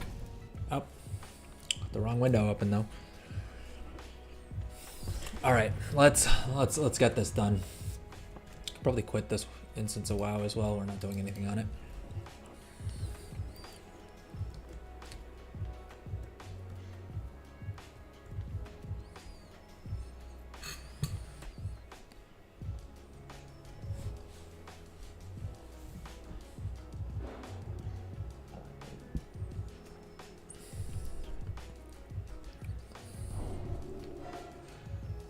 Welcome back, everyone. Welcome back. I see we have a couple more people joining us on Twitch. Welcome to the stream.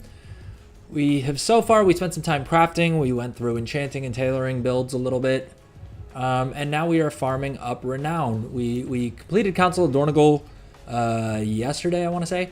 And now we're working on Assembly of the Deeps. And the reason we're doing this is because of the fact that at 12 renown, you unlock knowledge point books that'll give you 10 knowledge points to your entire account, and it's basically completely free because the item costs 50 artisan security, but of course once we use the item it gives us back another 50 artisan security. So if you really want to make the most gold, you're gonna need to unlock those books. The sooner the better, right? The sooner you have them, the more ahead of the pack you may be.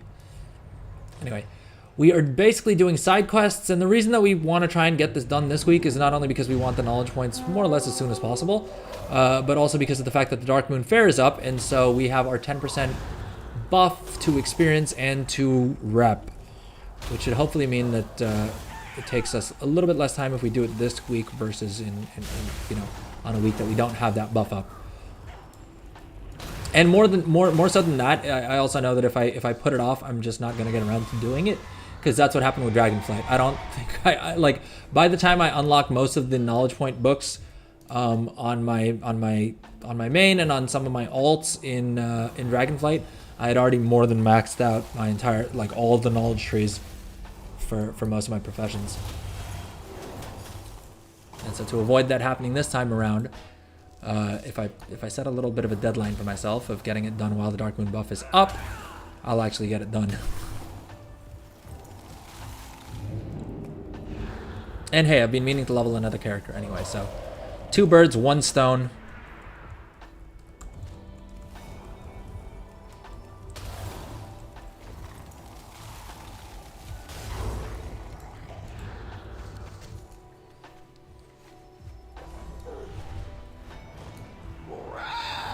Trinkets, yes. Pretty trinkets.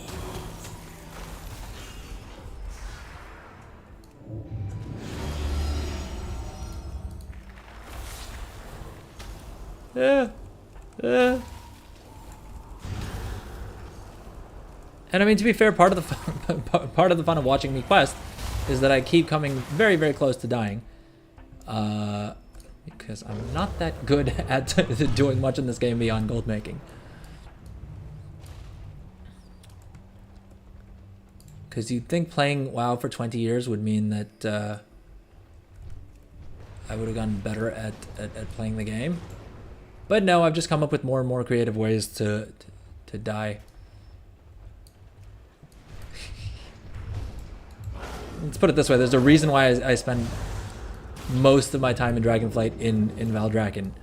Alright, and I only died a couple of times in Valdrakken.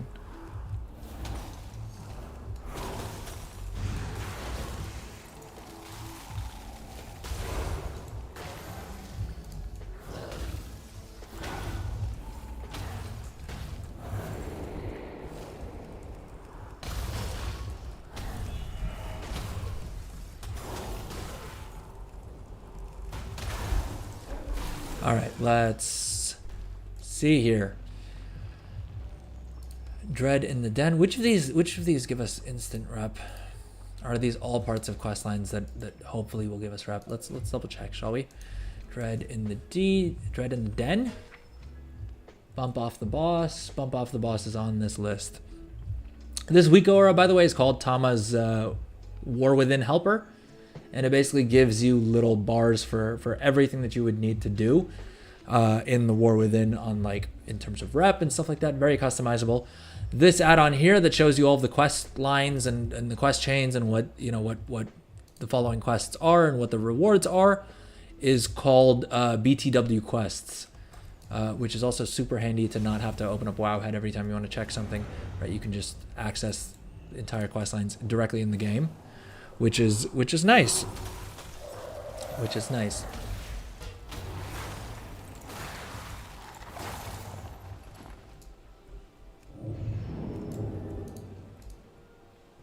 All right, I think I don't know if I need to take out any more of those mobs. I know that I need to loot more of the items.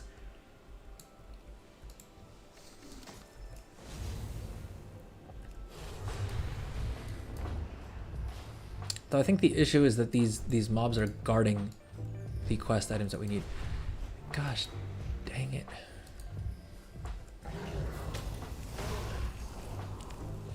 All right. So Bash, you were asking about concentration, concentration and profession tools, right? Any specific questions that I can shed some light on? Like, are you familiar with the with how concentration works?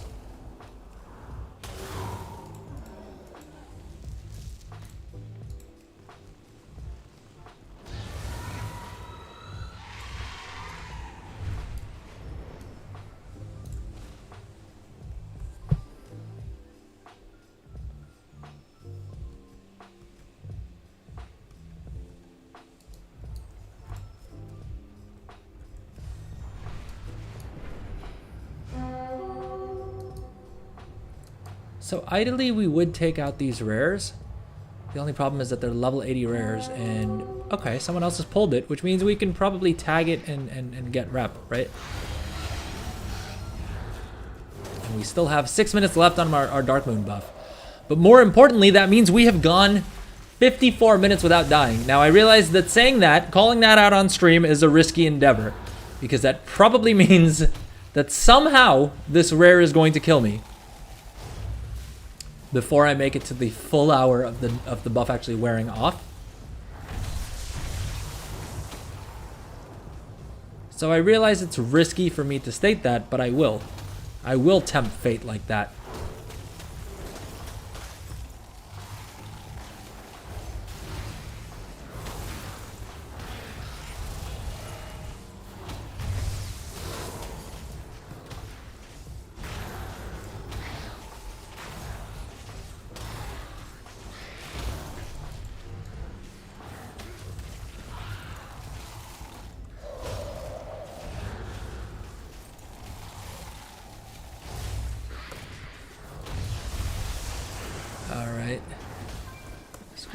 This guy doesn't really usually take this long to die. Boom, 165 Assembly of the Deeps rep. Let's do it. Alright, if we can get a Hunger of the Deep kill in as well. Then we're most of the way to getting through all three of the rares in this zone that give weekly rep. Now I think I've done Hunger of the Deep this week on one of my other characters already. But I guess not, because it's showing that we will get rep from it. So hopefully having all these other players here helping me, or not helping me, rather damaging this rare should mean that we're able to take it down. But it is a level 80 elite rare, so it may take a little bit.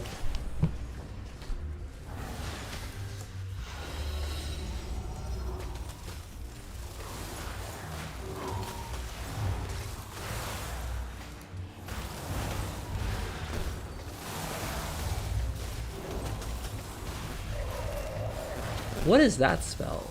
There's a spell that's showing up in my... Oh, I love that I forgot to hit mirror image. Shifting Power. I don't even have that on my spell bar. I'm guessing that does something important.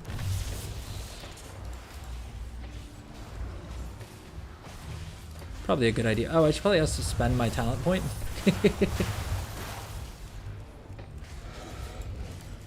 Jeez, how much health does this guy have? He's still at 145 million health. Well, I guess there's a lot of us attacking him, which is probably why it's taking so long. Is chat working? Because the last message I see is just Golden saying hype. I suppose if chat, has no one said anything in chat? If you are watching live and you have access to chat, please just drop a message, literally just so that I can know that chat is actually working and it's not.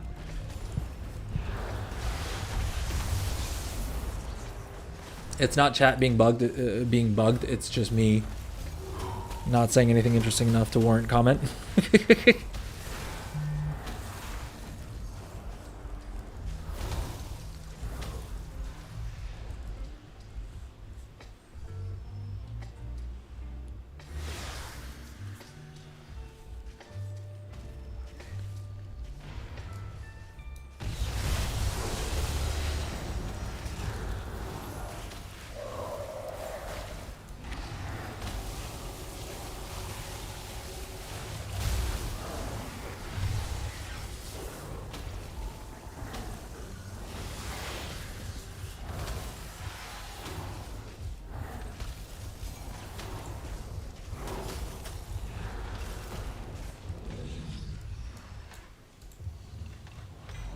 Boom, more something of the deep rep. There we go. There we go. We're making progress, folks. We're making progress.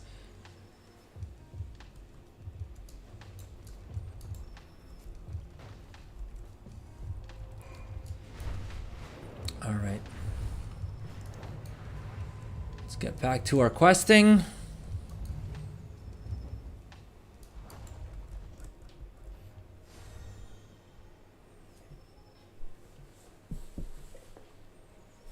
I guess we have 38 seconds left on our buff.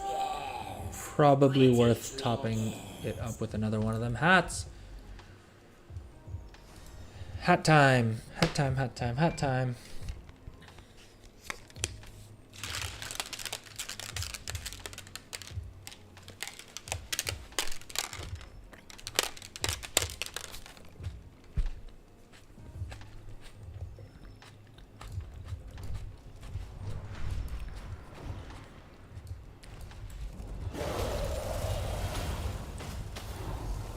Or actually, you know what? Let's wait until we have a quest to turn in that's going to reward rep. Or we're about to kill a rare.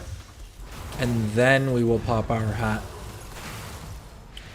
Just in the off chance that me jinxing the lack of deaths in the past little bit does come into fruition. If I've memed it into reality.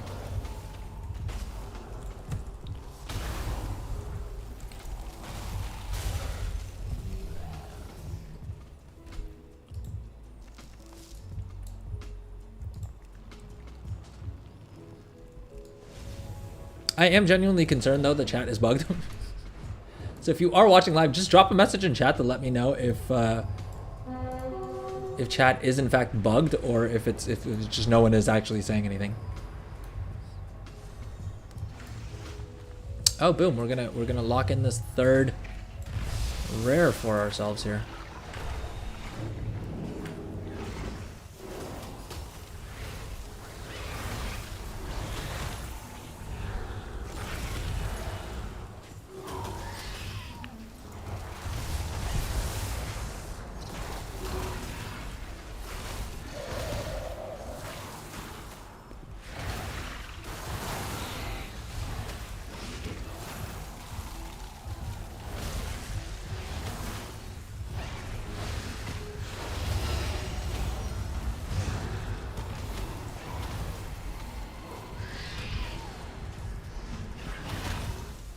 Because the last message I see in chat is Golden saying hype, hype, hype. Right? And then nothing has been said since. Of course we died. What health is the rare at? Do we... Oh, we can probably corpse run in that time, right? Yeah, we're 46 yards away. Alright, so that was worth doing. And I'm glad we didn't pop our hat before that.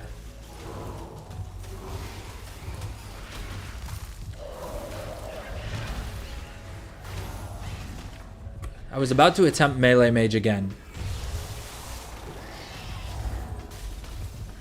I was about to attempt melee mage again, but luckily we didn't.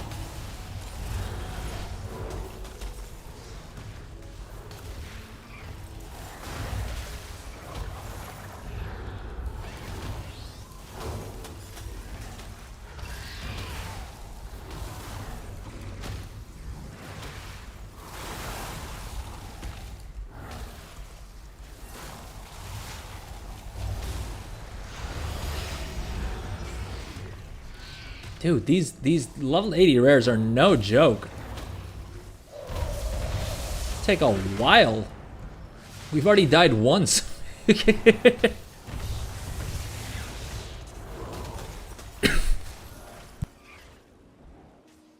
Excuse me.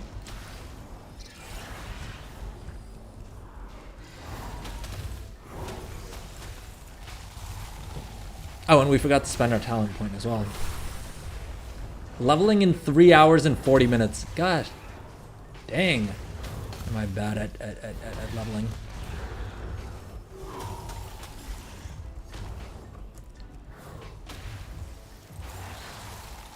So I think if it works the way I understand, I think I should be okay as long as I pop the hat, right, and then loot. Yeah, there we go. We got 165 rep. Well, I wonder if this is also another situation like Remix, where what you may want to do is farm up these rares and have all of the rep tokens go to your mailbox, and then just open your mailbox once you have the Dark Moon buff up. I wonder if people have already done that. I wonder if maybe that's how some of these Race the World First people have the crazy high reputations they have. Because theoretically that should work, right?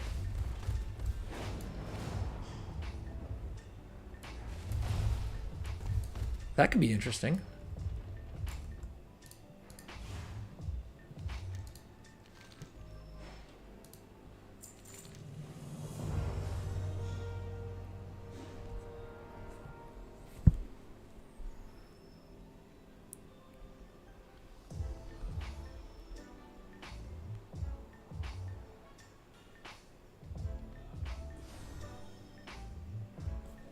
Okay, looks like chat is working. I guess no one's saying anything.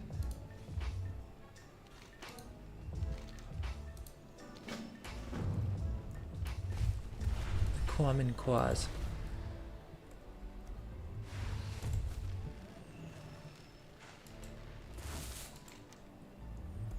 Readying the recitation. Mislaid tools. Questing time, questing time, questing time.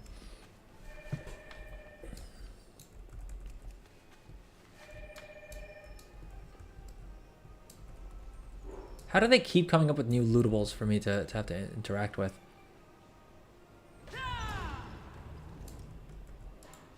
Give me 1 second, I'm gonna close my door real quick.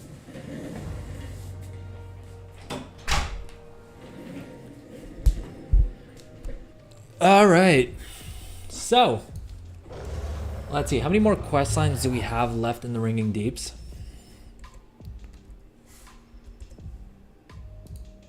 Ugh. Ugh. That's not fun. That's not fun. We have so many quests left to do. What do y'all think? Do you think we're gonna need to do the entire Sojourner agreement achievement in order to hit 12 renown?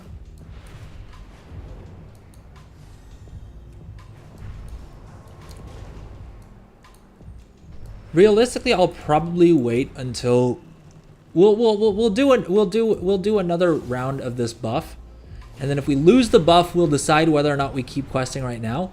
Or we may take a break and go do some more auction house stuff and then come back and get back to the questing.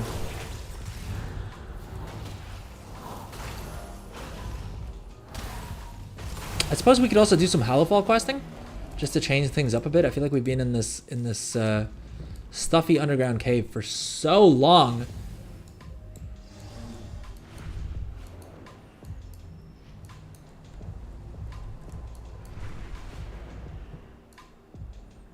I guess chat is working and we have a bunch of lurkers. Well, hello lurkers. What's up?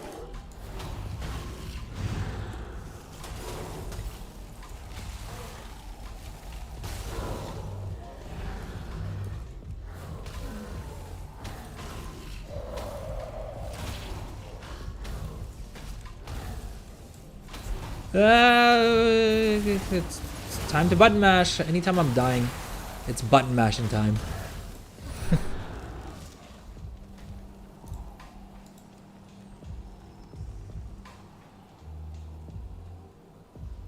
Cold snap is fine and dandy. Counter spell. Suppose I should have my silence on this bar, but I think I technically probably need this more than mass invisibility, right? Because it does. Forgot arcane intellect again. I keep remembering the Dark Moon buff, but I never freaking remember arcane intellect. I've only been playing a mage on and off since vanilla. And arcane intellect is not, it's not like it's literally one of the first few spells that you learn as a mage.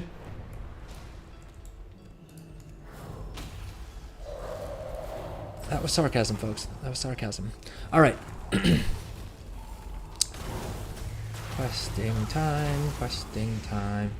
I feel like if I'm not, when I was doing the campaign, I had a good amount of focus to me, but that was also because I decided to try out a gamer fuel, and good lord are those things strong. I have a pretty decent caffeine tolerance, and even despite that, that thing had me freaking wired. We streamed for 12 hours on launch day, purely fueled by that gamer fuel.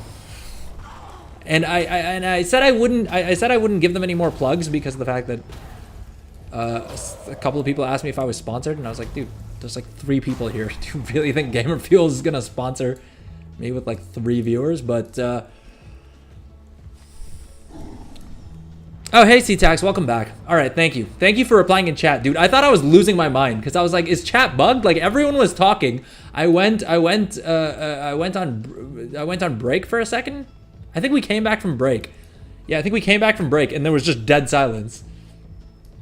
And I was trying to figure out if chat was bugged or if I just become really boring, which I thought was equally possible.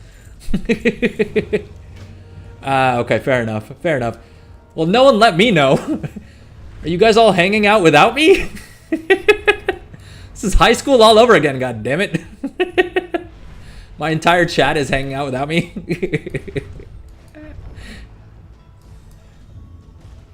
But yes, I was very confused, and then I was concerned that maybe chat was bugged.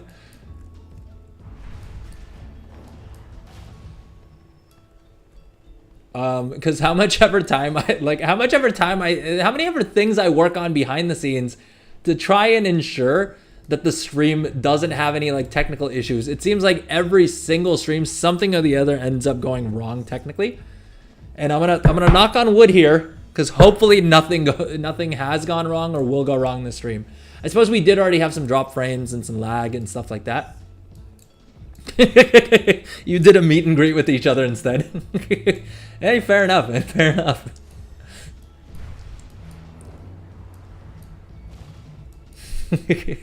Y'all wanted to hang out without my annoying ass voice.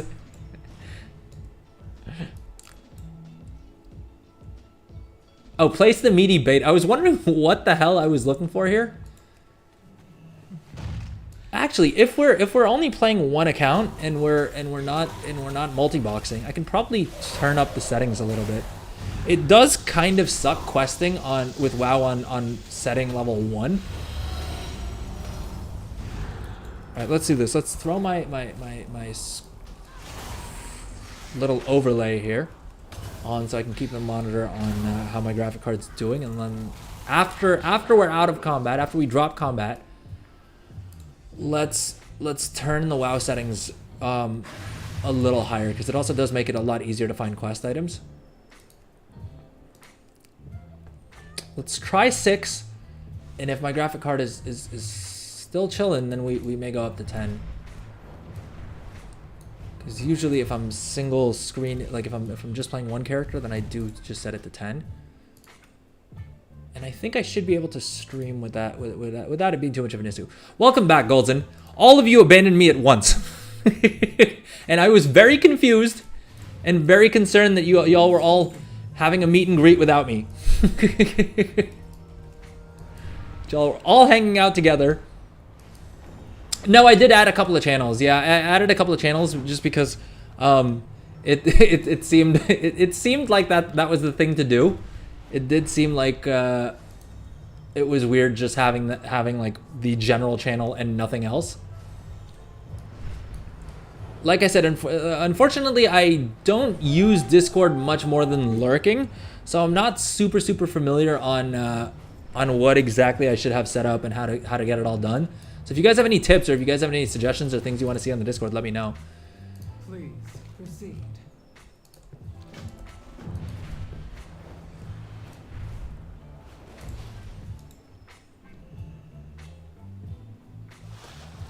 Honor Earthens? We're honoring Earthens now, I suppose.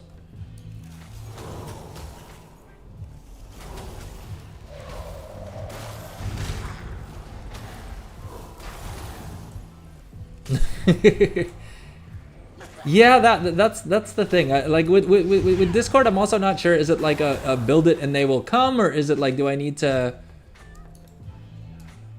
promote it more or something? I suppose at some point, like if and when I do start putting out a spreadsheet, like when I do put out my spreadsheet, I've been working on it in the background, not dedicating as much time to it as I probably should be. But if and when I do put out my spreadsheet, I'll probably link it there, and then maybe more people will have a reason to go on there. You fell asleep. Fair enough, Golden. What time is it in Australia right now?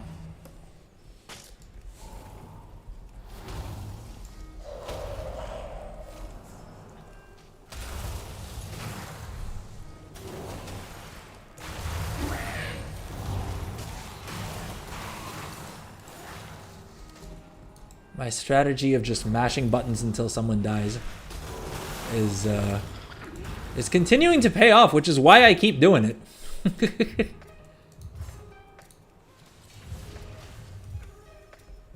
Because it may look dumb, but it works.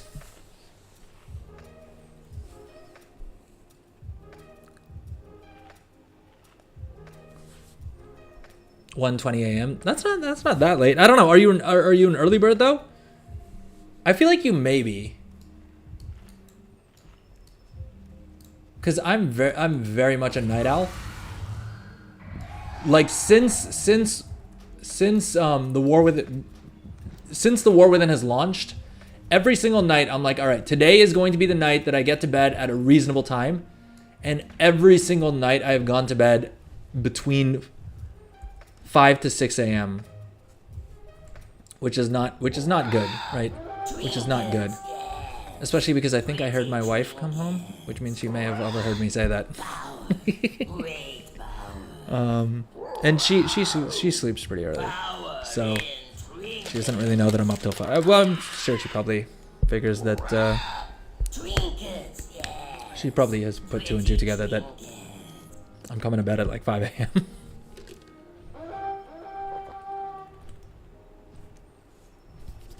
All right, instead of a gamer fuel today, we're doing a protein shake.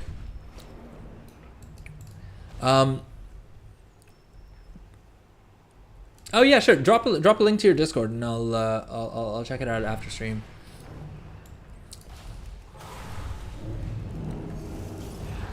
So like what if you don't mind me asking, like what time do you usually start playing WoW, and what time do you like wrap up for the day? Because I think are you still doing the 16 hours a day thing? Like playing WoW for 16 hours?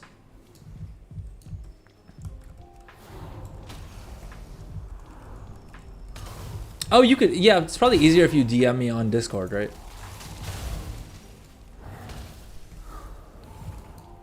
(14 to 16 hours a day, jeez.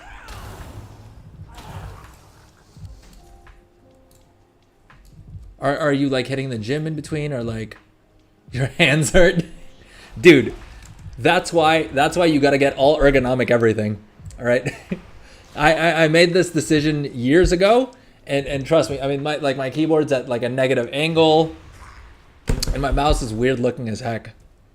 A lot of people give me crap for how weird shaped my mouse is, but trust me, the difference it made to my like wrist pain, or it literally just got rid of my wrist pain, because I used to have, I started getting pretty bad wrist pain because I would spend all day at work, right, on my computer, and then I'd come home and game in my free time, where I was again just using the computer more.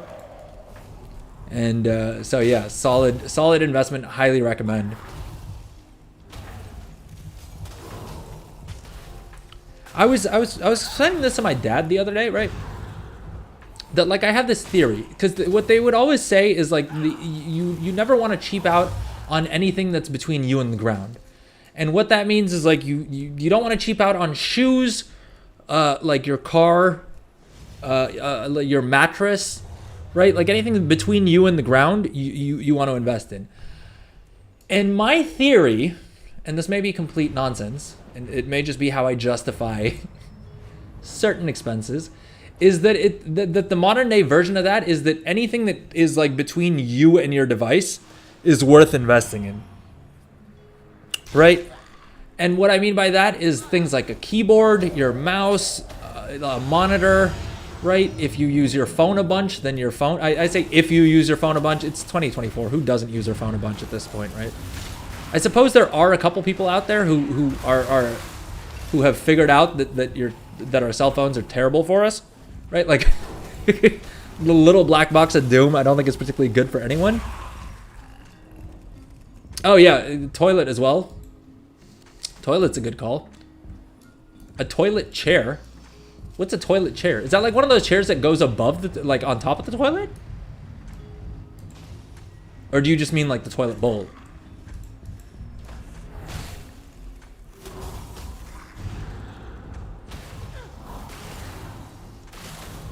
But yeah, I mean a good toilet is definitely a worthy investment. Let's be real here. We don't need to get into too many details, but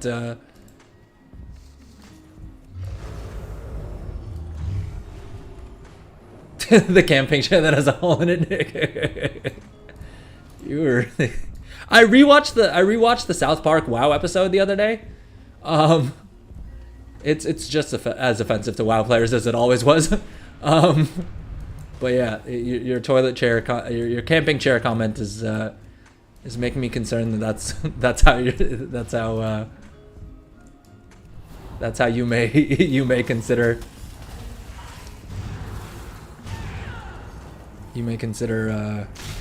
getting your 16 hours in.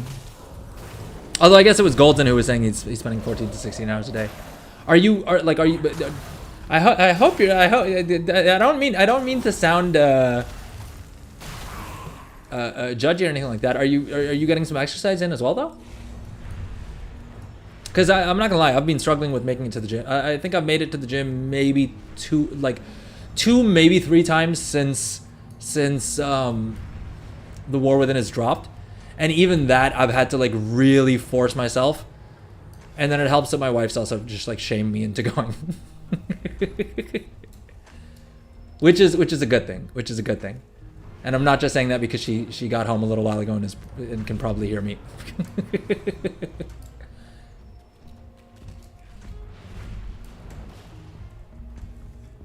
Oh, fair enough. Do you have like a treadmill? Yeah, fair enough. I mean, steak and eggs will do a lot as well, but I would get some steps in. I mean, like as you can see at the bottom of the screen, if anyone subs, we'll do 6 minutes of standing. But I also have a treadmill that I just like slide, like not a treadmill, but like a little walking pad that I'll slide under my desk, and so like early launch, like, and even now, the days that I don't make it to the gym, I try and at least get a little bit of a walk in.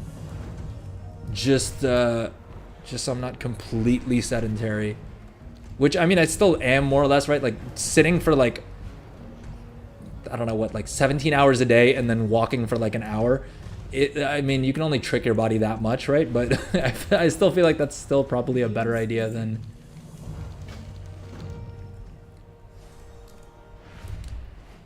Yeah, a 30-minute walk every day is definitely a good call. At least 30 minutes, I would say. I mean, I say that, I haven't been doing it as much as I should be doing. But hey, as I always say, do as I say and not as I do, because I'm not great at taking my own advice. Yes. Pretty trinkets. Oh, happy to help, man.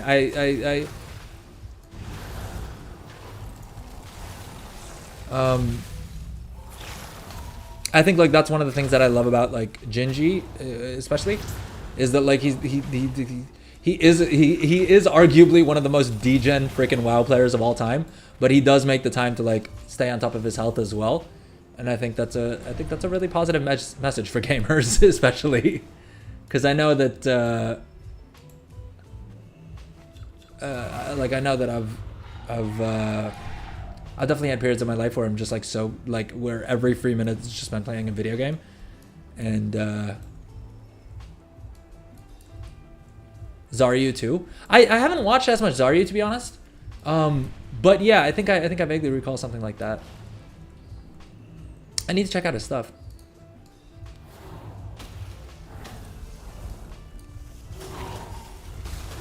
They both play mages, don't they? Both Gingy and Zaryu play mages, right? And here I am, streaming on Twitch, playing a mage, and talking about fitness.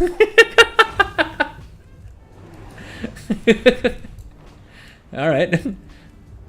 It's a weird coincidence. I wonder if it's something to do with being a mage, with like playing a mage.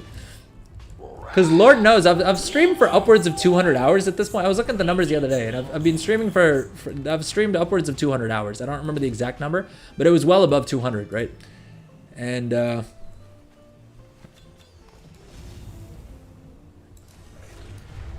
I don't think I've ever talked this much about like the importance of exercise.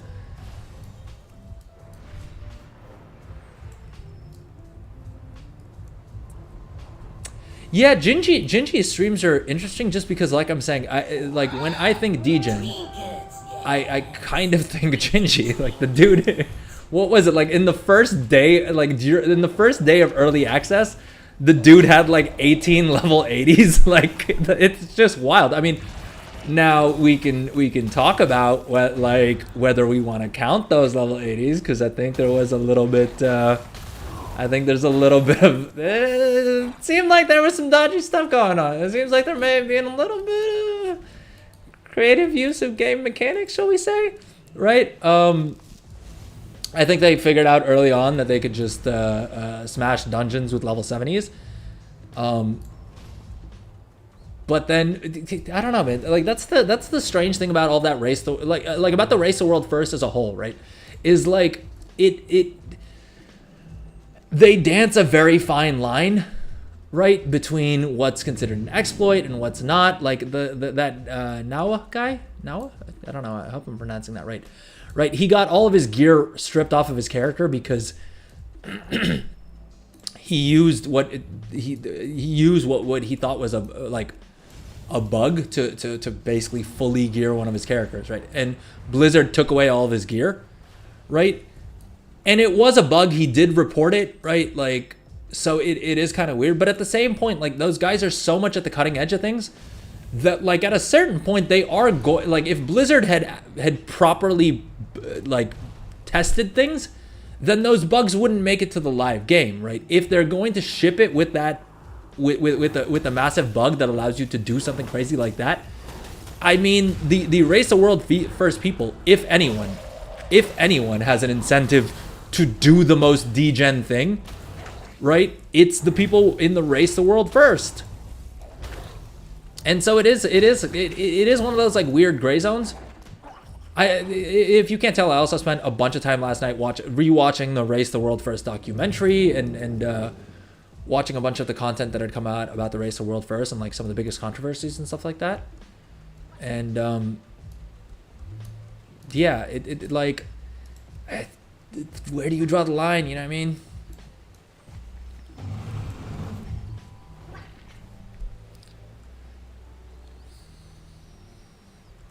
Yeah, it's happened more or less every expansion. I mean, launch patches, right? The thing I'm happy to see though is it looks like Blizzard has finally gotten. Fuck it, I'll say it. I'll curse as well. God damn it! I've been streaming for 4.5 hours. All bets are off. It's a Friday night. No, but the thing is that Blizzard has finally gotten the balls to actually take action against people who are abusing bugs. Because in Dragonflight, the Artisans Consortium shuffle was broken. However you want to slice it, I mean, the Artisans Acuity shuffle that happens that exists in the War Within, that isn't something that's completely unintentional, right? I think Blizzard knew what they were doing with it. I think they're semi-okay just because of the fact that the cost is so high, right? And the benefits are not that significant. You do actually get a decent amount of Artisan Security. I haven't done the shuffle on a single character, and I'm doing okay gold-wise. The reason I haven't made more gold isn't because I don't have enough Artisan Security. It's because I've spent time farming Renown on a mage that I don't know how to play instead of actually crafting items, right? Like, instead of actually crafting things and selling them and focusing on professions, I've just been having fun with the expansion instead, right? So the benefit that you would get from spending 5 million gold and which is what the Artisan Shuffle supposedly costs Mantheus at least, and I know that K-Chak has said it's super expensive, and a guy K-Chak, for those of you who don't know, is literally a WoW billionaire, right? The guy made 1,000 million gold, all right, which is also kind of interesting because I was seeing yesterday that Vault of the Incarnates, I think it was Vault of the Incarnates, cost limit or liquid, I guess they're called now. Dude, Streamlabs is bugging out. What the hell is going on?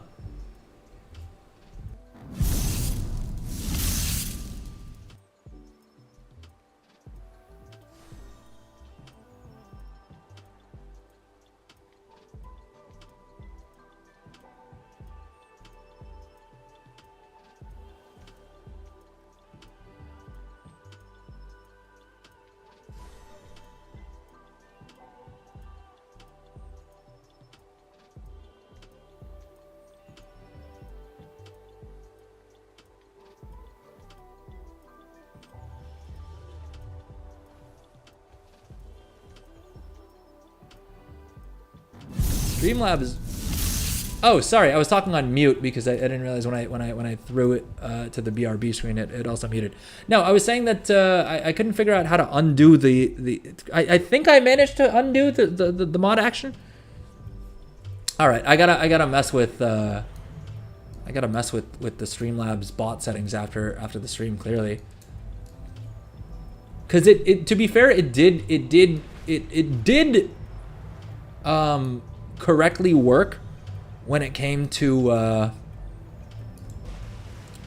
someone who popped in trying to like sell fake views or whatever. So it worked for that, which was kind of nice. But it's banned at this point. It's timeouted 2 genuine chatters, which is not good. 2 of my loyal viewers. And C-Tax is our first subscriber, so that's royalty. Was in Dragonflight that you could buy all PvP gear at the start of the expansion with gold? Dude, what? That sounds dumb enough to have been the case. Oh, that you could buy all of the gear with gold. That is hilarious. That is hilarious. I completely believe that happened. Like if I had to put a bet right now on whether or not that happened, that almost certainly happened. It's wild. It's wild that a company, I mean, a small indie company like Blizzard, has as many bugs in their games when they ship them. But I suppose there's also a lot of different things going on. There's I mean, the funny thing is that like these are just the game breaking like system bugs that we're talking about, right? I'm sure there's a million other like funnier or like weirder bugs that happen with like just the language translation stuff, right? Because I'm sure there's some mistranslations and other funny things like that happen that we just probably don't hear about as much. But yeah, I mean, so in Dragonflight, the bugs in Dragonflight, the exploits that they had were things that were really game breaking, right? Where the dirt farming, where you could get all of the where you could get all of your knowledge points for whatever profession you picked, right? By farming up those dragon shards within, I think it was like from Dragonflight launch to the time that one of these guys decided to do it for engineering, right? Where he literally spent, I think, like 10 days, 16 hours a day grinding dirt to get all of his dragon shards of knowledge. It was like 10 days, right? And then he just had a massive advantage over everyone else the rest of the expansion, right? The thing is that, as well as the Artisan Consortium, you could basically swap the professions and farm up your all of your knowledge point books, right? You could buy all of your knowledge point books. You would get more artisans metal. Like you got all these huge advantages in the market that would allow you to like have a massive advantage the entire expansion. It wasn't something that anyone would catch up to in any reasonable period of time. And despite that, all Blizzard did was fix it so that no one else could do it, and then did nothing to the people who had clearly exploited it, right? The same thing happened when, was it patch 10.2? The Zaralak Caverns, where you could you could repeatedly turn in the quest for the barter bricks, right? Which I agree with some of the people. Like, I understand some of the people who said, look, I thought it was just supposed to be a repeatable quest. I didn't realize it was a bug, right? But there were people who farmed up like hundreds of those, right? And not only did they farm up hundreds of them, Blizzard forgot to make those recipes bind on pickup.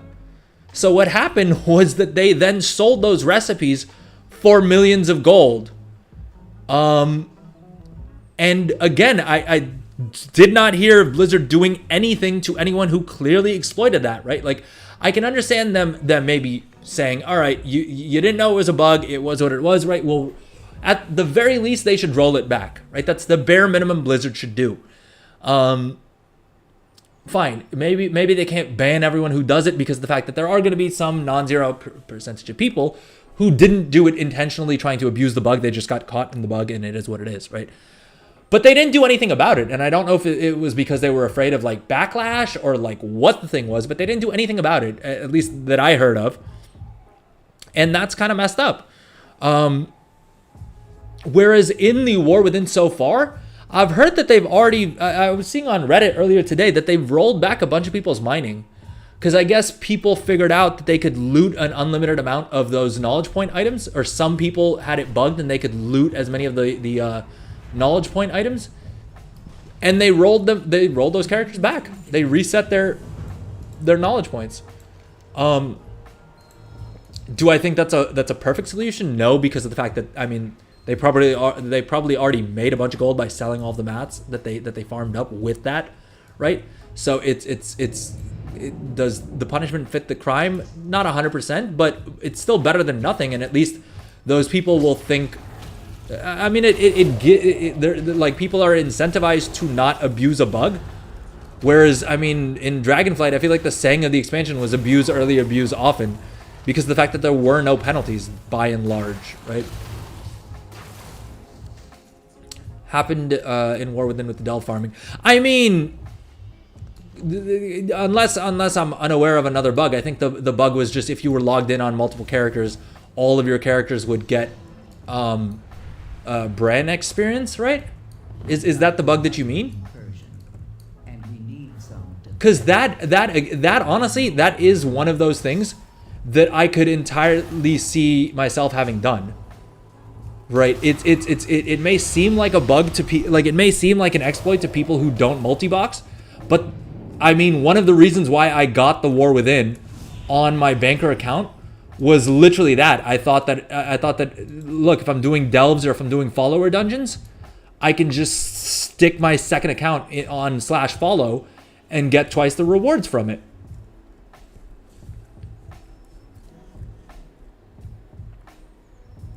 Oh no, yeah. So it's the brand thing, right? Basically, what happened was that I think Blizzard didn't intend you to be able to use to get brand experience from the same delve on both of your accounts, which is is a little strange, right?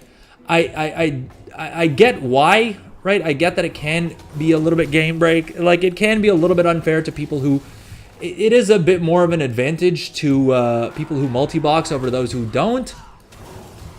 It's still kind of weird, right? Because if I'm paying for 2 World of Warcraft subscriptions, why, like, I should be able to get twice the rewards, reasonably speaking, right? There's no reason why I should only get experience on one of those characters. But what happened with that, my understanding was that there wasn't supposed to be, like, unless I missed something, I don't think Blizzard mentioned anywhere that there was going to be a cap on Brand's experience until season 1. I may be entirely mistaken there. I may have just missed seeing that. My understanding is that they just didn't put a cap on Brain, and then they realized that during early access, people were getting insane stats on their Brain because of the fact that they were multi-boxing, which, again, that's something. I'm also speaking. I mean, maybe I'm a bit more defensive about this than I would otherwise be about a lot of things because of the fact that I do multi-box. But that is entirely something that I would like. I didn't do a lot of delves. But if I had been doing a lot more delves, I probably would have fallen victim to that bug and would have thought that that's it working how it's supposed to. Right?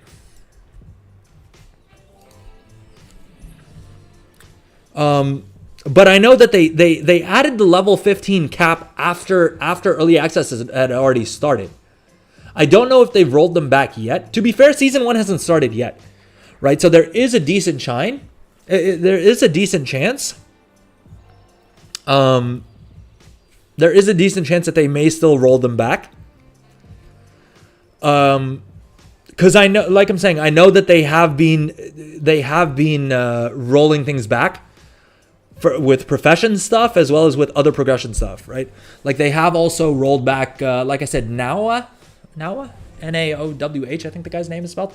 Who plays with Echo, or is playing, who's stepping in this race to world first with Echo.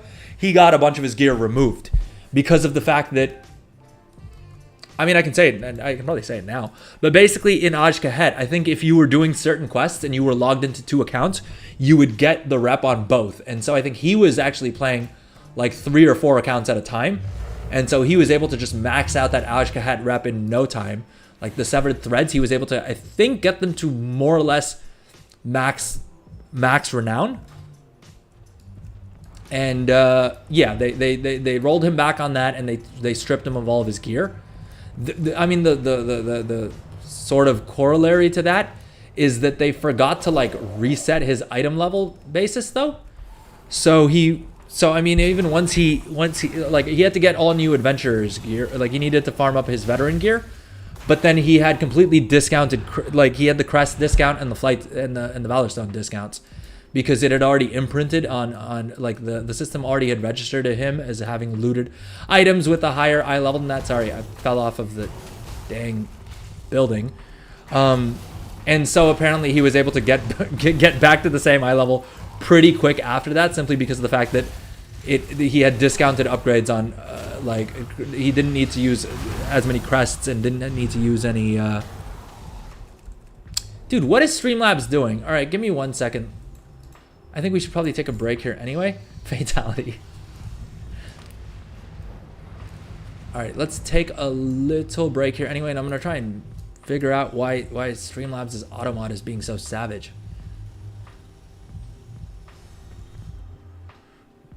All right, see you guys in a couple of minutes.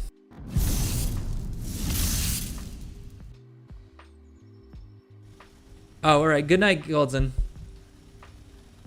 Thanks for stopping by, man, and thanks for being so active in chat.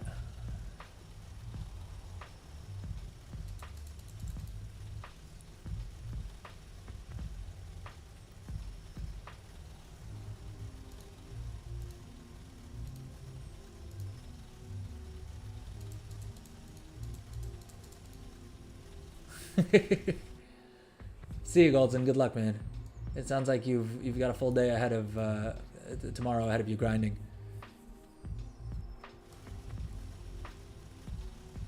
All right, break, and then we'll come back and continue.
All right, we're back and we are now unmuted as well. So we let some of the Dark Moon. Look, we were late coming back from break, and as a result, I lost some of my. And as a result, I lost some of my Dark Moon buff. All right, I think the punishment fits the crime. But if you disagree, let me know in chat.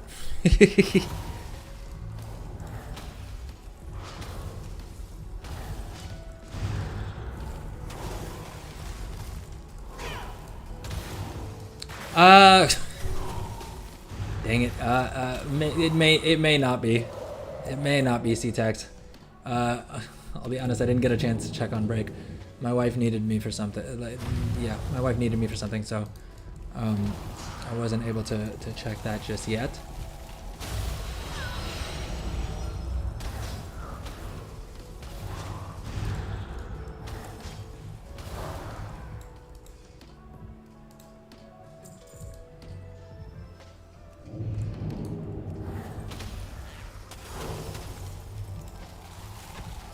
I also need to figure out another screen I can throw to other than the be right back screen, or I need to just have it actually pick the what do you call it, the oh, god damn it, no where which is our oh shit button? So one of these, I don't know, one of them kept me alive. Maybe not standing in things would be a good call. What do you think? What would you advise, C-Tax? I can never remember, is standing in things good or bad? Am I supposed to do that, or am I not supposed to do that? Because I've been standing in things since vanilla. I mean, to be fair, I literally, like, one of my like, can't live without add-ons is called GTFO. And literally all it does is it makes a noise when you're standing in something that you shouldn't be standing in. And I still die to things that I'm not supposed to be standing in all the time. Because I am stubborn, if anything.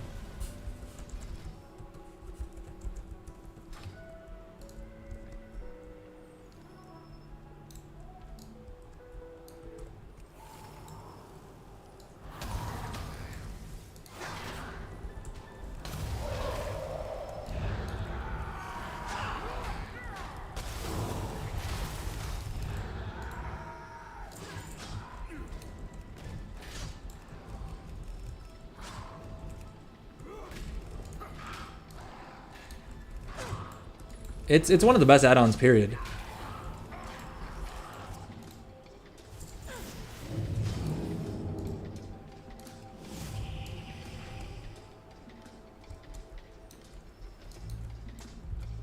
I mean, to be fair, I didn't become a World of Warcraft goblin because I was good at PvE, or PvP for that matter. I became a World of Warcraft millionaire because I wanted to be able to pay people who were better at playing the game than I was to run me through mythic raids so that I could just loot the mount at the end.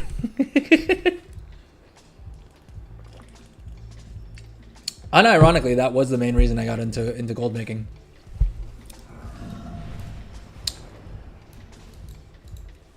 But then I also didn't end up buying any of the mythic mounts in Dragonflight just because more than the gold, I couldn't be bothered to spend the time that it would take to get run through any of those raids, which sounds dumb. Because it is. But hey, at this point, I might as well just wait like another decade until we have Dragonflight Remix, and we'll be done. Oh god damn it! I wasn't even doing a quest. I was doing a freaking bonus objective. God damn it! Dude, if they bring back the, I really hope that they bring back the Longboy. All right, seeing everyone standing at their crafting station, popping their Longboy out, which sounds kind of weird when you phrase it like that, right? But people are at the station, they whip out their Longboy, right in front of me, right in front of the children, right. They whip out their Longboy, and then they buy whatever they need off the auction house, and they do it all from right at the crafting table. And then I I have to schlep my ass all the way over to the auction house like a poor to buy to buy like 300,000 gold worth of mats. Whereas that dude, I'm fairly certain he bought like a 5 gold vial, right? I'm buying 300,000 gold worth of freaking enchanting materials. The auction house should deliver. All right. Like I was saying earlier on stream, I don't have to get up for snacks in real life. Why on earth do I need to schlep my butt all the way over to the auction house? Where is the fantasy, Blizzard? Where is the fantasy? I'm supposed to be the super rich, the super rich character in the game, and I'm still dealing with poor people problems.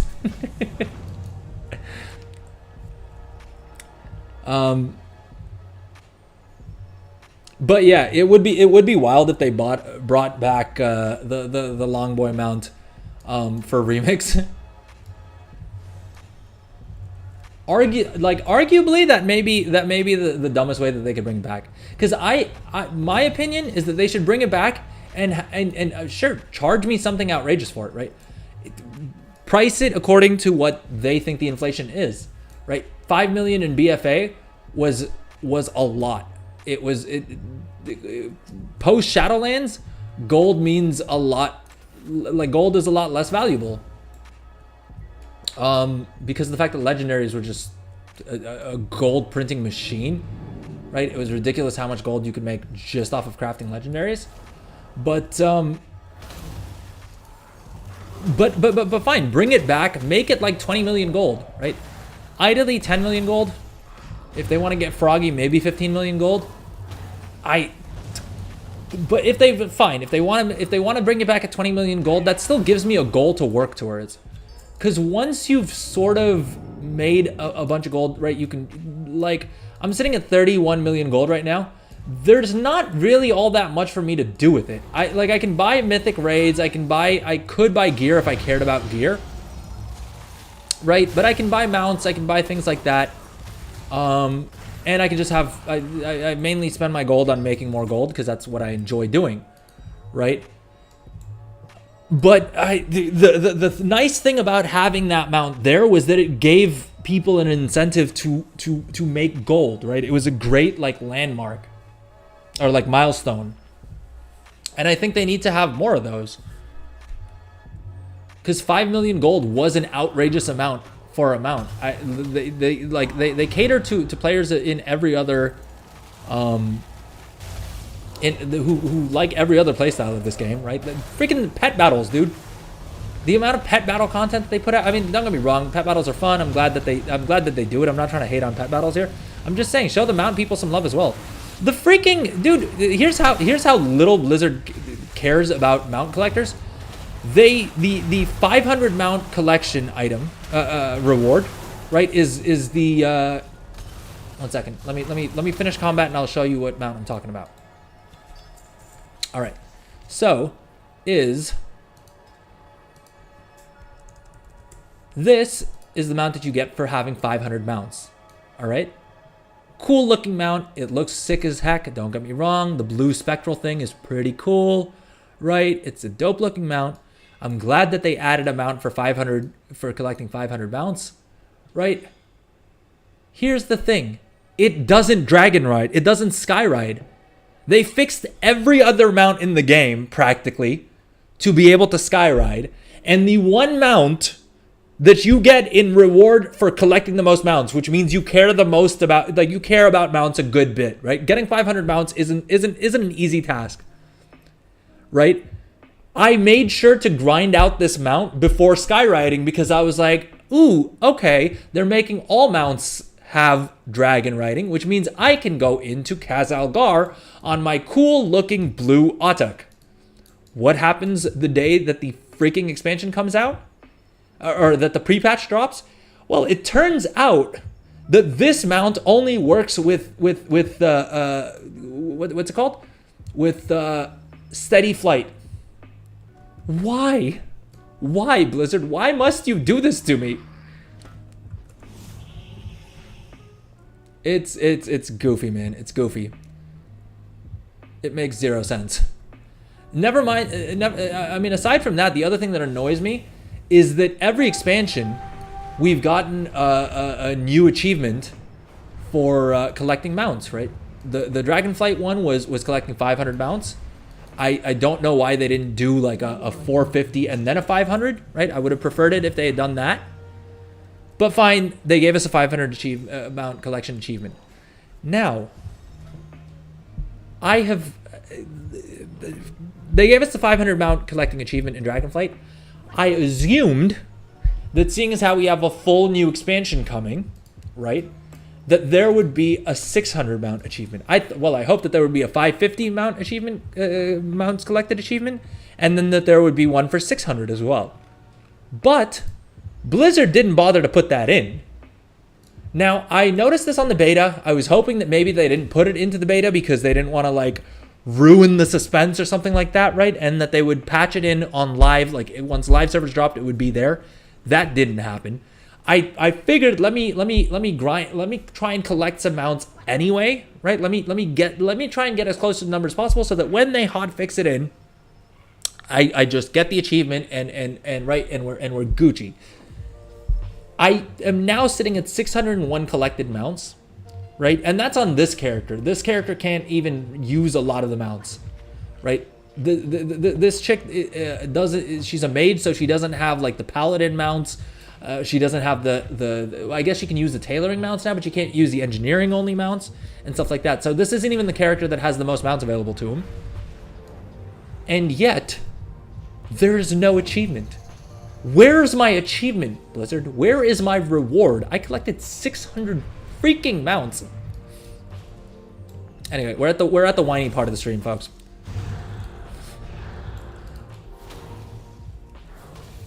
We're at the whining part of the stream. To be fair, we usually have Seek joining us as well, and usually he's the one who's ranting about how much he hates Blizzard. I think the fact that he's not here today is the reason that I'm getting ranty. Yeah, I don't know why, dude. I don't know why Streamlabs has it out for you today. It went after Goldzin first, but that was because it was eating into its sweet WoW profits, right? And Streamlabs, the Streamlabs bot will not settle for that. All right. We all talk about how many bots there are in. There allegedly are in WoW. Are we really surprised that Streamlabs, that the Streamlabs bot is one of them?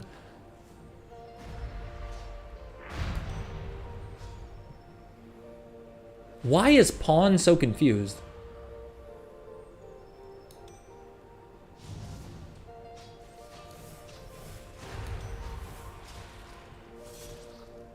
Are you trying to talk shit to to the Streamlabs bot to see if it'll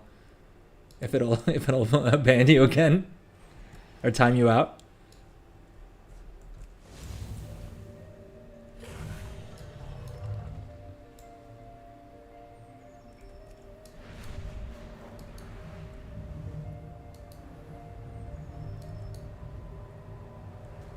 All right, I don't know why I'm wasting time doing a world quest instead of just completing the actual quest that I need to do.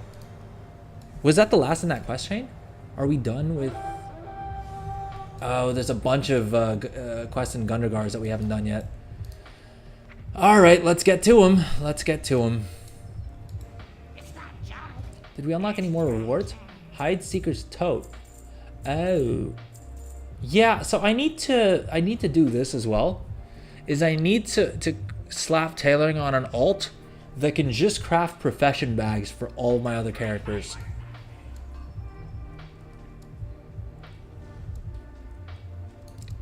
Yeah, it does pop up as like it's a 30-second timeout, I think is the thing. All right, we need to turn in wax at some point. I play on North American realms. I live in a time zone that would suit, like it would be a much better idea for me as per my local time zone to play on European realms.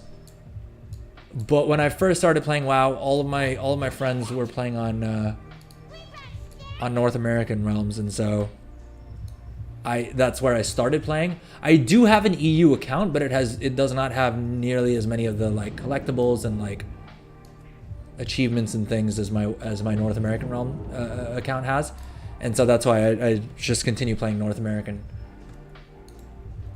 Please proceed. It also, I mean, that's also one of the reasons why I have to stay up to like, why I end up staying up to like 5 a.m. because peak server time is like 4 or 5 a.m. for me in my local time zone, and that's when everyone wants crafting orders and is buying things. Like that's when the auction house is the most hot and stuff like that, and so I end up staying up super late, which is not great, but hey, what are you gonna do? What am I gonna make? Less gold? That's not an option. That is not an option. Not one I'm okay with. What time? It's 10:15 p.m. for me. So like 10 p.m. at night.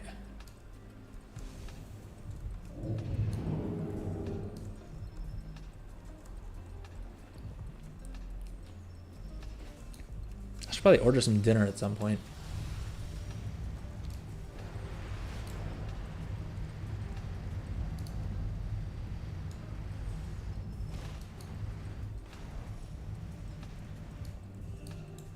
Do you play EU or NA?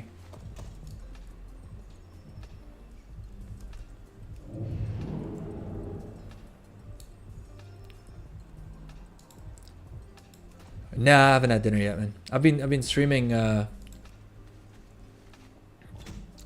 stream's been up for 5 hours at this point. Yeah, so I've just been streaming for the past 5 hours. I mean, I had some green juice. I'm still working through my protein shake, and I've been nibbling on some fruits. Oh, Canada. Okay. Good stuff. Whereabouts in Canada, if you don't mind me asking?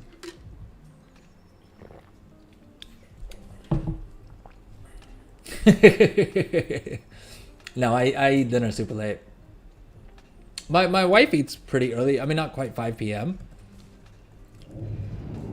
Oh, okay. French Canadian. Lovely. I haven't been to the French speaking parts of Canada yet. I spent some time in Vancouver and drove up through like Banff and stuff like that. It's gorgeous out there.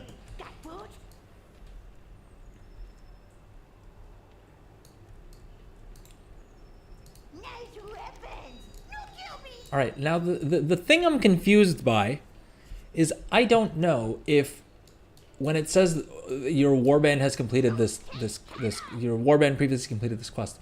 Well, did they complete the first part or did they complete all of it? Because presumably it's a quest chain, right? And I think my main did one part. Oh, good God. Dude, why is this such a long quest change? It's such a long quest chain. Yeah, so because I think what happened here is my main did like 1 or 2 parts of these, right? And then didn't finish off the quest chain. So I think that's why it's showing up as a yellow exclamation mark, despite the fact that we have warband completed quests switched off. Oh, good stuff. Vancouver's fun, man. I'm gonna hit my camera for a second, but I'm still here. Don't worry, it'll be okay.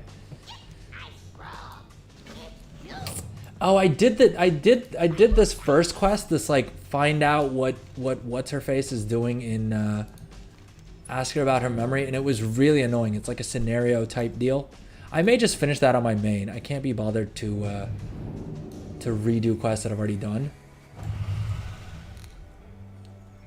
Assist Foreman Grimes. What the hell is Foreman Grimes? What does he need assisting with?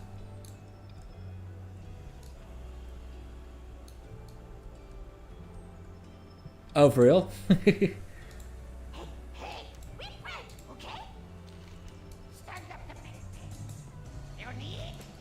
I've heard the food is amazing.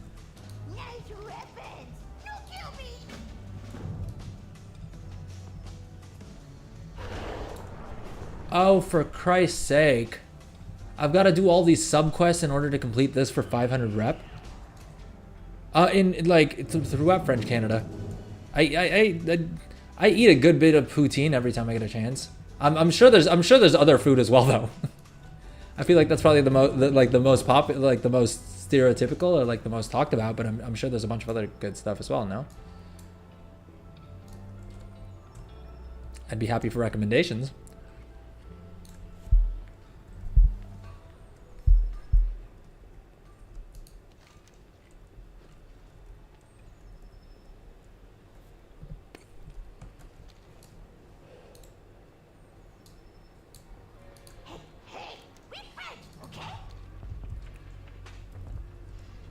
All right, is there another question that isn't here? Because this one I think I'm just gonna do on my main, since I've already done part of this quest line on my main, so I might as well just finish it there. I haven't had real poutine if I haven't gone to Quebec. I mean, that's probably that is always true, right? No food is as good outside of the place that like originally makes it, except for, let me think here. Someone didn't get Let me think the here. message. Arguably, Resources. We need you to mount a defense. well, I was gonna say Chinese food, but that's also partially just because I didn't enjoy the food that much when I was in Beijing. So I was probably just eating at the wrong place, in all honesty. Dude, is this quest literally asking me to die? Because it says stand in gas bubbles to extract samples. That sounds like how you die. Has Blizzard finally given me a quest for something that I'm good at? Has Blizzard finally made a quest for my _1 skill in this game, which is dying?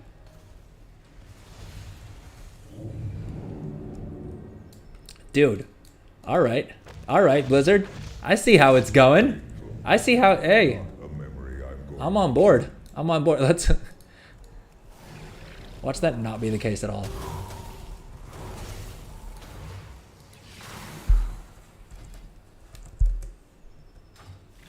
What's up, Legendarism? How's it going, man? Welcome to the stream. We've been going for 5 hours.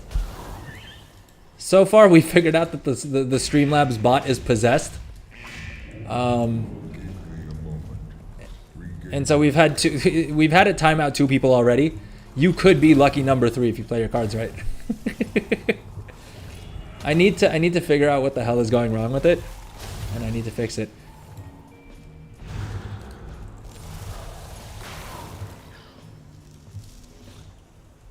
To be fair, it's not. It's just been timing people out,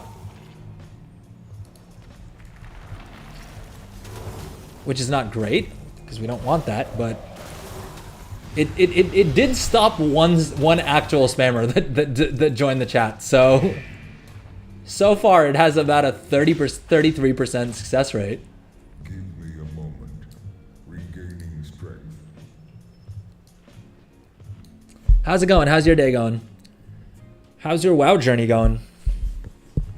Are you making gold? Are you gearing up for Season 1 launch?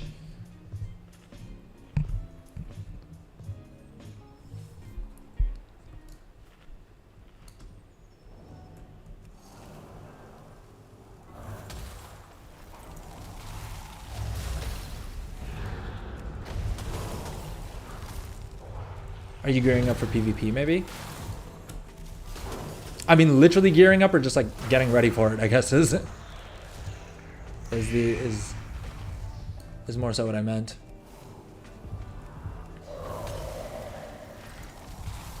Yeah, so this is one of the things I definitely do miss from vanilla, and heck, even classic, was if you were questing in vanilla and someone else was doing the same quest as you, you could invite them to a party, and 9 times out of 10 people would join like you'd party up, you'd have a little conversation, they'd be from some completely random place, right? And you'd make a new friend. In retail, nobody does that. Anytime I'm out questing, I will, like if I see someone else clearly doing the exact same quest as I am, right? I will invite them to party. Now, I'll be honest, I'm not doing it because I want more friends, it's because I want the quest completion to get done quicker. I'm not gonna lie to y'all, all right? I will lie to a lot of people. My chat is not someone. Y'all aren't people I'm gonna lie to, Expressing all right? But still, friendly, whatever you are. it was always fun meeting randos in vanilla, and classic kind of had that vibe. Because I would do the exact same thing on like in classic and even season of discovery, and it was still fun. You're still getting rep on your main. Wait, why are you using your main for rep? I'm very intentionally grinding out this rep, like because I'm what we're doing right now is we're just trying to farm up our Assembly of the Deeps rep. I hit renown 12 on Council of Dornigal yesterday, and so now I'm working through the other factions as well. Wait, but why are you guys using your mains? Like, it'll be easier to do the quests, but here's the thing. You want to do it on an alt because your main is going to get the access to the same renown anyway. But just by doing these quests on an alt, this character is now level 79 and is about to be level 80 as well. So it's a great way to level an alt doing things that you would be doing anyway. You don't play alts. All right, fair enough. Fair enough. Charmonger. All right, we need this. I think we need this rare. Oh, we do need this rare. All right, we should probably eat first so we don't die. Monk for life. Yeah, yes. I hear you, man. I hear you.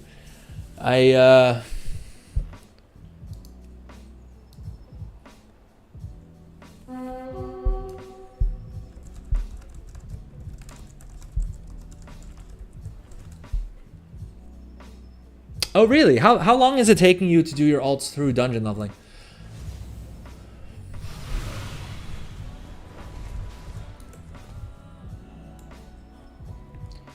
I mean, yeah, I use my main to do everything until... Oh, dude, this entire time I've had 2 unused trinkets and I haven't used either of them a single time. Alright,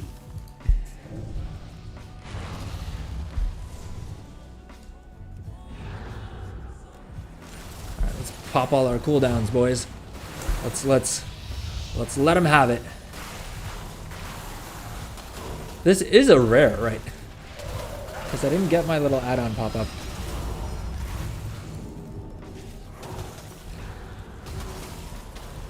Wait, so how long does it take to level alts? Not like your 5th alt, because at that point it's that you have a 25% experience buff. But like, how long does it take to level, say, your 2nd or your 3rd alt to 80 just from dungeons? Oh my god, I forgot to pop my Dark Moon hat. That is 15 whole rep that we just can never get back. Never get it back. Trinkets, yes. Pretty trinkets. Oh, it's 5 hours now? Well, yeah, I mean, that's back when level 70s could like solo an entire dungeon by pulling the entire thing. I mean, that was kind of broken. I prefer, like, don't get me wrong, I enjoyed it. I thought it was fun. But that's also because Remix has broken leveling for all of us, right? Like, now leveling just seems like it feels like it takes... Retail leveling never felt like it's... I mean, in Dragonflight, it didn't feel like it took super long. In the War Within as well, it doesn't really feel all that long, to be fair. I haven't really spent time focused on leveling. I'm mainly spending time when I'm out in the world getting rep.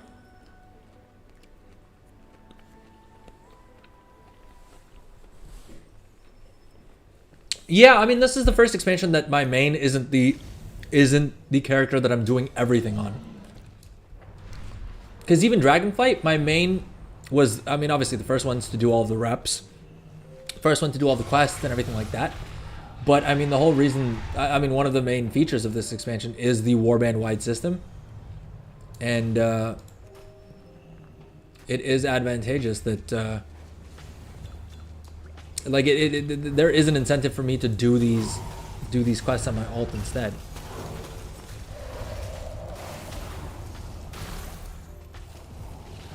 Admittedly, I'm enjoying playing a mage less than I would have probably enjoyed doing this on my monk. But that's me being a dumbass, right? Like, if that's me picking the wrong class, I should have done the smart move and just like use Remix to level 1 of each class just for the class transmogs. And then leveled everything else as a monk. which is what I did with my last 2 or 3 remix alts, is I just leveled them as monks. But I should have made all of them monks, other than 1 per class for the transmog. I don't know what my thinking was in diversifying them so much, because I have at least 2 of every class at level 70-ish. I think. I may only have 1 rogue, and like 1. No, I think I have 2 priests, or maybe 1 priest. But I definitely leveled too many characters of classes that I don't care to play. Like I've never really seriously played before. And so if I ever decide to do like world content on them, I'm going to be in for a bad time.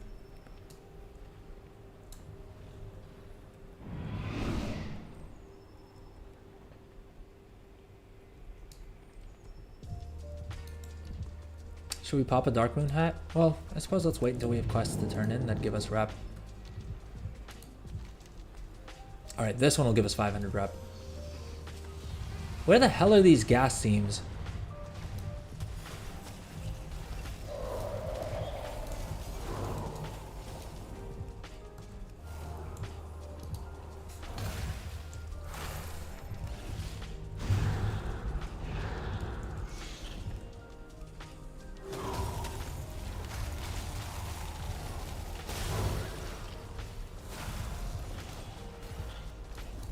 I mean, the other reason that I want to get this chick to level 80 is because she's my breastplate enchanter, and one of the breastplate recipes is bind on pickup and drops from the what's it called, the Awakening the Machine treasure, like only drops from the Awakening the Machine treasure chest.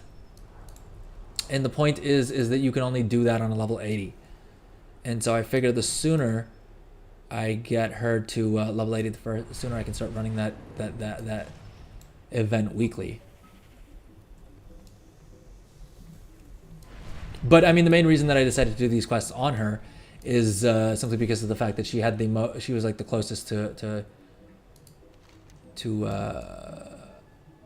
level, like she was level 73 already, and all my other alts are like level 71 or 72, and that's purely from, oh, I need to stand on these.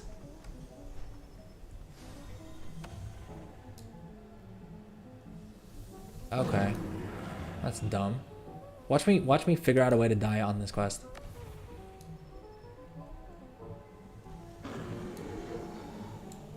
I'm a mage. I have slow fall. I don't know where I put it. There we go. There we go. My add-on comes to the rescue.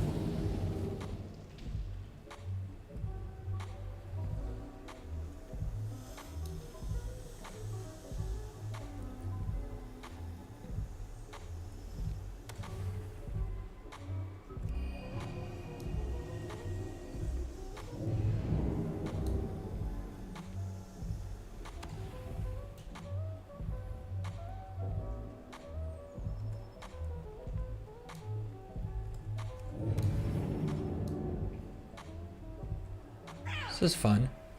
Literally just running around, jumping in gas bubbles.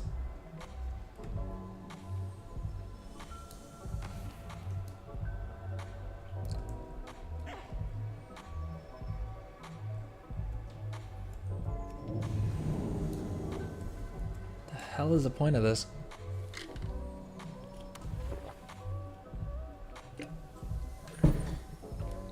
It's a sampling steam we don't want to turn in until we have our little Dark Moon hat.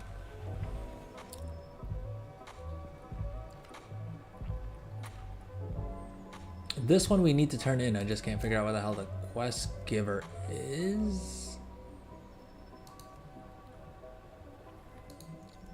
Magmagen. Alright. We've just got to be careful to not turn in the one that does reward rep.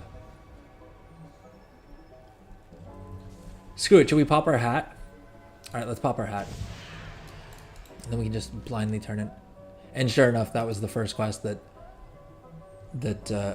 we tried to turn in. Alright, we got a new staff. And we got another 550 rep. Renown 8. Dude, how are we only at Renown 8? I still have another 4 levels of Renown to grind out on these guys. I mean, I should have known. I tried to grind out Council of Dornagal on stream on Wednesday, and we did not get anywhere near that near the end. But hey, it means that I will probably get this done by tomorrow. And I guess we did unlock the veteran head armor for my main. So there's that.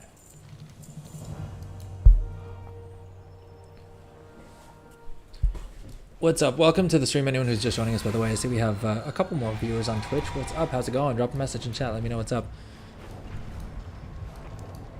300,000 motes of harmony to transform into spirits. Didn't get the message. Spirits of harmony. Wait, why does he have so many of them? Resources.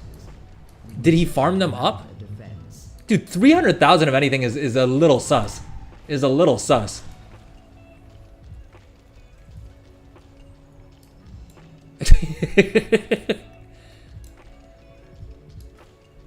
$300,000 of any item. If you, is he asking you for help with like converting him? I think the move would be you just have like 10,000 of the motes in your bag, right? And then you hotkey them to every single spell that you use in this game. Oh, all right. He's a speculator. Yeah, fair enough. There are a lot of people who make a boatload of gold just doing that. I don't have the stomach for that, and I can't. I'm also like, I don't know. I just don't. I don't particularly enjoy that as a way of making gold, but you can definitely make a whole bunch of gold by just speculating on things.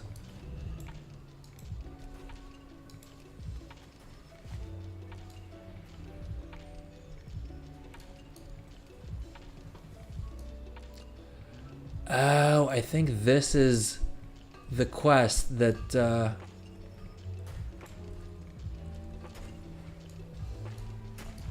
I remember seeing Lenara, who usually has the world first in leveling, talk about a quest that you could use like the monk's transcendence spell to kind of cheese. And it had something to do with like transporting a barrel of beer. So I'm guessing that this is this quest. But yeah, so what I was saying was you can definitely make a boatload of gold by like speculating by buying items, buying low and selling high, right? I just don't find it as like I don't find it as interesting, but it's definitely a solid gold making strategy. I prefer buying mats cheap and then crafting something that I know is going to be worth more.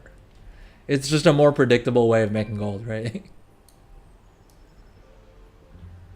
And now 1 in 10 times, you'll craft something and you won't be able to sell it for as much as you paid for the mats. But as long as you're right the majority of the time, right? As long as you're right 51% of the time, you're making a profit. So the risks are fairly minimal when it comes to crafting.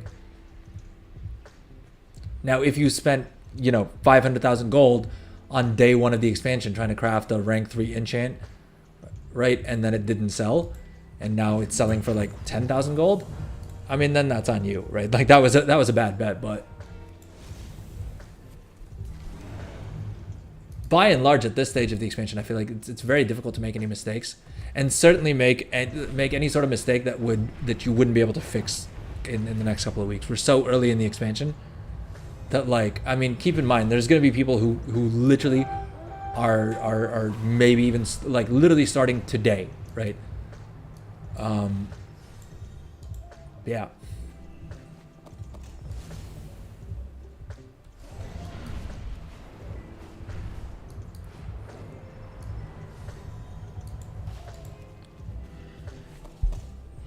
Questing, quest. Trinkets.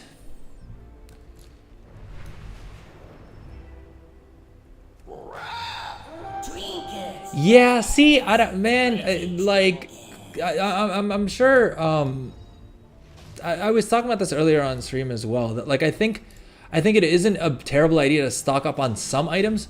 The problem is with any of those larger content creators, if like once it's gotten to them, right, it's too late. It's probably too late, because what happens is a bunch of people have already stocked up on that item and are stockpiling it anyway, right? There's a lot of dumb money that has gone into that is kind of what I mean. Like a lot of people who who may not know much about crafting or about anything else have just bought a bunch of that and will blindly sell it at you know, whatever price they bought it at plus like 10 gold each and be happy to take that profit. Which is why I'm always hesitant to like speculate on anything.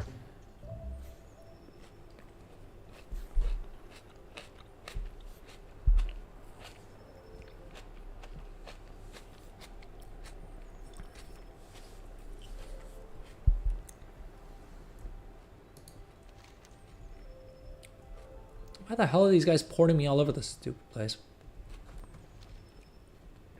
Discarded and broken. Does this even give me rep?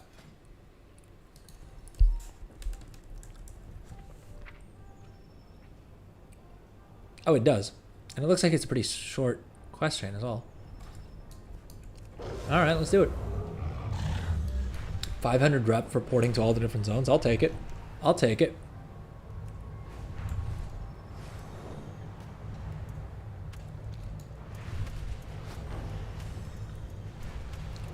But yeah, I mean, I think if I do decide to stock up on anything for season 1, it'll just be rare materials that I plan on using to craft items.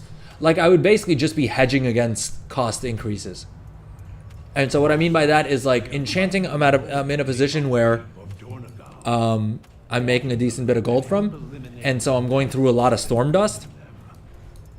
And so I may just keep, you know, a couple thousand storm dust, a couple thousand shards, or like whatever else on deck, just so that if in case prices spike like crazy, I'm not paying the new crazy prices to craft those items, right? I can still compete. I'm not just like waiting for material prices to go down, because that's definitely one of the disadvantages of me not having set up any of the shuffles, right? I generally am not a fan of shuffles, mainly because of the fact that I don't like, with the disenchanting stuff, I just refuse to spend, even if I have to pay double the price for my mats, I would much rather do that than spend, you know, like 3 hours hitting the one, like hitting one button on my keyboard to get like 500 dust or 1,000 dust or whatever it is. Any day of the week, I will happily spend more than that. The hell are these guys doing? Why are they porting me back and forth between Ajkahet, Dornagal, and the Ringing Deeps, and then giving me rep for the Ringing Deeps faction? Makes zero sense. Makes zero sense.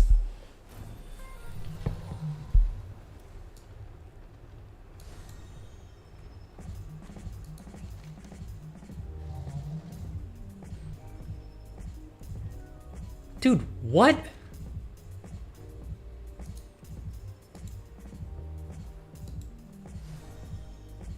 Why is it making me port all over the place? Take the burrow to Ajkahet. It says it's ready for turn-in. And at the same time, it's telling me to take a burrow to Ajkahet. The hell does that have to do with anything? Trinkets, yes. Pretty trinkets.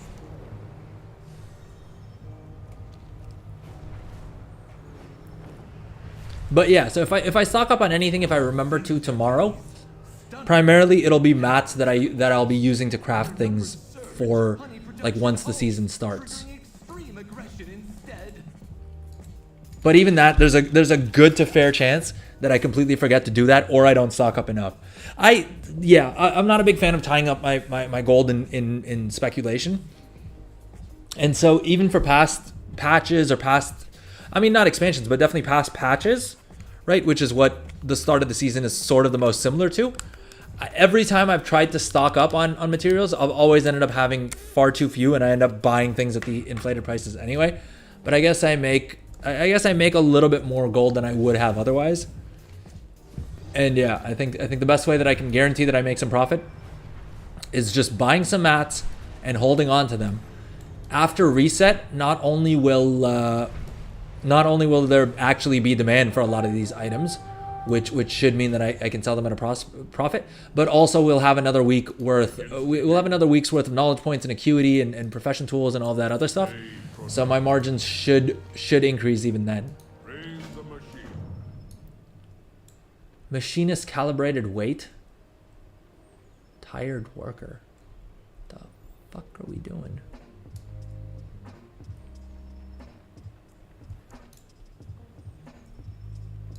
We're handing out flyers. The things I do for rep, man. The things I do for rep. Standing in gas seams, handing out flyers.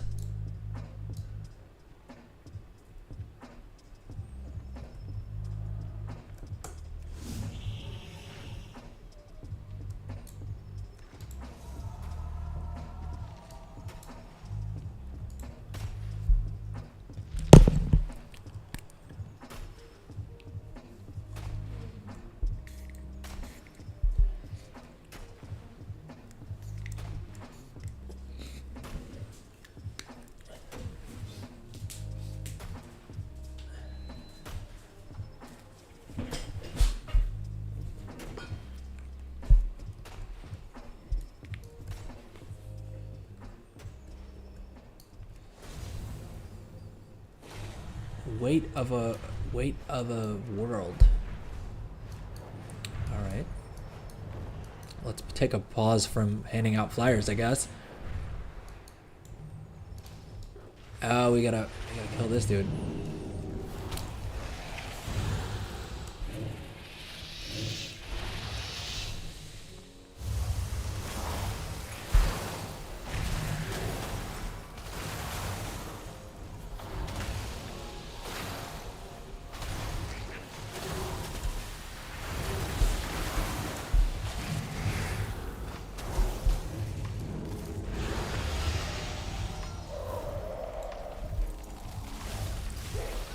Glacial spike. There we go. There we go.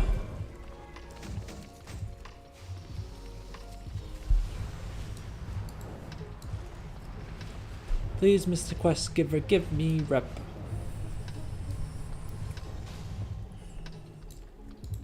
You are acknowledged. Dude, still no rep? Remain vigilant.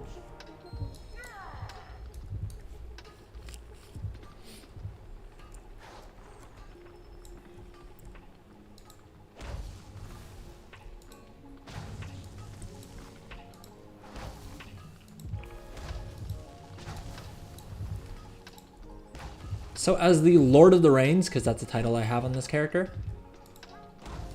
I'm here kicking coal into a goddamn oven. Surely there's someone else who could be doing this instead of me. All right, my time is valuable. Another interruption. I've got better things that I could be doing, and I should be doing, but I suppose I am here doing them for rep instead. Suppose I came and took the quest from him. But hey, at least we got rep at the end of it, so that was worth it. That was worth it. All right.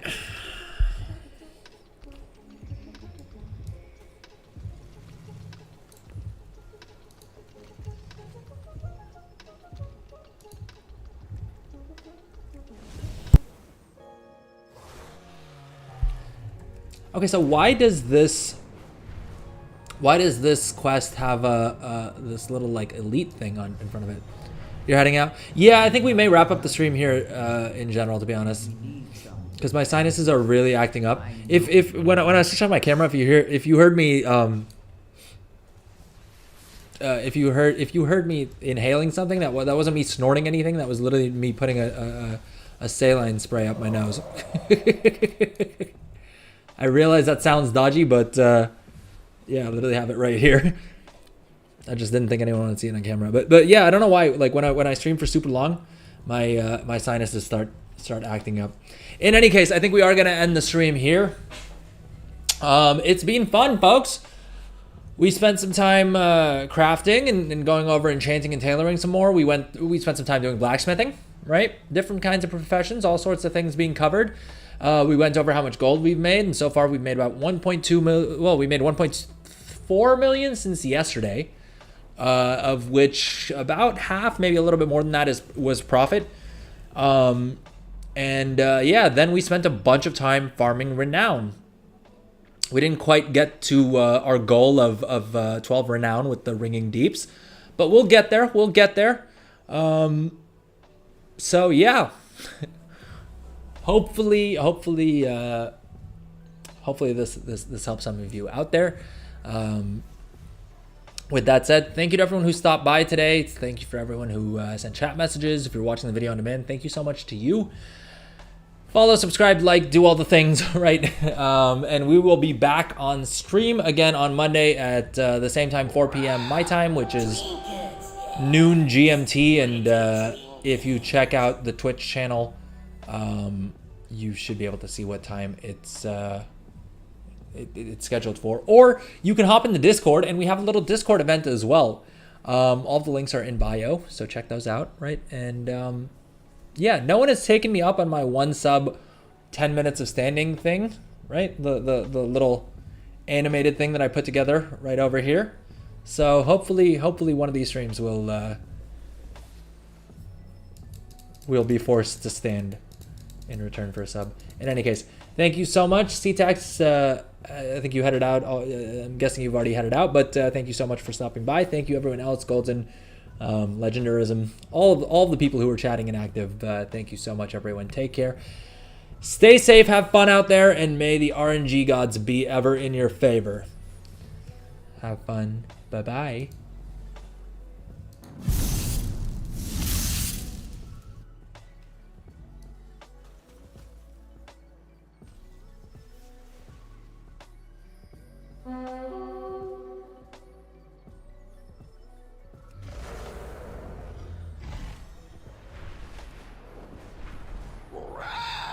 Trinkets, yes. Pretty trinkets.